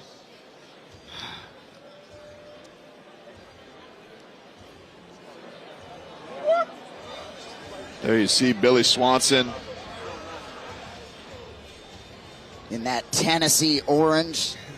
He said he's not a Volunteers fan, by the way, but he's still rocking that Tennessee orange. You'll proudly represent your state. He's got a lot of guys here. Billy Swanson, bit of a Tennessee hero. Runs local promotions, has his own gym, has a lot of his students here today, a lot of support to see if he can come out here and do something nobody thinks he can do, which is run through an Olympic quality athlete. Saudi Daisy, Tennessee's own. Just unbelievable talking to him all week. In August, he fought in bare knuckle, right? He took the fight on 19 days' notice. And that loss he really took personal. He started holding himself to a higher standard on a daily basis immediately after that fight. 6 weeks training nonstop. Then he gets the call for this fight. Another 4 weeks of training. He's had full 10 weeks of training. Physically, I can't find a better looking physical version of this man than the one we're seeing tonight. He said he's not afraid of Gable. He says we'll see how he reacts when I split him open. He said I better watch those bows too. That's going to be the captivating thing tonight, Andre Berto. What happens when you got punches coming back at you if you're Gable Steveson? That's one thing about him. You know that Gable is an amazing wrestler. But it's a whole different beast when you're in that ring and you got some heat coming back to you standing on the feet. You can't take him down. You can't take him down. You have to really stand up and show us what you got. But like I said, Gable, he's training with one of the best, John Jones. And we're going to see everything on display tonight. We're going to see if he's going to be able to rise to the occasion. The lights are bright tonight. And we're going to see what he's going to be able to do. I'm looking forward to it. Swanson's such a jovial guy all week. I don't think I've seen a serious look on his face until that walkout. Yeah. He definitely has seen the disrespect online, though. He's taking it personally, and he's hoping that he can make a statement and prove a lot of people wrong.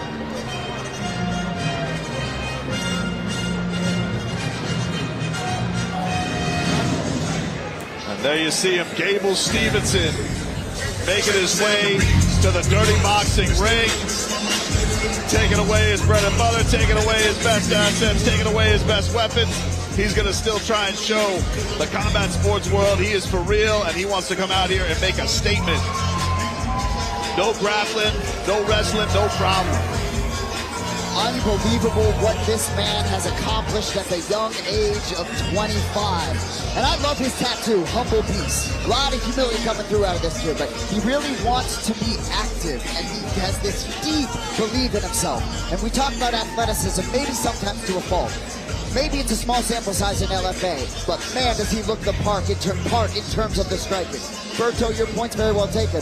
His defensive prowess maybe have yet to be seen, but I genuinely believe that he believes John Jones would not have put him in this position if Jones did not believe he was ready. You have somebody of that caliber believe in you, it's got to mean something, you would think. And I'm sure greatness recognizes greatness, but you know, he's got to see something special. And he talked about this a little bit with us. Like, John has, you know, had submission time. I know John's trying to downplay the coaching thing, but he sees a guy he really respects and is trying to bring him along the right way and see what he can handle. There's been his coaches that have been with him for a long time, though, that say, hey, we knew this could be an avenue at some point.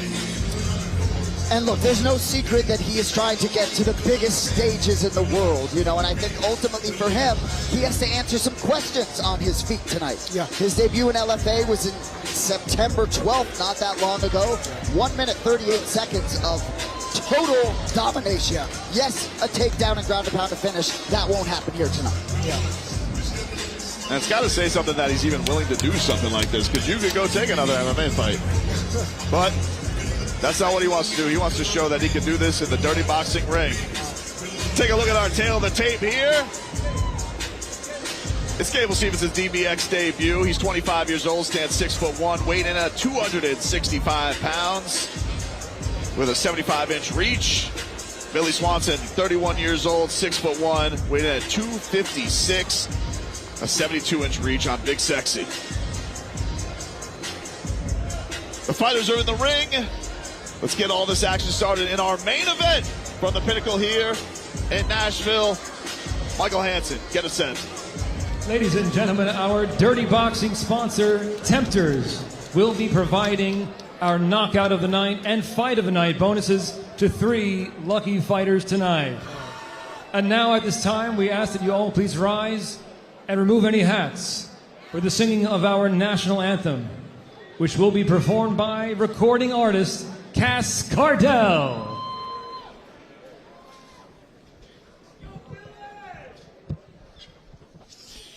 Oh, say, can you see by the dawn's early light what so proudly we hailed at the twilight's last gleaming, whose broad stripes and bright stars through the perilous fight o'er the ramparts we watched were so gallantly streaming, and the rocket's red glare, their bombs bursting in air, gave proof through the night that our flag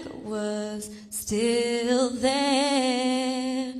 Oh, say does that star-spangled banner yet wave o'er the land of the free and the home of the brave.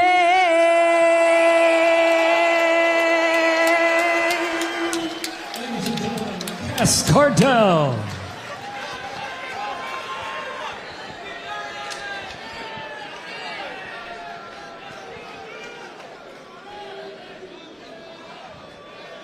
Ladies and gentlemen and fight fans around the world, live from the sold-out Pinnacle here in Nashville, Tennessee, this is the main event of the evening.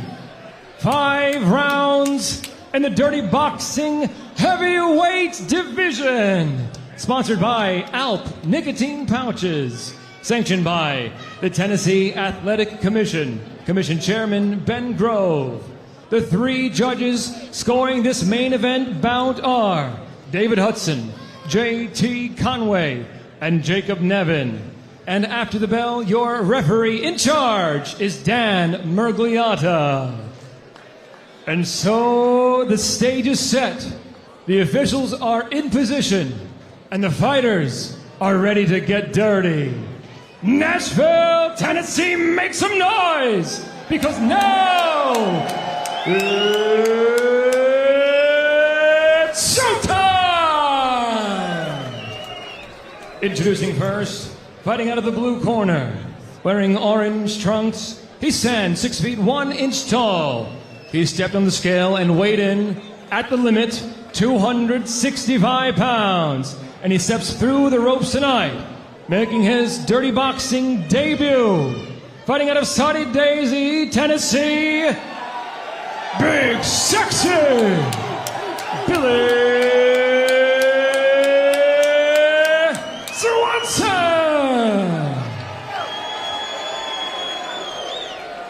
And across the ring, his opponent fighting out of the red corner, wearing black trunks.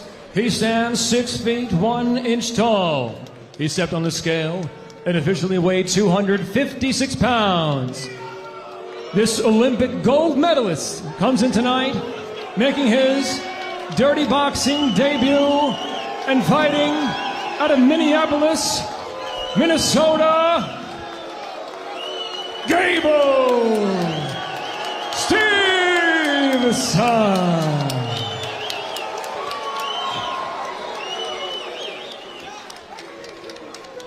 right, gentlemen.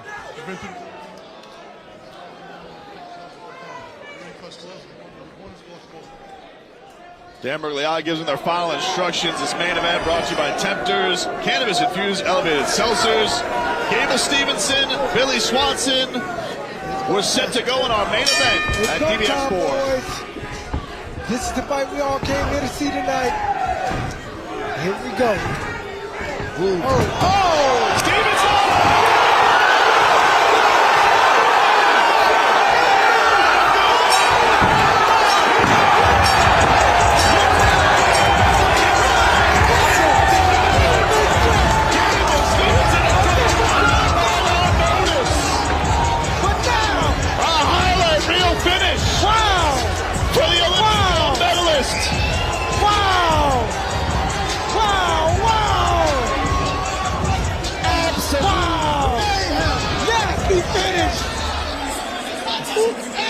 That man is a special athlete. That man is something special. Wow. Whatever you thought that he couldn't do, he just did it more. You take away the wrestling, he's fine using his other tools in the toolbox, Andre. That's crazy. Yes, sir. Yes, sir. Gable showed up tonight. He let you guys know he's not just a wrestler. He had those hands. He's been working on those hands, and he looked tremendous just now. Wow. Amazing knockout by Gable. You see him there in the ring celebrating with the GOAT, John Bones Jones. What a showing by Gable Steveson. Billy Swanson gets him off the stool.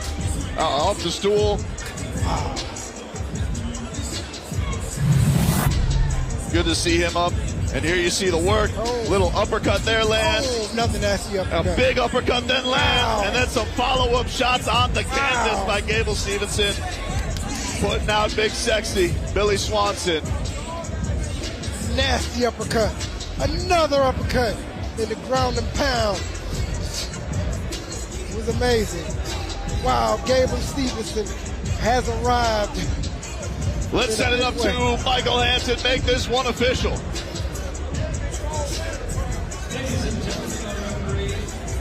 Wow. Fight.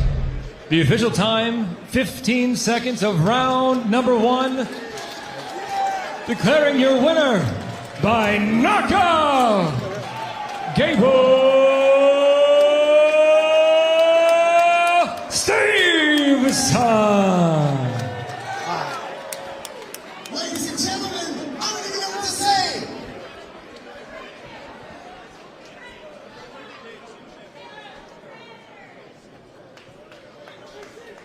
Ladies and gentlemen, I'm gonna creep over here.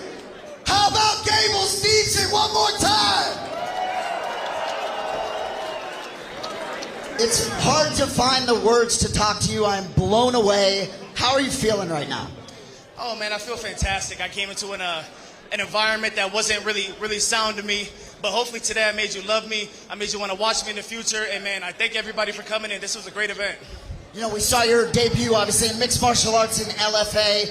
Really was blown away there, but a quick sample size, much quicker here. Just talk to us about that 10, 15 seconds of your life. You know, just the anxiousness coming into this, you know, just the trash talk, the people in between, you know, you got to get over a lot of obstacles, and today was one of them. I hope I showed the world that I can throw a punch and shoot a takedown, so man, it was a nice day. Obviously, we'd love to have you in Dirty Boxing as long as we'd have you, but you are a bright star. Any ideas what is next for Gable? I think a special guest was here to come watch me, but I'm just not sure where he is. His name is Mick Maynard with UFC. And he's right there. So, Mick, I mean, you've seen a little bit. I would love to show a lot more. And, man, hopefully you believe in me, and I appreciate you. You are a world-class athlete. I believe you have championships in your future. Ladies and gentlemen, one more time for the man, Gable Steveson! What a showing, Andre Burton, by Gable Steveson here tonight. Got the UFC brass in the building. Gets to celebrate. He gets to do whatever he wants. Listen, you win a fight in 15 seconds. You do the rest of the time what you want. But, man, what a showing by him today. man. Just not winning the fight in 15 seconds, but making it look devastating. He definitely made a statement tonight, and he's letting everybody know he put the world at attention that he is here. He's been able to make this transition and make it look very impressive. What a feeling, Jason. What a performance by him. I tell you what, I almost didn't know what to do with the microphone. I'm so stunned. And look, we have these small sample size, but and we've talked about athleticism and world-class athletes. But he jumped off the page at LFA. And I talked to you about watching him hitting pads, and I am not you. I don't know what you know. But gosh, I believe what he has. I mean, every day for 6 months. And we were talking to his coach. He was training last night. He is so married to the game. Just blown away. He got so fired up for the fight because of the weigh-ins and how it went that he was ready to go train. So what a showing tonight by Gable Steveson, guys. What a show here in Nashville. Thank you for having us here at Dirty Boxing. DBX4, another night to remember. Andre Berto, it was a thrill having you here. And I had a great time being here. I appreciate you guys for having me. Hope you see me again. It was absolutely unbelievable, Jason. These shows just continue to get bigger and better. We'll see you guys next time in the most disruptive combat sport on the planet. Thanks for tuning in to Dirty Boxing.